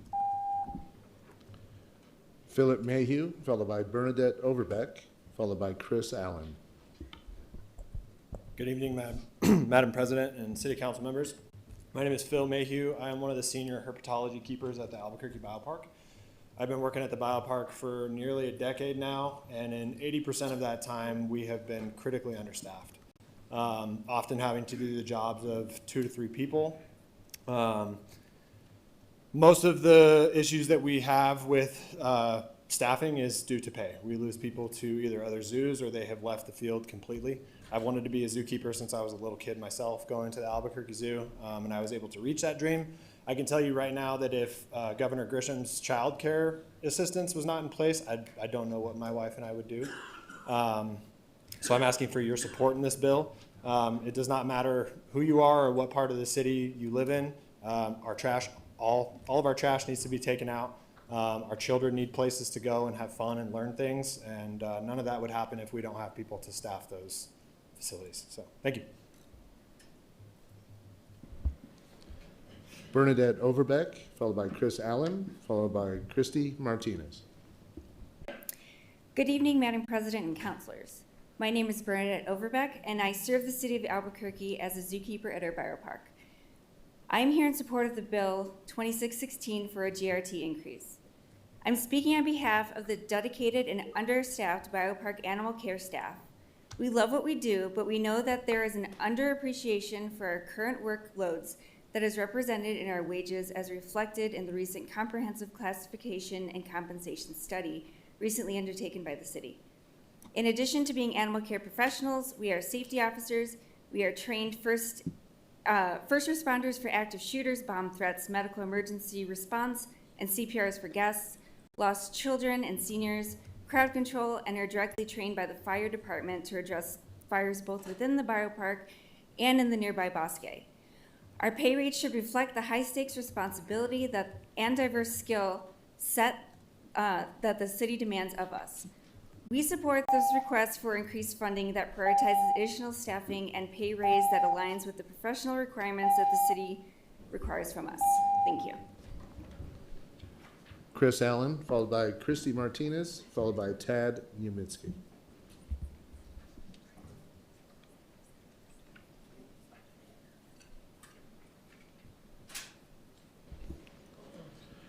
Christy Martinez, followed by Tad Niemitzki, followed by Debbie Blea. Good evening, Madam President and councilors. I oppose the proposed gross receipts tax increase in Albuquerque. Raising the GRT now would unduly burden small businesses and low-income residents already struggling with the cost of living. A higher tax rate risks stifling economic growth and discouraging new investment in our city. We should prioritize efficient management of the existing resources that we already have over the increased tax on our citizens. I urge you to vote no on the GRT tax. Thank you. My name is Christy, and I am with the Libre Initiative. Tad Numitsky, followed by Debbie Playa, followed by John Welsh.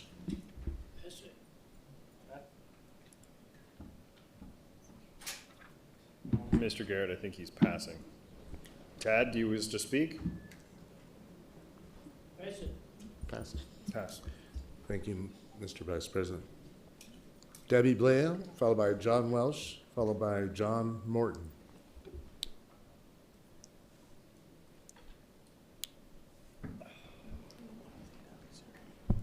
John Welsh, followed by John Morton, followed by Miss Ward.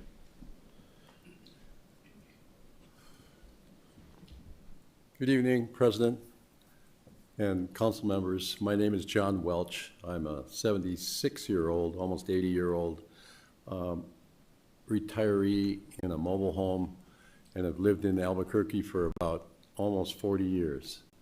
And my purpose is to vote no on this GRT.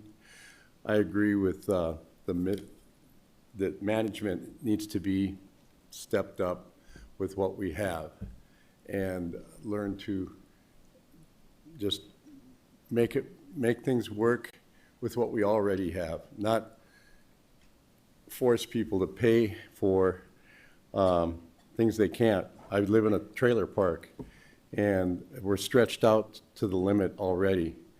I just ask that you firmly consider the little guy. I'm the little guy, and I'm an old guy, and I can't afford any more taxes. Please vote no on GRT. Thank you very much. She didn't like it? John Morton, followed by Miss Ward, followed by Ben Michael Barreras. Good evening, Madam President, members of the City Council, distinguished guests. I'm John Morton, and I'm speaking to you today about not voting for the GRT. It's inflationary. It affects every aspect. Rather than a sales tax, it affects every aspect of everyday life. We have money in this state. We're one of the richest states in the country, with the second largest permanent fund, with $14.5 billion in revenue from oil and gas. We had a surplus of $3.5 billion. Talking about solutions, you ask the governor for about $40 million, and it can be done. Thank you very much. Miss Ward, followed by Ben Michael Barreras, followed by John Vaughn. Madam President, councilors, I'm speaking as an individual tonight. Please vote no on the proposed increase in gross receipts tax. This is a tax on businesses. It is common for businesses to pass this tax on to customers. In that sense, it is a regressive tax. Those least able to afford an additional tax will be the most effective relative to income. What are the real motives for this? I think there are two. One is paying for a swimming pool in the zip code of the highest median income in the city. And I just want to add the ID International District waited decades for a library. To complain about 6 years is an example of privileged entitlement, in my opinion. The second reason, I think, is an attempt at an end around on a downtown performance center that should be decided by the voters of Albuquerque. Didn't finish. May I continue? Thank you, sir. The fact that city employees have become leveraged. I wasn't approving you to continue. You were I'm saying sorry. go I ahead. said you were All that right. close. Sorry. But yes, Please. thank you for understanding. Ben Michael Barreras, followed by John Vaughn, followed by Levi Griego.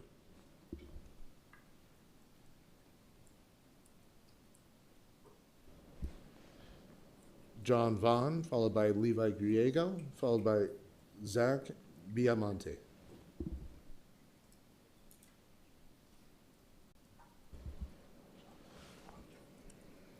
Levi Griego, followed by Zach Biamonte, followed by Catherine Simnacher. Pardon my pronunciation on that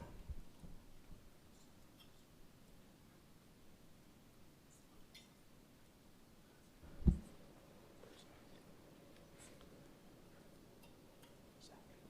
Zach Viamonte, followed by Catherine Simnacher, followed by Gerald Simnacher.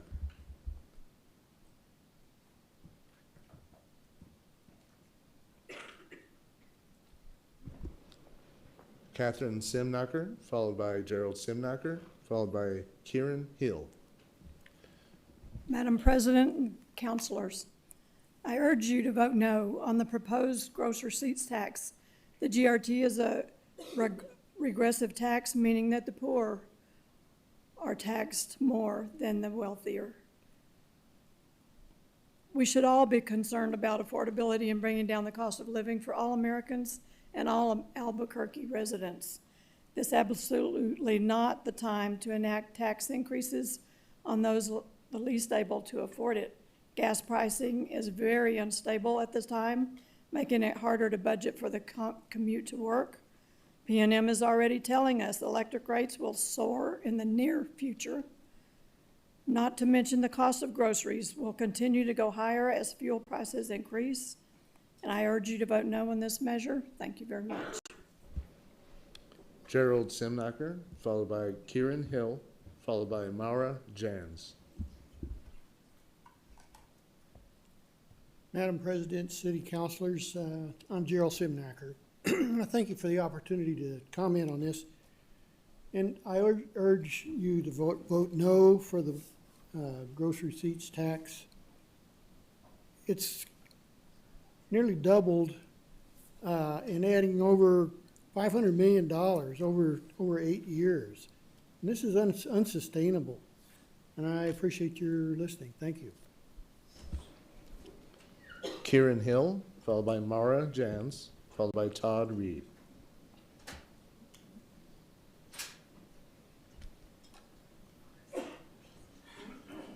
Maura Jans, followed by Todd Reed, followed by Jasmine Arias. Good evening, Madam President and City Councilors. My name is Maura Jans. I had 3 reasons for you to vote no against the gross receipts tax increase. My first was that it's bad for business. My second is that you should have found funds in the regular budget, and now I am shocked and appalled by hearing your city workers ask for decent pay. How was this not put in the regular budget? Oh, good Lord. Okay, I'm sorry for the city workers. This has got to be addressed. My third reason to vote no is that there should have been an alternative funding source, bonds. I like asking Santa Fe too. Vote no, but pay our workers. Todd Reed, followed by Jasmine Arias, followed by Sally Radke on Zoom.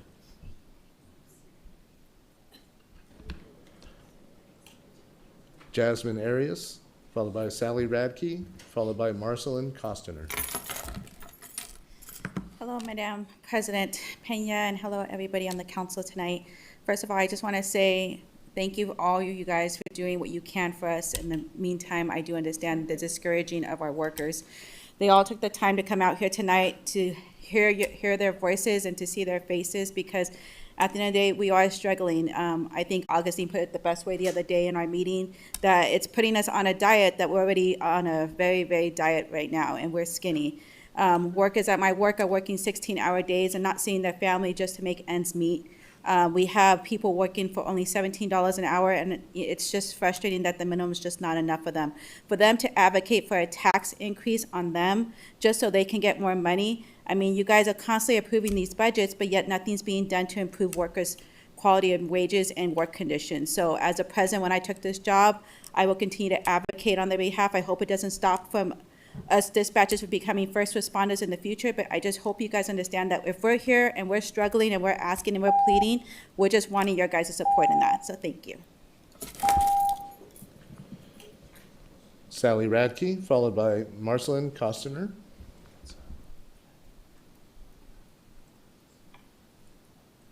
Hi, I'm Sally Duradke. I just left a book club meeting where a bunch of women were all sitting around chatting about how we really oppose raising the gross receipts tax. It is disproportionately going to affect low-income people in our city. And I hate that we're being pitted against city workers because we also really want our city workers to get a raise. All of the hardworking people that we've heard from tonight, they deserve a raise. 100%.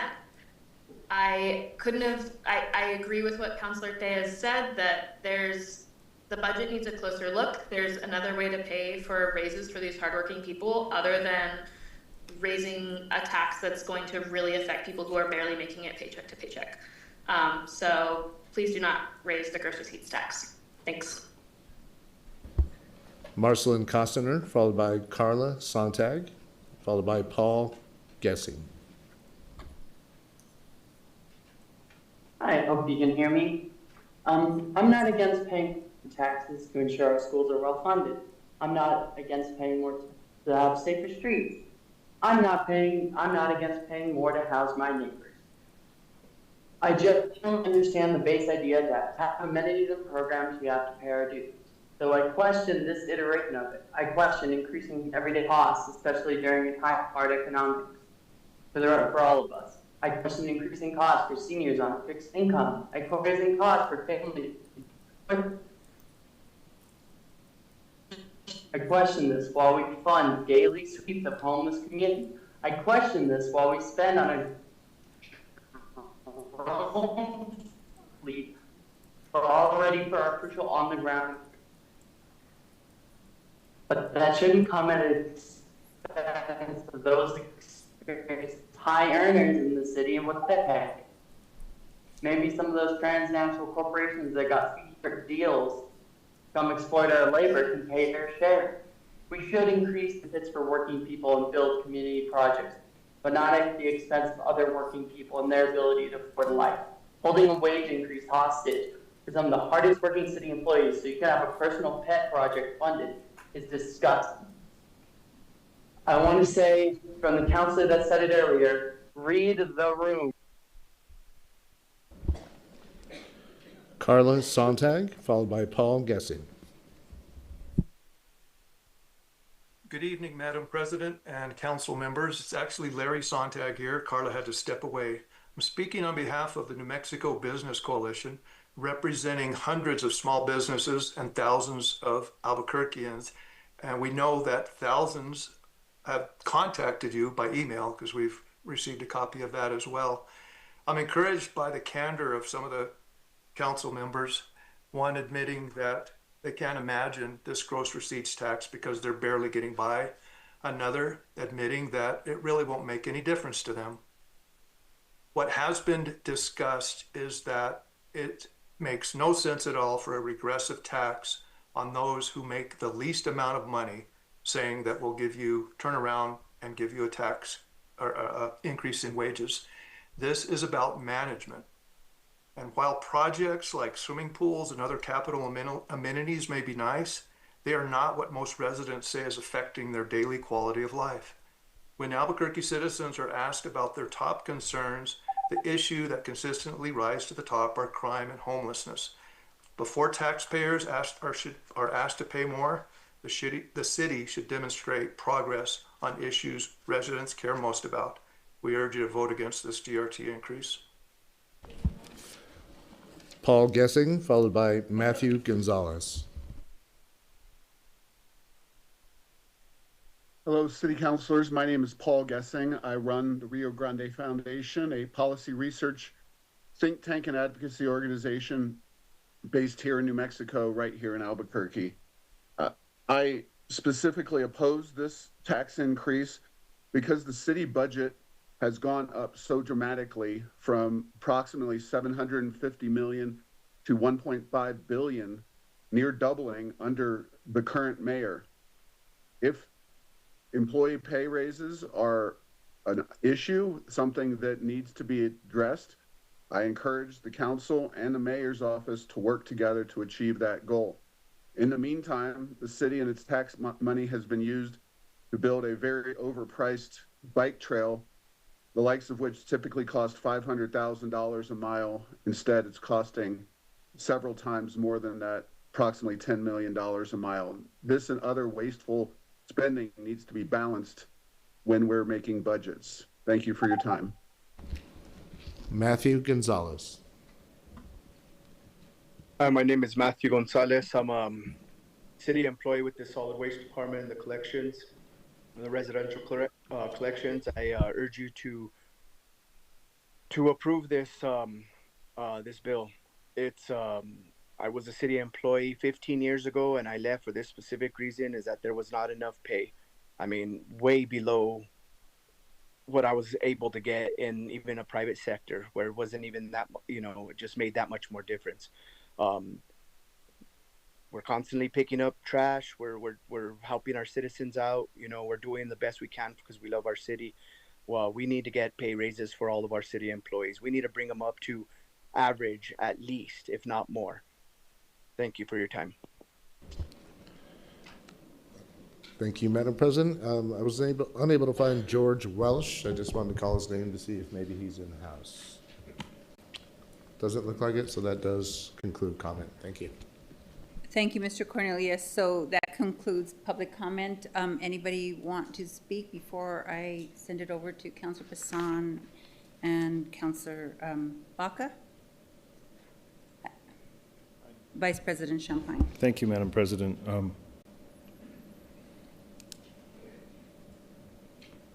It's a very difficult position to put us in, and I guess this is why we're elected, but I expressed this a couple of times to constituents that reached out, is that it's a delicate balance of what we're trying to accomplish up here. You listen to your constituents and they say we need improvement in roads, we need, some say a pool, some say a library, a community center. And in the 2 years that I've been here, I've learned that you come up with this idea, you listen to it, you advocate for it, and you say, okay, how does it go? I thought I was gonna get gavelled. And they tell you, say, well, you have to go get plans made, and that costs X amount of dollars, sometimes usually about a tenth of what the project ends up costing. So $150,000 to develop this program. And they come back and say it's gonna cost 1.5 million. And you say, okay, I'll go get the money. And you go get them 1.5 million, and it takes you 10 months because you gotta go to Santa Fe and you gotta talk during budget, and you gotta, all these little intricate movements, and then you go back and say, I've got my money. And then they go, okay, it's 1.7 now because it took you 10 months. Okay, let me go find 200,000. And then you keep going and you keep going. You're chasing this carrot the whole time. So it's very difficult to say, how do we stop that? How do we generate money so that we start a plan and say, we have the money now, start it now? Do you save? Do you raise taxes? But on the flip side of that, we talk about, and this was the difficult part when I read this, was here we are months and months and meetings talk about how our folks here are struggling to make it by. We need assistance for living. We need assistance for food. We need guaranteed income because they can't afford a good car. So we develop these programs because of all the need of the public.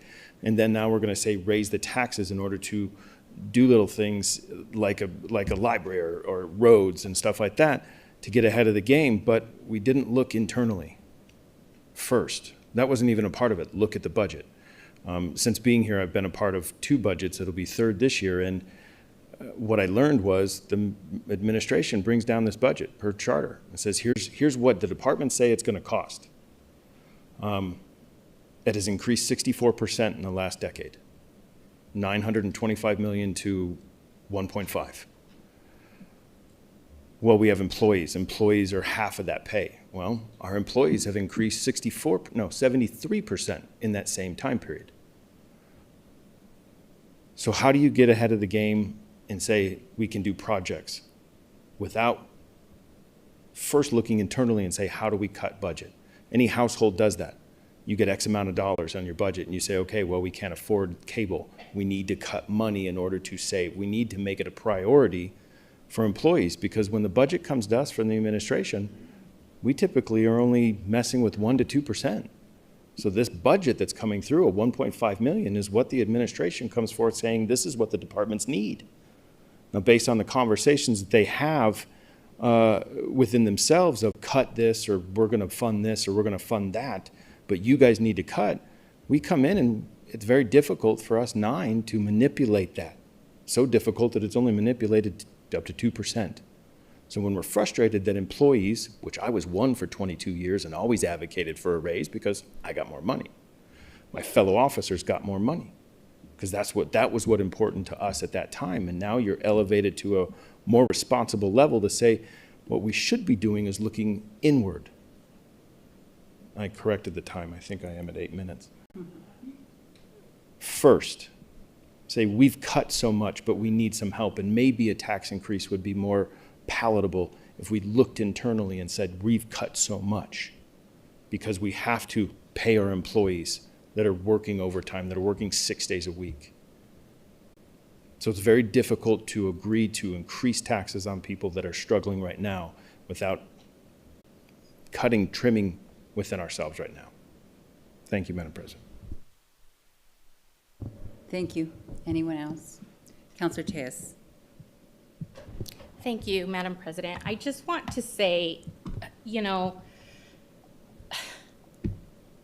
as it was written, it didn't fund raises. It only funded the possibility that wages might be discussed. That's what it did. And we should not be proposing a gross receipts tax to cover wages. We should be making employee wages binding through a budget rider or a direct budget appropriation or whatever that is, because you do deserve it. And I disagree, honestly, with Councilor Baca, who earlier said that, people don't want to pay taxes that gives raises to others and get nothing out of it. But the fact is, we get a lot out of it. We get so much out of it, right? We get services performed by people who deserve wages that show their value and that are promised to them and that are binding. And I also think it's very, very critical, because it's not just, the administration that needs to get a hold of a problematic budget, but it's also this council, because we have brought forward several pieces of legislation to directly address affordability in the city for people who are struggling, and each one of those items has also been killed. So this isn't a your fault, my fault, it's all of us. And we need to reconcile that and really, really act like we give a damn and do our jobs up here. Thank you. Thank you. Anyone else? So I will just make a few comments. I just want to thank Councilor Baca and Councilor Vincent. Yes, nonpartisan bill. I was so excited at the opportunity for this just to pass. I've been on council. I think I'm the longest serving councilor here. And, just going through the budget cycle, I've been committee of the whole chair a couple times. I don't remember exactly, but kind of what Councilor Champagne is describing. You have constituents that say, well, you haven't done this, you haven't done that. It takes so long to be able to get some money to projects in districts. And then I think it takes even longer for districts that have historically been neglected or marginalized to get resources there, because we're already behind, right? So we walked into office and we're behind, and then whoever precedes me is going to be behind. And so I looked at this as an opportunity. Two things. One thing since I've been in office is that I have always, no matter what any administration that has been before me, is that they send down a budget and I send down an additional increase for our employees.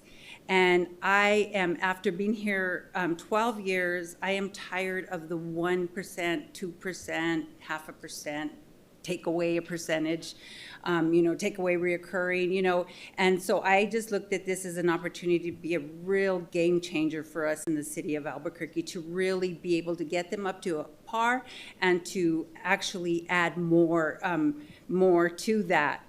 And then looking at projects and districts, you know, I really appreciate the fact that Councilor Baca and Councilor Bassan really wanted to distribute it equally. You know, with 9 councilors and the mayor, you know, over the years, disproportionately, some council districts get more money, you know, and sometimes a lot of the money, even if you count it out, not with equity as part of the equation, but if you count it out with councilors and the amount of councilors on the west side and the east side, disproportionately, the east side of the city of Albuquerque gets more resources and more capital to their districts, right?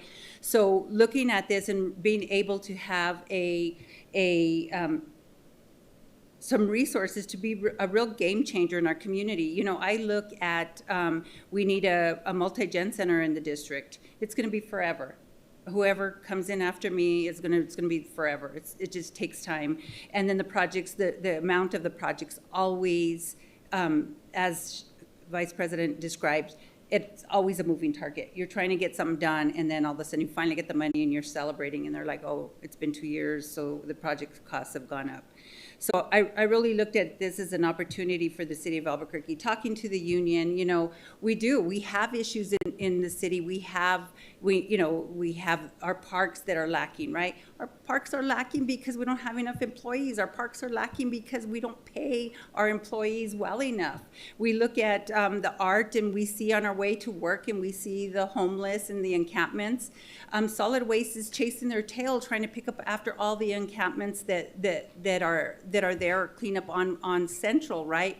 And then when we look at the Gateway costs money. When I came in, the administration came in, and as you recall, when the state of New Mexico actually abolished our behavioral health system in the state of New Mexico, Mayor Keller came in, and for whatever people are saying here tonight and all the whispers that I'm hearing, he came in and created a whole system to support a continuum of care for people who are homeless and addicted, and it costs money to run that. And so us trying to increase the GRT, somebody used the whole tamale thing. Well, we're already doing that because we run mostly on GRT. And if you look at our GRT from 2016, we had a $900 million budget. Today it's a $1.5 billion budget. Then you look at our counterpart, the county, and their budget is at $1.3 billion. They don't serve as many. We serve not only the city of Albuquerque, but we serve people throughout the state of New Mexico because everyone comes to Albuquerque for services. Within a few short years, Bernalillo County is going to exceed our budget. And in order for us to be competitive and to do some things in our community, people say, well, we don't have anything, we need more stuff, we need to get into the 21st century. Well, I think this is an opportunity for us to be able to do that. So again, I want to thank Councilor Baca and Councilor Bassan for thinking outside the box, thinking about our employees, thinking about how this city looks and transforms in the future. Unfortunately, I cannot support this bill as proposed. Maybe sometime down the line, we'll be able to do something, but I'm going to leave tonight's meeting very disappointed. So, Councilor Baca or Bassan to close. Madam President, I know that I just want to say, I guess, that I didn't draw a hard line. I really did think that I was doing something that was going to be able to fit the needs of as many people as possible, to meet as many of the goals that we've discussed as possible. And it wasn't a perfect plan. It wasn't presented in a perfect way. The companion bills are there, but they're irrelevant. They will be withdrawn.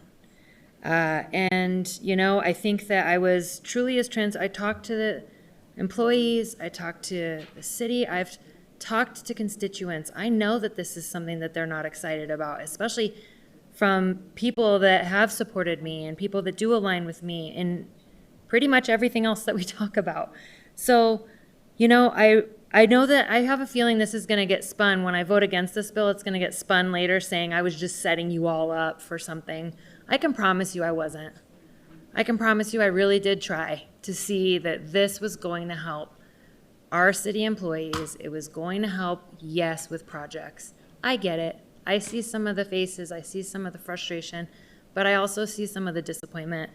This is what I thought was a good solution. So now, out of all the talk we hear about budget, it's gonna be spicy coming up with all these counselors, because I just wanna say, admin, you better get ready, because they are all gonna have a ton of amendments for you to make it all better and perfect. But I didn't set you all up for failure on purpose, and I didn't try to be misleading or misguiding. I tried to make a difference, and I tried to make a change, and it didn't work. But I can go to sleep tonight knowing that I tried. Counselor Baca?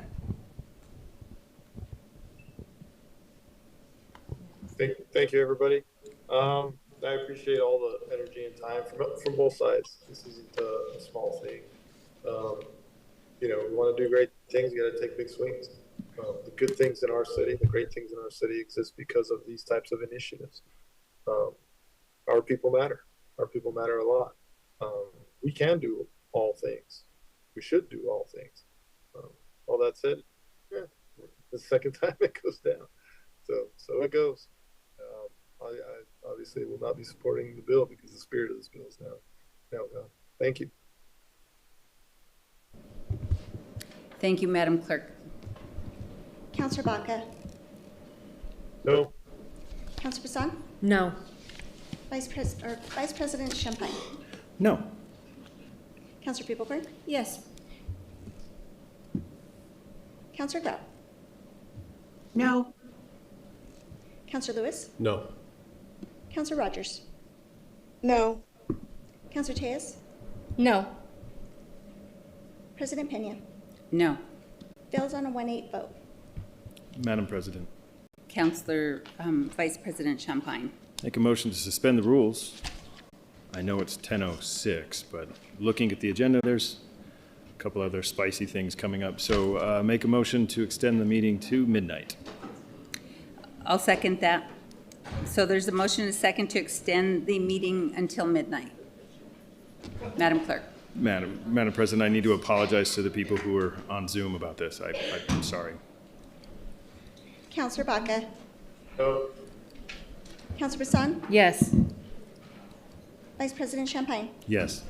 Counselor Peopleburn? Yes. Counselor Grau? No. Counselor Lewis? Yes. Counselor Rogers? No. Counselor Tejas? What? Yes. Oh my God. President Pena? Yes, of course. Passes on a 6-3 vote. Thank you. So we are now on Tejas, I was trying to say Pena and Tejas at the same time. Tejas, Baca, Rogers, Pena, 015. Counselor Tejas, did you want to introduce the bill?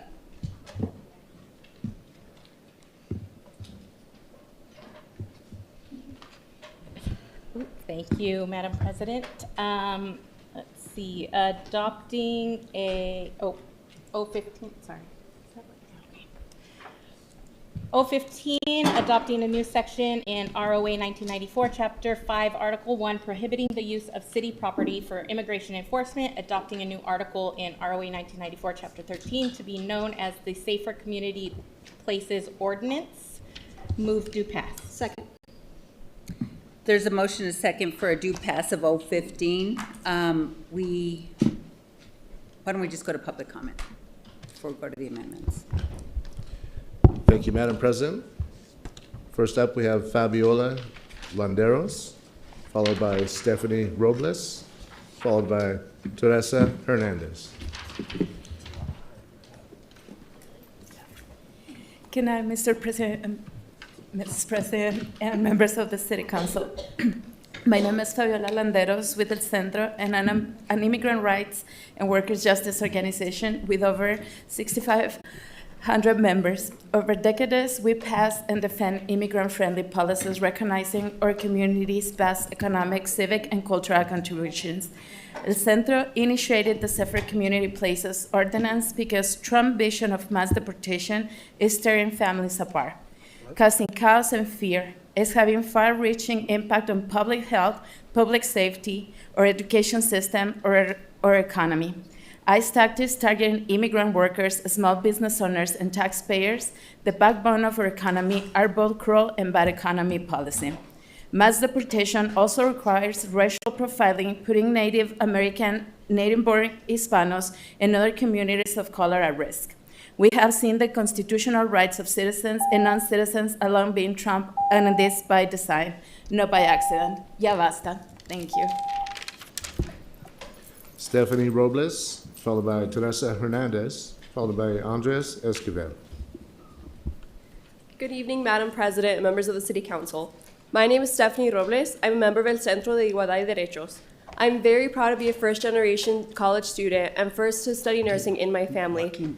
In addition to studying, I work at a clinic that serves our immigrant community. Today, I'm here to support the Safer Community Places Ordinance.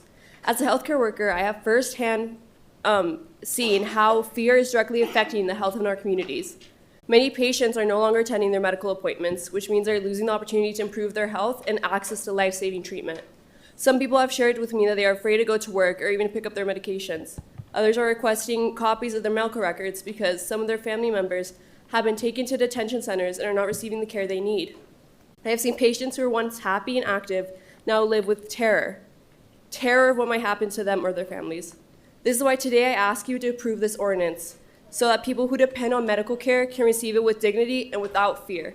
Thank you. Teresa Hernandez, followed by Andres Esquivel, followed by Sachi Watase. Good evening, President and members of the City Council. I will read in absent for Teresa Hernandez. My name is Teresa Hernandez, a member of El Centro. Albuquerque has been my home for more than 30 years. I came here to contribute to the economy of this state through my work with a family business. Today I'm here to support the introduction of the Safer Community Places Ordinance because it is neither reasonable nor fair to see workers, taxpayers, consumers, and small business owners who keep New Mexico's economy alive being targeted. We also pay taxes to the federal government, and we do not want those funds to be used to attack our own community. Mass detentions and the constant presence of ICE has directly affected my business. Some employees do not show up to work because they're afraid, and many customers avoid leaving their homes. When enforcement operations happen, business slows down and money stops circulating, which also affects other businesses, restaurants, and hotels in our community. We ask you to support this ordinance. Andres Esquivel, followed by Sachi Watase, followed by Sarah Yvonne Escobar. Good evening, Madam President and members of the City Council. My name is Andres Esquivel. I was born in Chihuahua, Mexico, and I migrated to the South Broadway neighborhood when I was 2 years old and currently reside in Nob Hill. I work with the New Mexico Dream Team as a campaigns manager where I work closely with immigrant youth and mixed status families. Growing up, I've always been afraid of my family having any confrontations with ICE and being forcefully separated from each other. I've heard stories of other parents getting deported and have lived with the constant anxiety of horrible things happening. When talking to our members and some of my colleagues, the feeling is not only mutual, but bigger. Seeing headlines from Minneapolis of parents being kidnapped while picking up or dropping off their children from school makes me think, what if this happens to my mom while she's picking up my little brother at Rio Grande High School? This is why we must pass the Safer Community Spaces Ordinance, so that we can make sure that families like mine are protected from getting kidnapped by the federal government, especially at sensitive locations such as schools. I urge all members of the Albuquerque City Council to vote yes on O2615. Thank you. Sachi Watase, followed by Sarah Yvonne Escobar, followed by Lisa Christofferson.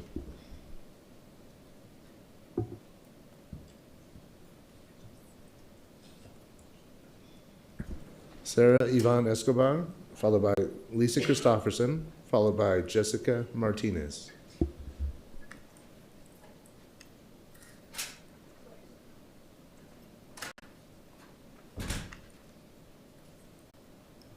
Lisa Christofferson, followed by Jessica Martinez, followed by Aurora Areola Hernandez.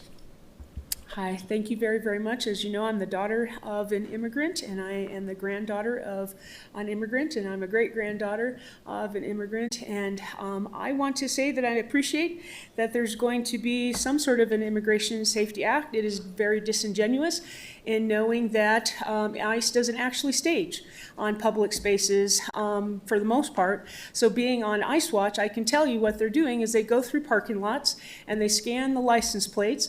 So every single weekend we have groups out, and that's all that we do is watch ICE going through the parking lot, and then when they're about to go take someone, a group goes over to try and intervene. So they have a name of a person who just put in for a permit or for, they're trying to do it the right way. That's how they get their name, and then they go up to them and they'll say, "Hey, Susan, you have your paperwork with you?" So a bill that says to have safe spaces, absolutely we need that. But what we asked for was no warrant, no detainment. Where is our no warrant, no detainment safety in this city? Jessica Martinez, followed by Aurora Ariola Hernandez, followed by Carolina Carrillo. Good evening, Madam President and Councilors. My name is Aurora Ariola Hernandez, and I am here in support of the Safer Community Places Ordinance. I serve as the Economic Justice and Policy Manager at the New Mexico Immigrant Law Center, and I stand here today as a proud daughter of immigrants and as someone who calls New Mexico home. In New Mexico, immigrants are a vital part of our workforce and our local economy. About 62% of immigrants aged 16 and older participate in our local economy, according to the Migration and Policy Institute that conducted a statewide analysis. Immigrant families are actively contributing, paying wages, and filling jobs across various industries in the state. Immigrant-owned businesses are better able to maintain stability and continue economic mobility when policies create clarity and security within their communities. But our community is more than just our economic contributions. At a time when federal action instills fear in our communities, local protections are crucial.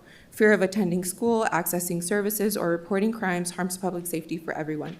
This ordinance strengthens community protections, ensuring access to essential services and safeguarding community well-being. I urge you to continue protecting our immigrant communities and families and vote in support of this ordinance. Thank you. Carolina Carrillo, followed by Gabriela Carrillo, followed by Mara Lozano.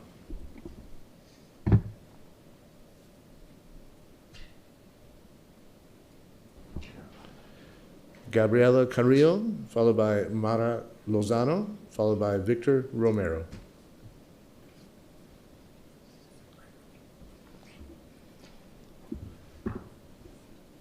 Mara Lozano, followed by Victor Romero, followed by John Medeiros.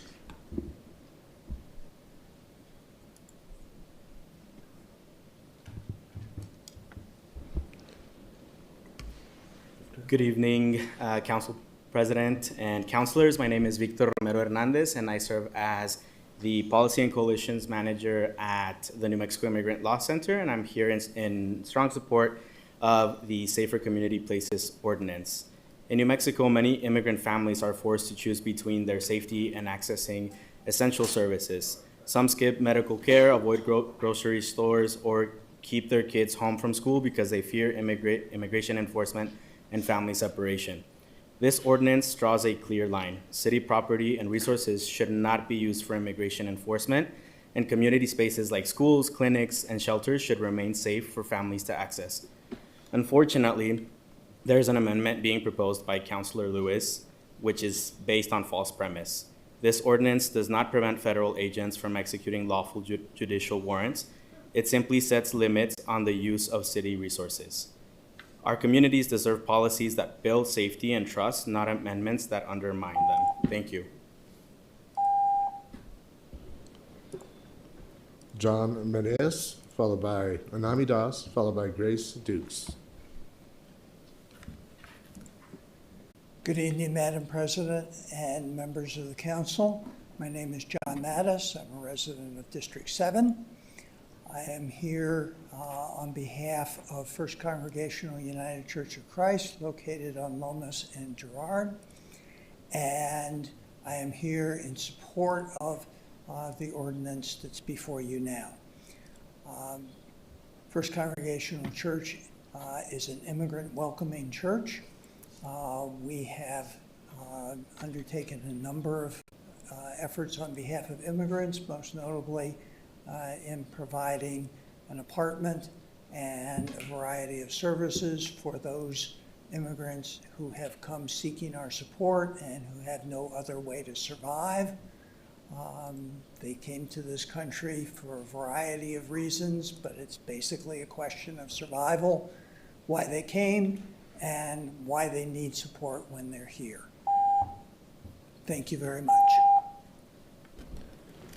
Anami Das, followed by Grace Dukes, followed by Stephanie Welch.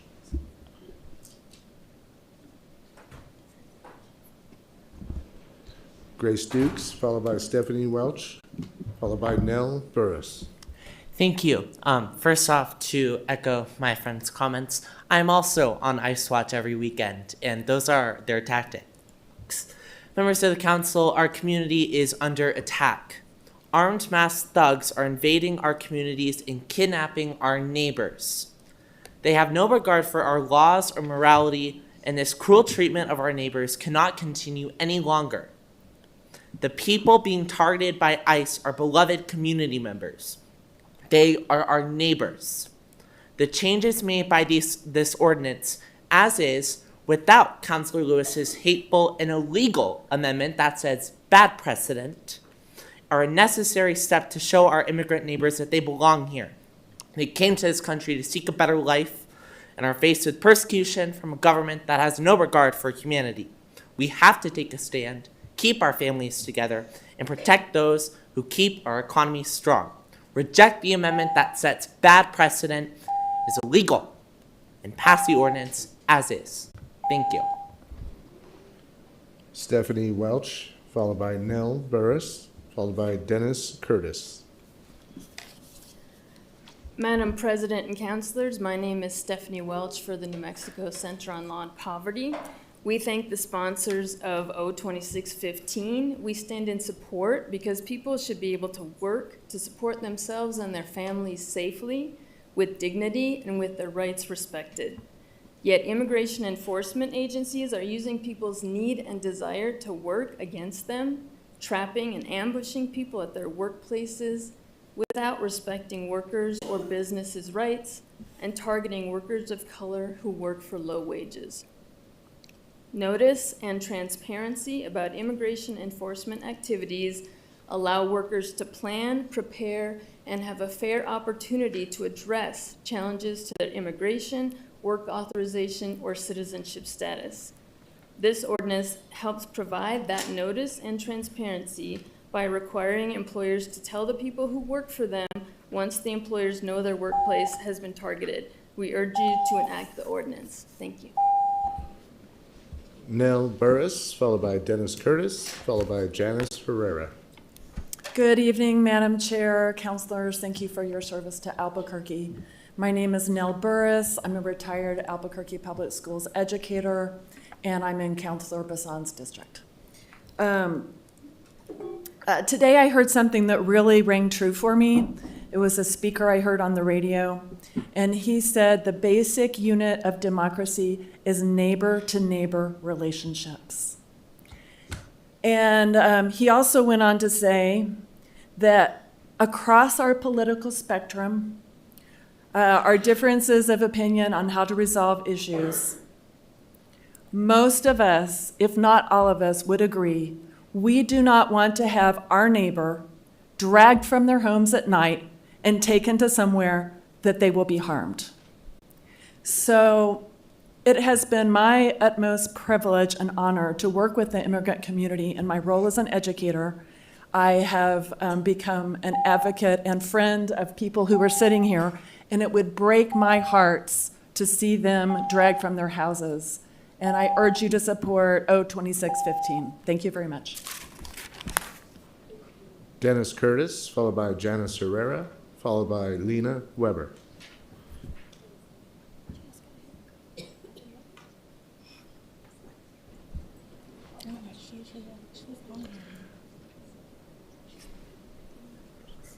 Janice Herrera, followed by Lena Weber, followed by Dr. Geraldo Cionello. Buenas noches. I'm delighted to join you all tonight in such abundant good company. Also speaking in support of the Safer Community Places Ordinance, as is, please.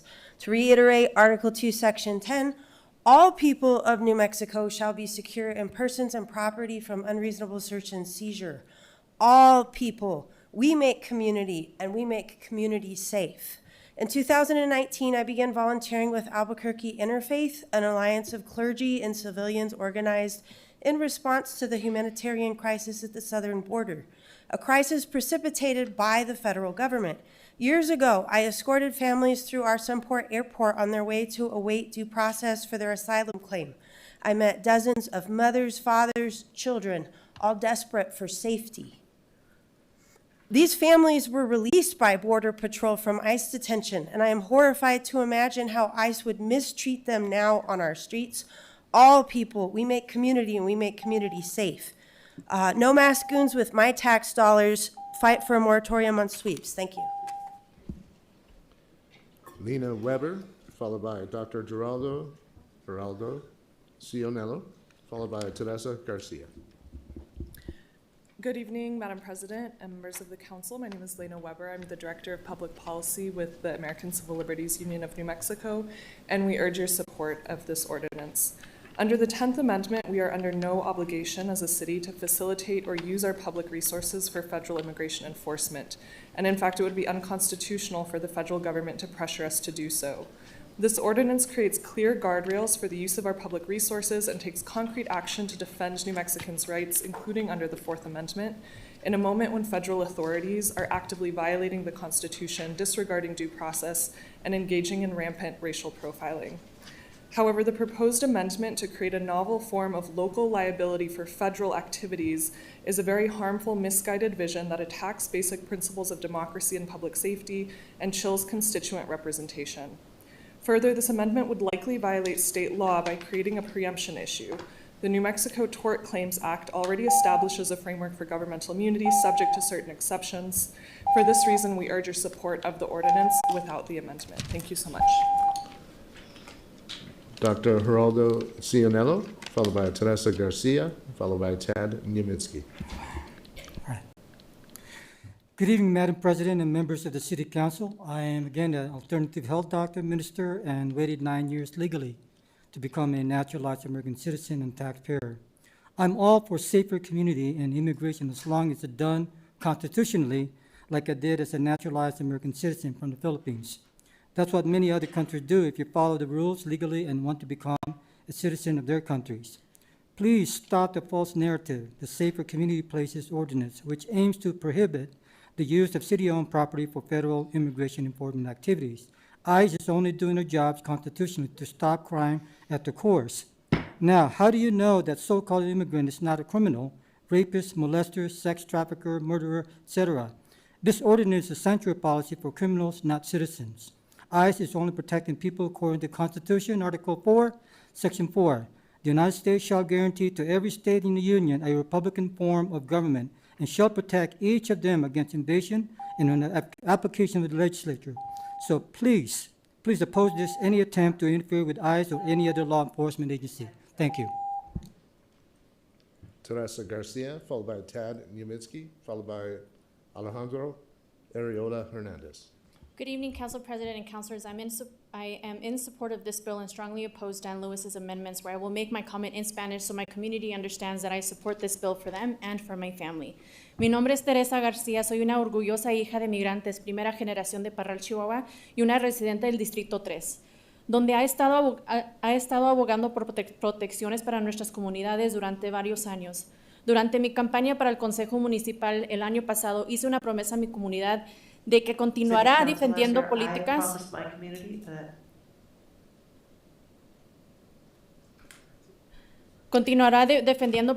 que protejan a las familias y fortalezcan la confianza entre los residentes y su gobierno local. Por eso estoy aquí hoy en apoyo de la ordenanza O2615. Políticas como estas ayudan a garantizar que las personas se sientan seguras a acceder a los servicios de la ciudad, a reportar delitos y al buscar ayuda cuando lo necesitan. Cuando las comunidades confían en su gobierno local, la seguridad pública mejor para todos. May I finish because of the interruption? Thank you.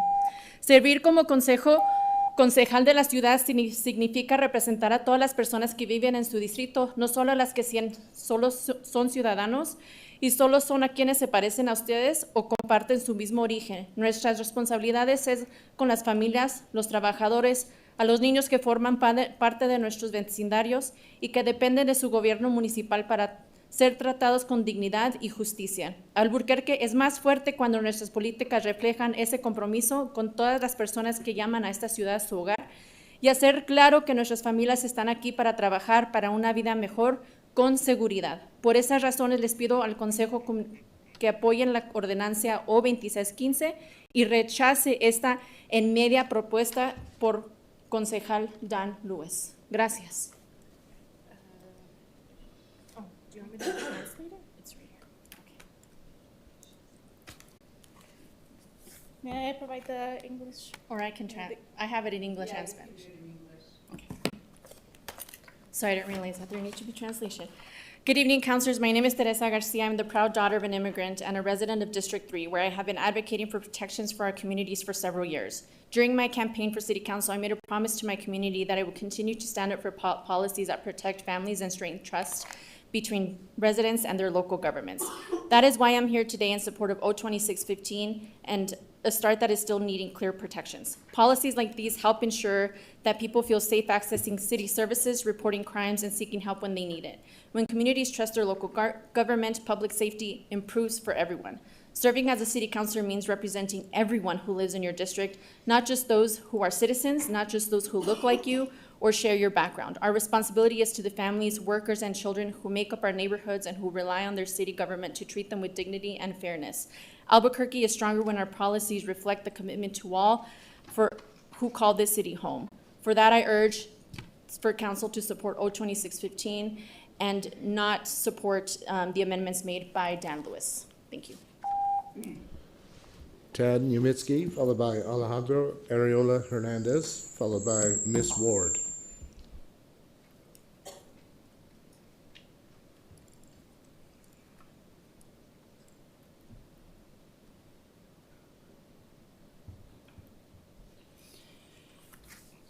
Okay, my name is Ted Niemiecki. Takes one to know what's going on. Another.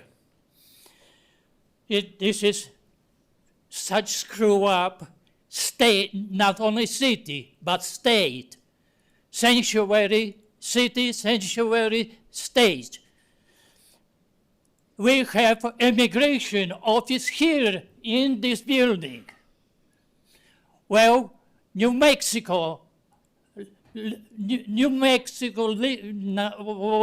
whatever, paid by the city, lawyers, and they are racist. They are racist, and I will prove it in the court. There is also, I've been told that only for Mexicans. That's what's going on. That takes one to who experience. Thank you. Alejandro Areola Hernandez, followed by Miss Ward, followed by Reverend Mike Ango.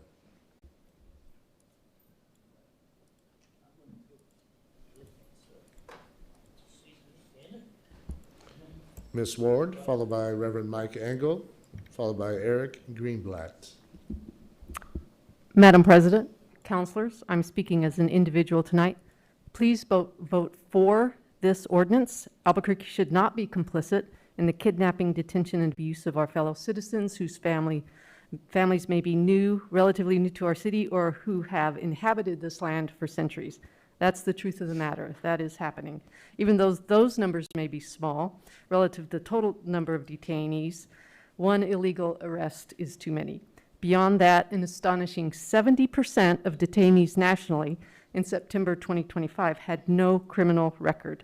A later official figure in November 2025 indicated that 48% of detainees had no criminal record. Our city should stand against such egregious trampling of constitutional rights. Please vote for O2615 without undermining amendments. Thank you very much. Bye. Reverend Mike Engel, followed by Eric Greenblatt, followed by Kristen Cummings. Madam President, members of the council, thank you for the opportunity, even this late at night, to address you in support of the Safer Communities Ordinance. My name is Mike Angel, and I'm a priest and the rector of St. Michael and All Angels Episcopal Church on Montano, a church that includes families of mixed status, has been a shelter for immigrants, and has worked with the city, whose staff do indeed deserve a raise, to welcome people who have been released from detention. I do hope that under the Act, churches will be given the opportunity to be counted among the safe spaces. Madam President, in my brief time, I would like to also address the proposed amendment by Councilor Lewis. He seems concerned about liability. I'm more concerned about the liability that cities are experiencing across the country as thousands of suits are being filed against ICE's practices. That's where our liability is. But as a fellow pastor, our liability is really, for me, in Matthew 25, when Jesus says, "What you do unto the least of these, you do to me." I urge you to support this measure. Eric Greenblatt, followed by Kristen Cummings, followed by Tova Indritz on Zoom.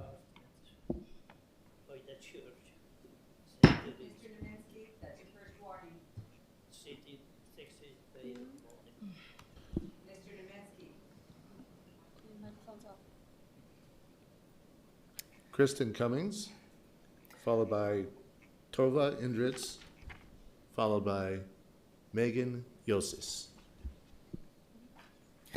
My name is Kristen Cummings, and I'm a resident of District 6 here in support of the Safer Community Places Ordinance in its current form. When people are afraid to seek medical care and consequently infectious diseases spread through our community, we are not made safer. When parents are afraid to pick up their children from school, we are not made safer. When victims of human trafficking or domestic violence refrain from reporting their abuse for fear of deportation, those same abusers are permitted to further prey on our community, and we are not made safer. As our elected representatives, you have a duty to protect the people of this city, even if they didn't vote for you, even if they're not in your district. You have a duty to protect the people of the city from lawlessness, even if that lawlessness comes from the federal government.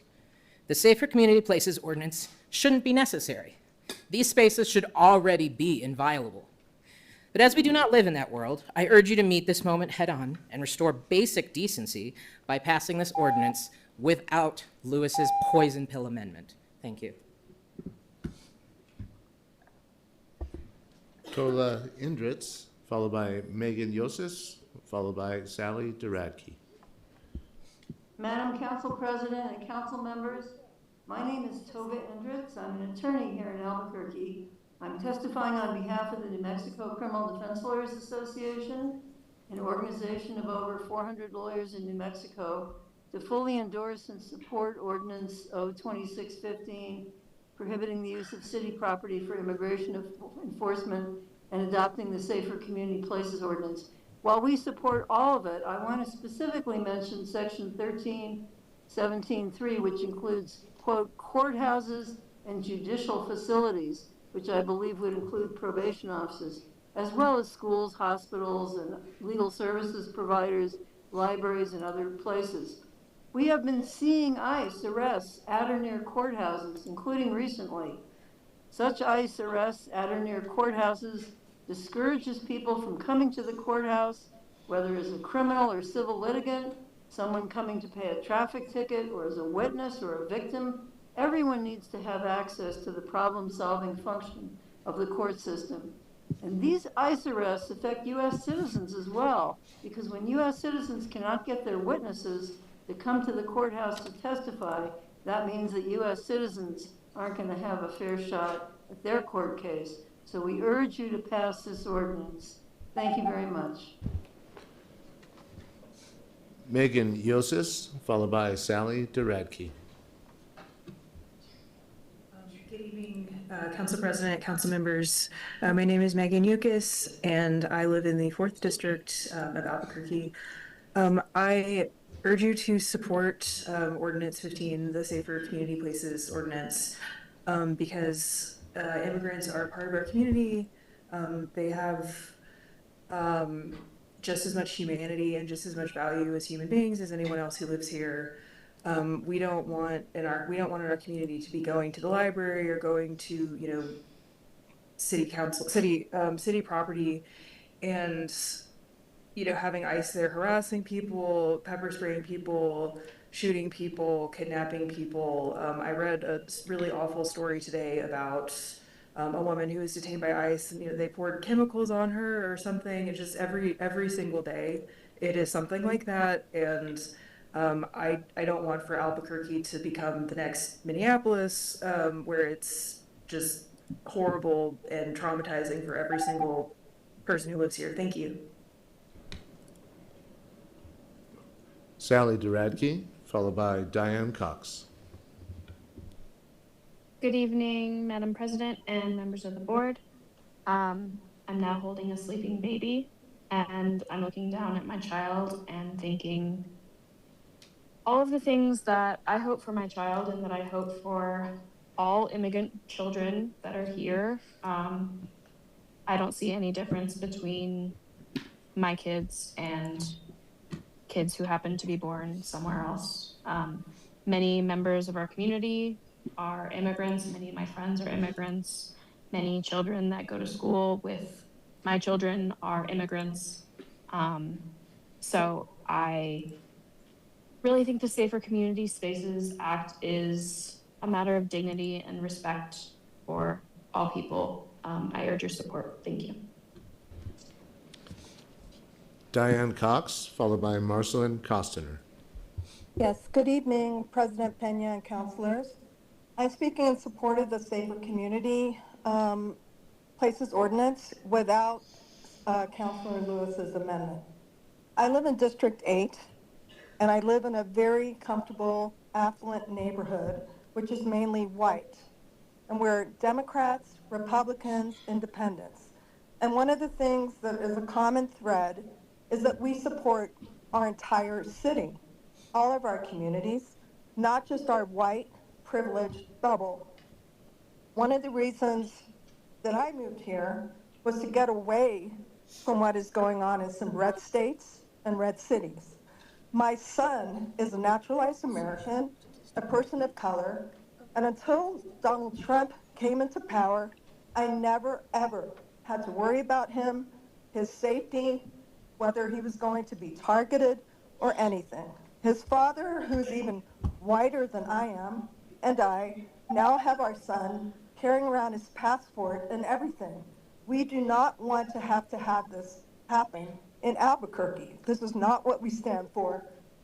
Please keep this Safe Places Ordinance passed. Thank you. Marcelin Costner. I support this. This is good. But this is not the end. We should be doing more than passing ordinance. We have an Office of Immigrant and Refugee Affairs. This office should be doing more than just Know Your Rights webinars. This office should have ICE response protocols. We should have open lines where families who have relatives taken by ICE can report these interactions immediately and be connected to pro bono immigration lawyers. We must keep track of those ICE takes before they're disappeared by a draconian gang of masked federal agents. We've seen these realities way too often, and we have dedicated communities doing the work. This is backwards. Stand for your community. These are members of our community, and every person in this community, they make it beautiful, and they belong here, not in modern-day concentration camps. Everyone in this city is less safe when ICE is allowed to operate here. Doing the bare minimum isn't protecting anyone. Pass O15 and don't be satisfied. We claim to be a sanctuary city. Stop patting yourselves on the back with words and protect your community. And for those that don't understand, unless you're indigenous, Thank you. Your time is up. your family Please. were immigrants too. Oops. One moment.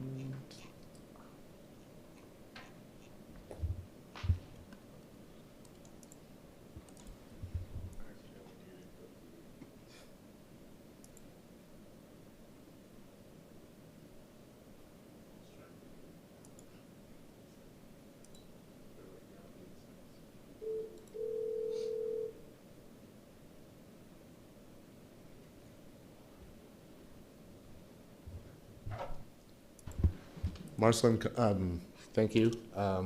We have Althea Atherton, who I previously saw on Zoom. My apologies, Althea.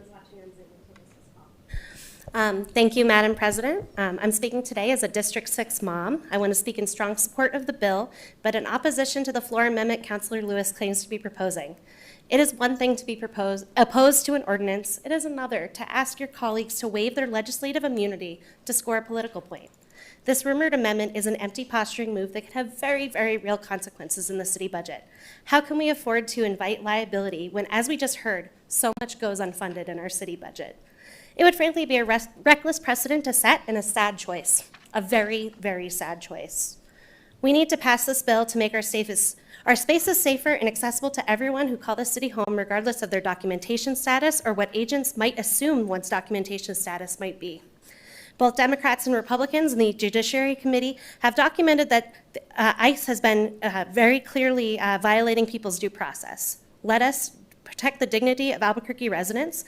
I urge you to vote down this amendment if Councilor Lewis decides to move it, but pass the original ordinance as filed. Thank you. Thank you, Madam President. That concludes comment. Thank you. Thank you. So we are back on the bill. Are there any questions from councilors? No? Vice President Champagne.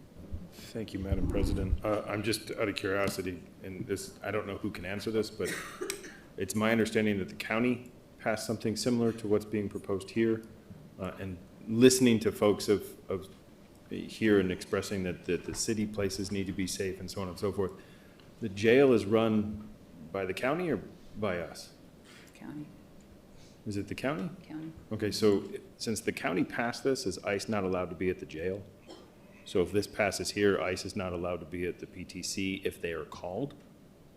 So if they do arrest somebody for a crime and APD or state police call ICE, they are not allowed to go to the PTC in order to pick up a criminal? Is that correct? Because I'm assuming that's what it is at Bernalillo County right now. It's run and facilitated by the county. Council President Pena, Vice President Champagne, in section 1317.4A2A and B, the bill is explicit as to safer community spaces that it does not prevent a safer community space from complying with the valid judicial warrant, authorizing a search or a valid judicial subpoena or judicial order compelling production of records. It also doesn't prevent a safer community place from providing consent to enter a place under exigent circumstances. That's to be read in that it would not prevent if there were a judicial warrant for a prisoner that would be under the auspices of ICE or under the enforcement of ICE from being located if they were apprehended. However, if that were not the case, then yes, the safer community space would act to emphasize that these safer community spaces are not to have voluntary compliance with ICE. Correct, Madam President. So a warrant, basically, not necessarily so an arrest warrant in that sense. If someone was picked up for an arrest warrant that is in illegal status, and they contacted ICE, since there is a warrant issued for that person's arrest, then ICE can then go on premises. Correct? Councilor, President Pena, Vice President Champagne, if there's a lawful judicial warrant, this bill would not act as an impediment. Okay. Thank you for the clarification in some sense, because it does pose a little bit of a conundrum in the sense that if there's an arrest warrant for an individual, that would work. If someone's picked up for a crime, then ICE would have to then go to say APD or state police said, come pick up this guy, then ICE would have to then go to a judge because there isn't a warrant issued for that person. They would have to get a warrant to then collect that person who is illegal at that time. Am I interpreting this right? I just want Council President Pena, Councilor Champagne, yes, that's correct. I mean, okay. The bill is subservient to what a judicial warrant would mandate. Okay. Thank you. Thank you, Madam President. Thank you. Any additional questions? Councilor Lewis. Thank you, Madam President. I'm going to introduce Floor Amendment 1. This is on page 4, line 7, amend 515, prohibiting use of city property for immigration purposes by inserting a new subsection as follows. C, liability for obstruction of lawful warrants. If the provisions of this ordinance obstruct, delay, or otherwise prevent federal law enforcement officers from executing a lawful warrant, the city shall assume liability for any resulting injury, death, or damage to property caused by the individual who is the subject of such warrant. Any city councilor voting in favor of this ordinance and the mayor approving or signing this ordinance into law shall be deemed to have knowingly accepted responsibility for the consequences arising from its enactment and enforcement, and shall waive any immunity otherwise available under law with respect to claims arising from consequences. And then on page 8, line 19, amend the Safer Community Places Ordinance by inserting a new section as follows. Liability for obstruction of lawful warrants. If the provisions of this ordinance obstruct, delay, or otherwise prevent federal law enforcement officers from executing a lawful warrant, the city shall assume liability for any resulting injury, death, or damage to property caused by the individual who is the subject of such warrant.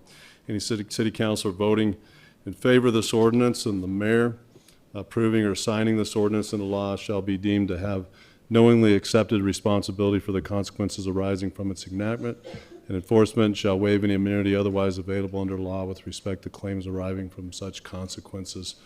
I move that you pass. There's a motion and a second for a do pass a floor amendment that was labeled A, now becomes number 1. And Madam President, thank you. So, you know, I represent a majority minority district. You know, not offering this amendment because, you know, I'm representing only people of my background, or I think it was mentioned earlier but this is, you know, I represent a majority minority district. You know, people that don't look like me, people that are different from me, a real you know, diverse community, and also that don't share my political, you know, party and like that, but they agree, and I believe that the vast majority of them agree that there is a public safety benefit to law enforcement cooperating together with all law enforcement, and certainly not obstructing law enforcement. And so, you know, the word hateful was mentioned, a little bit of name calling. You know, it's amazing that we resort to that when you have, you know, elected officials representing a vast, you know, group of people who feel the same way and feel like that there's, again, a public safety benefit to cooperation.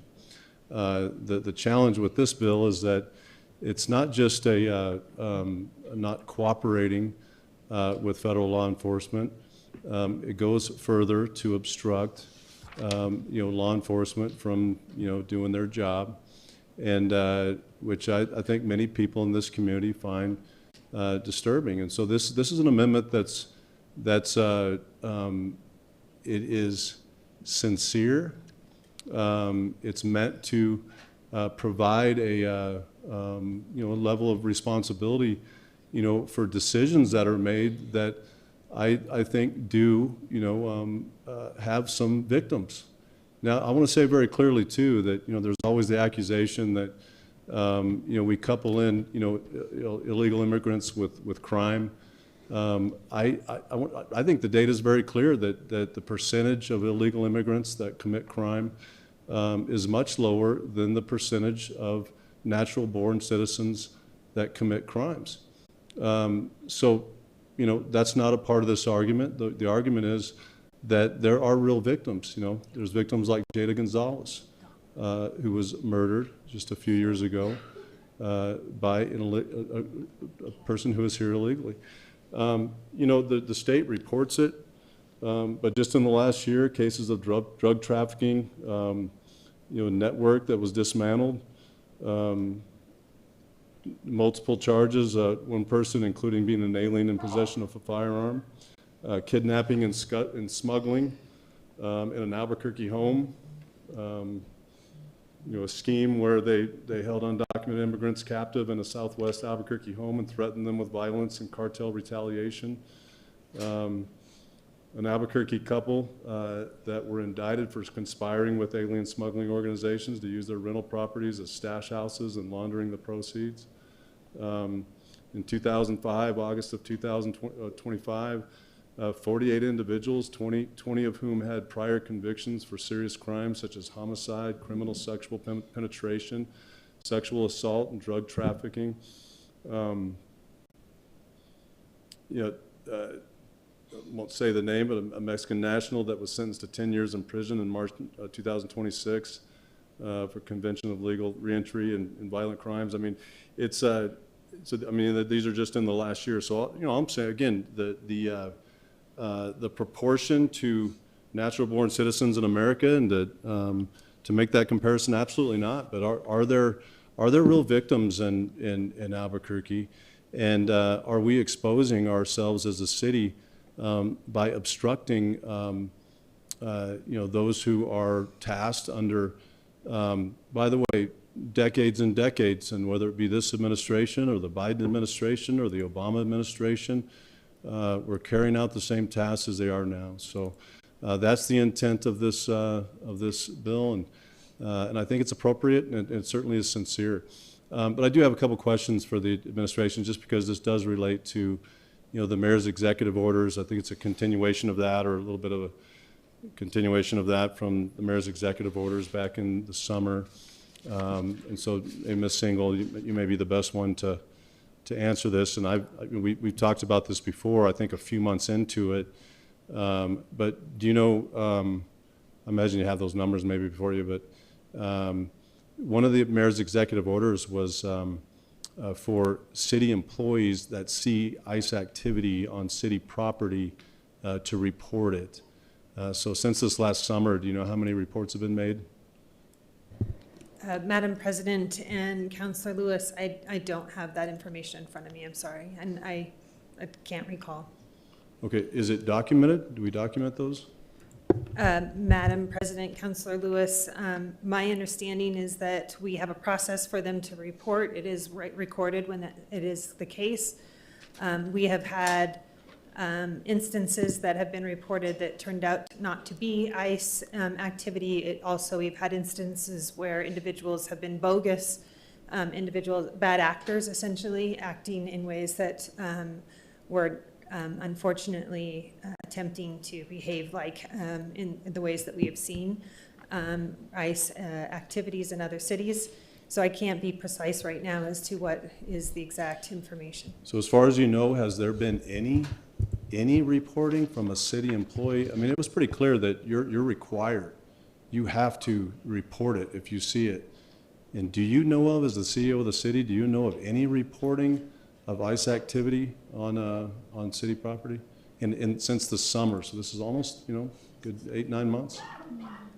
Madam President, Councillor Lewis, we have had employees report ICE activity on our property. I don't know if it's been validated as ICE activity. So that's what I'd off the top of my head. You don't know. I do You not don't know. that. Point of order. Right. Is this relevant I'm to the sorry, amendment? Madam President. I had the floor. By the way, I think it's absolutely relevant. I mean, these are, again, this bill is related to the mayor's executive orders. The amendment. Passed in the summer. I'm sorry? The amendment, is it related It's to an the amendment? amendment to that bill. What you're asking, is it related to the, we're debating the amendment, This is right? unequivocally related.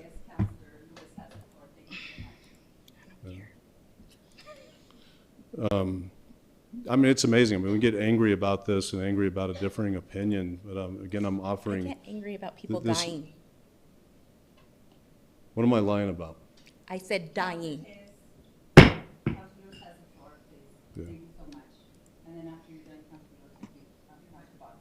Okay. So, Ms. Singal, well, I mean, first I was going to ask you about how many reports of, by city employees that are mandated to report it, and I don't think you know. I mean, that's okay. I'm honest. I'm not harassing about it. You don't know. Do you know personally of any activity of federal law enforcement on city property? Like, is it documented anywhere? I mean, do you know of any ICE activity on city property? Madam President, Councillor Lewis, I do not have any documentation related to that in front of me. I'm happy to answer these, get these answers for you, and I want to make sure they're accurate. We have had both citizens and employees report concerns about ICE activity on city property. Again, I don't know if they've been validated to be so or not in Okay. the numbers. Okay. Yeah, I'm not trying to gotcha or anything. I just I'm interested in knowing. The other executive order was that you could call 311 if you see ICE activity. Do you have a record of that? Do you know how many calls have been made to 311 reporting or actually asking questions whether there was federal law enforcement activity and then the city responding back? So there should be a record of that, of the city responding back, whether it be in the affirmative or not. Do you have those records?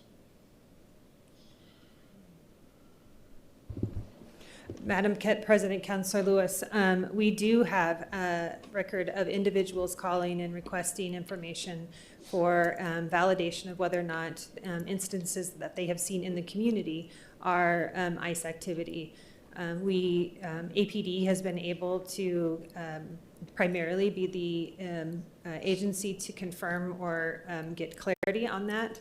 I myself have received phone calls of individuals referred that then to APD for them to give and provide a validation of whether or not the activity is ICE or not. I do not, again, have counts or exact information on that, but I do know that that has occurred, and we have been able to either provide clarity about whether it is ICE activity or other types of apprehensions occurring by other law enforcement agencies. So when you were contacted, did you give them a process to go through? Did you have them call APD? What did you do when you were contacted? Madam President, Councilor Lewis, we put them in contact with APD, and they followed through on that information. Okay, because I got a call too about 2 weeks ago from 311. Actually, 311 told them to call me.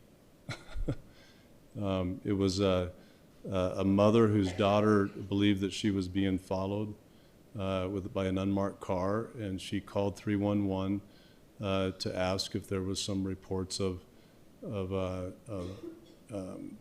immigration enforcement that was that could have been following her, and 311 told them to call me. I don't mind. It was difficult not knowing. I thought, well, what is the process? What did the mayor say about what people are supposed to do? But anyhow, but that was a big deal. It was a big deal when the mayor reported on that. So it was a huge policy of the city at that point. Anyway, but those are. It sounds like they were. It was unnecessary. We could name more than two or more, but this takes it a whole lot further. Where now we're saying we're going to obstruct, law enforcement, and really what this bill boils down to is staging. So I'm gonna one more time. Just again, this is sincere. Do you know of incidents where federal law enforcement was staging on city property?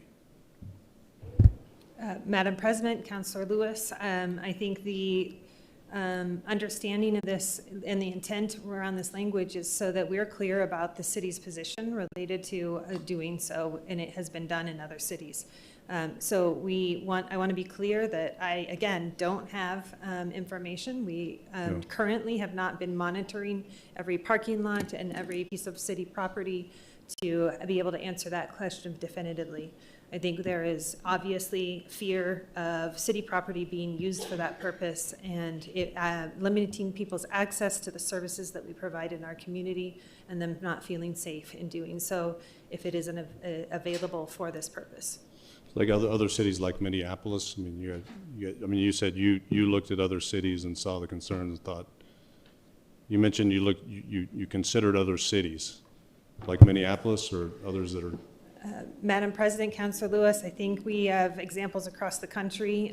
Minneapolis is an example where this was raised as a concern as to how ICE operations were being staged or organized. And I think our goal is, as a city, and through the executive orders, and I can't speak for the councilors, but I think in agreement with the councilors, that we do not want our property used in a way that prevents individuals from accessing the city and the services that we provide out of fear. Yeah. Councillor Lewis, is that your opening? Yeah, one more comment, Madam President. You know, I mean, we mentioned other cities and other states, and you know, I think we also need to mention other states where it's state law that it's illegal to be a sanctuary city in that state. There are multiple states around the country where it's illegal to enact laws that obstruct or even that don't coordinate with. So again, I'm just bringing that up because if we want to mention other cities and examples of what they're doing, we should mention other cities around the country that where it's illegal to be a sanctuary city. It's illegal to you know, obstruct justice. And if you do, if a city council does it and enacts laws that obstruct federal law enforcement, then the attorney general of that state will call up, and this happens all the time, will call up those city councilors and say, you're no longer an elected official because you broke the law. And so again, I mean, you know, you could call all those people hateful. You can call the people in my district and around this city that believe differently, that they're hateful and bigoted. You'd be wrong. I think I've, you know, made a case for some common sense about, you know, some possible actual real victims and real victims that could be caused in the future of this city if we were to enact this law. And I still really haven't, I'm interested to hear from any counselor that intends to vote in favor of this bill of why they would have a problem with this amendment. Thank you, Madam President. Councillor Baca. Thank you, Madam President. You know, I'm sitting here at the National League of Cities in Washington, D.C. right now. The theme is cities deliver, local cities deliver. And more than that, I'm seeing posters and stickers and banners everywhere of, you know, the United States 250. We're celebrating the American experience at 250 years. And it's important to recognize that because we also have to recognize that this is a country literally founded by immigrants across the board. If you're not Native American, you're a descendant of immigrants. And yes, there is always issues and there's problems. Not every group is homogenous. There's diversity. You should treat it that way. And immigrants, including my family, are the backbone of this country, and everyone else on that dais, to be honest. And so when I think about, you know, New Mexico is not, and Albuquerque especially is majority minority city, the entire state. Albuquerque is something like 65% minority majority. It doesn't matter what district you're in. We're literally minorities. And unless you're Native American, you're an immigrant in some form or another. And so when I look at this, you know, this policy, the fact that we're now, you know, we have people rounding up immigrants, rounding up people. We're way past just the immigrant policy. If you talk about other cities, you talk about other places, ICE is terrorizing people. They're literally killing people on the streets, and not just minorities. White people get more press than the people of color that have been killed, and they're killing everybody. Literally, that's not a maybe thing. That's a 100% thing. And so when I look at this amendment, I look at this as intimidation. I look at this as more fear mongering, under the guise of reasonableness. And if you're going to stand up for your First Amendment rights, you should be okay being taken to jail or dragged off. You know, 2 years ago, this didn't exist. 5 years ago, this exists. I mean, literally, 5 years ago, this would have been utterly unimaginable. This didn't exist at all. And yet here we are, where entire cities are being invaded by our own troops. It's ridiculous. And this amendment is part of that. And we as public officials, it is our job to protect our communities. And yes, there are issues that happen. I'll acknowledge if someone's breaking the law, they should be treated with breaking the law. But that is not the same as staging and going out after people who've literally done nothing. And especially if they're exercising their First Amendment rights, have done nothing wrong. That's fundamental to who we are as Americans. And to be honest, opinion here, but anyone who joins there's someone who has served the military, someone who's served in the Middle East. You know, anyone who joins ICE at this point has failed the human test, the decency test. I can't imagine my kids going off and doing what these people are doing. It's ridiculous and it's embarrassing. It's embarrassing as an American. I strongly suggest we shoot down this amendment. Thank you. Thank you. No other questions? Councillor Lewis to close. I just support, thanks. Madam Clerk. Councillor Baca.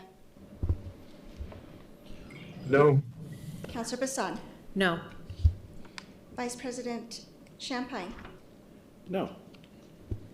Councillor Peeperkorn. No. Councillor Grau. No. Councillor Lewis. Yes. Councillor Rogers. No. Councillor Tejas. No, absolutely not. President Pena. No. Fails on a 1-8 vote. Okay, so we are back on the bill. And so are there any additional questions? Seeing none, I think you spoke so eloquently. Councillor Baca, would you like to close on this bill? Did you? Okay. I heard your support. I'm sorry, Councillor Baca. Councillor Tejas wanted to read something into the record. I apologize. Sorry, thank you, Madam President. I received a letter from our counselor colleague, Elliot Payne, who is the council president of the Minneapolis, Minnesota City Council. And he emailed me, and this is his letter. Hello, Council Member Tejas. As the president of Minneapolis City Council, I am proud to stand in support of expanding immigration protections for Albuquerque. Minneapolis passed its first separation ordinance in 2003 in response to the creation of the Department of Homeland Security after 9/11, out of concern that the Bush administration was conducting targeted surveillance of our large Muslim community. We later strengthened our separation ordinance with unanimous support on December 11, 2005, in response to increasing hostility from the second Trump administration. We banned the use of city-owned and city-controlled parking lots, ramps, and vacant lots as staging areas or processing locations for federal immigration enforcement. We put on the record what our ordinance has always meant, that aiding federal immigration enforcement erodes trust in local government and has a chilling effect on the community's willingness to call the police and report crimes undermining public safety. Operation Metro Surge launched in December of 2025 with the federal government deploying over 3,000 armed masked federal agents into the Twin Cities metro region in what officials described as the largest immigration enforcement operation in American history. What followed was a case study in the importance of drawing clear lines between local community governance and federal enforcement actions. Federal agents conducted unconstitutional door-to-door sweeps. They stationed surveillance drones in our neighborhoods. They conducted traffic stops without reasonable suspicion, targeted individuals at courtrooms, schools, medical facilities, houses of worship, daycares, and funeral homes, and engaged in what a federal judge found to be racial profiling, stopping people, in the words of one agent, because I can hear you. You don't have the same accent as me. Renee Good and Alex Preddy, 2 U.S. citizens, were killed by federal agents during the operation. The city of Minneapolis estimated a total of $203 million in economic and community impact. Having a strong separation ordinance in Minneapolis was a critical component of the response to Operation Metro Surge. It created clear guidelines for city staff and a clear statement of values for our broader community. It did not obstruct federal law enforcement. Federal authorities retain full legal authority and all resources to conduct their own enforcement activities lawfully. What this ordinance does is affirm clearly and on the record that our local officers, our local budget, and our local institutions exist to serve this community. It ensures that local government will not be conscripted as an arm of federal civil immigration enforcement. It tells every resident of this city, documented or not, that our schools are safe, our hospitals are safe, and our police are here for them. I urge Albuquerque City Council to support stronger immigration protections, not as a political statement, but as a governing one. Every person in the city of Albuquerque deserves a clear answer to the question of whose side the local government is on. These protections provide that answer. Thank you. Elliot Payne, Council President, Minneapolis, Minnesota. Thank you. Councilor Baca, will you take that as a close? Did you want to add something? No, I just thank you, Councilor Pena, for leading the effort on this bill. Thank you to everyone to be part of this. Despite everything and our differences, one of the great things about council is we work together, we make a difference on the ground, and each day, midway through, we break bread together, and that matters. Thank you. I urge everyone's support. Thank you, Madam Clerk. Councilor Baca? Yes. Councilor Bassan? No. Vice President Champagne? No. Councilor Peebles-Corn? Yes. Councilor Grout? No. Councilor Lewis? No. Councilor Rogers? Yes. Councilor Tejas? Yes. President Pena? Yes. Passes on a 5-4 vote. Thank you. So we are now on Baca and Rogers P1.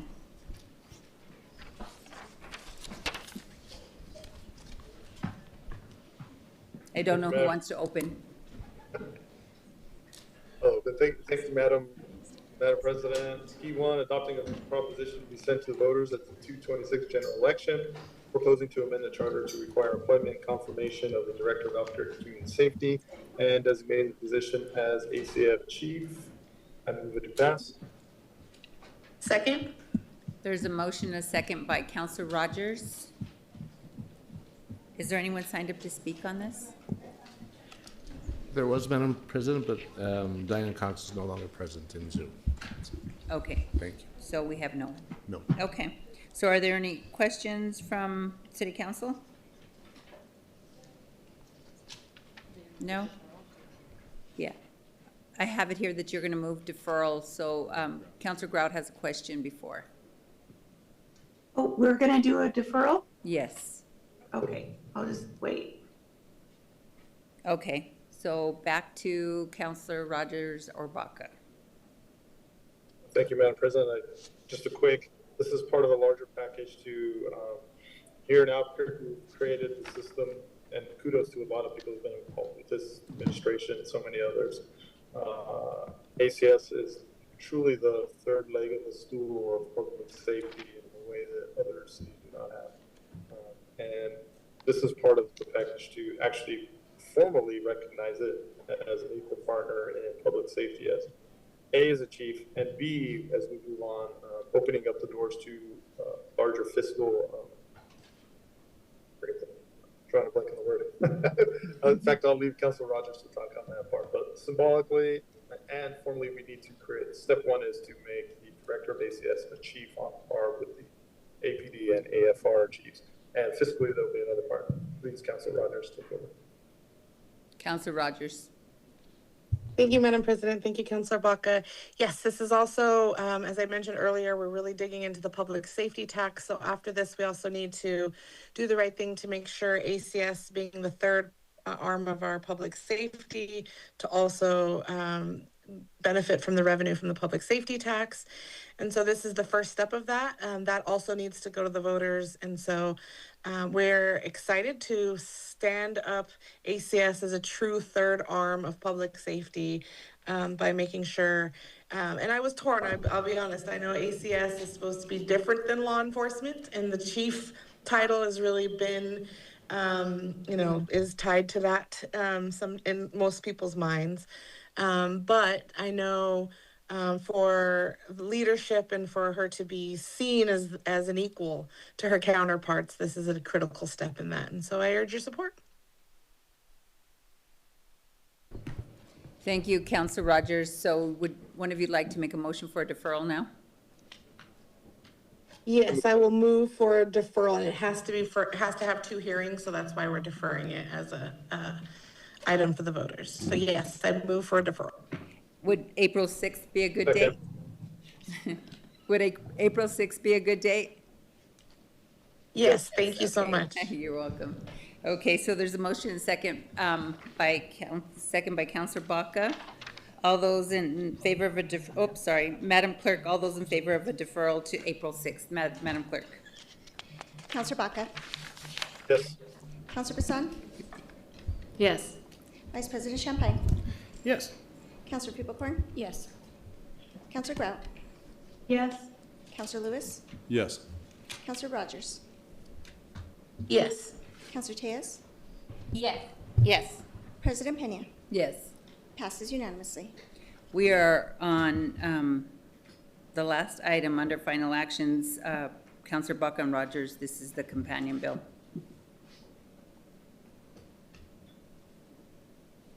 You're going to open on it? Okay. Thank you, Madam President. This is a companion bill with any charter amendment. We also have to have a companion resolution. For all the same reasons, I urge everyone's support and I move it forward. Second, a deferral to April 6th. Let me just ask, they have to move a do pass first. So if you could move the do pass first. Move to pass to, yes, move to pass. Second. So there's a motion, a second for a do pass of R5. So now Counselor Rogers or Baca for the deferral. Thank you so much for being patient with us. It's 1:30 in the morning over here. So I move a deferral to the April 6th meeting. Second. So there's a motion, a second for a deferral to the April 6th meeting. Madam Clerk. Counselor Baca, Yes. Counselor Bassan, Yes. Vice President Champagne, Yes. Counselor Peoplecorn, Yes. Counselor Grout, Yes. Counselor Lewis, Yes. Counselor Rogers, Yes. Counselor Tejas, Yes. President Pena. Yes. Passes unanimously. Thank you. Last item of the evening is other business, and there is nothing under other business, so there being no further business, this city council meeting is adjourned.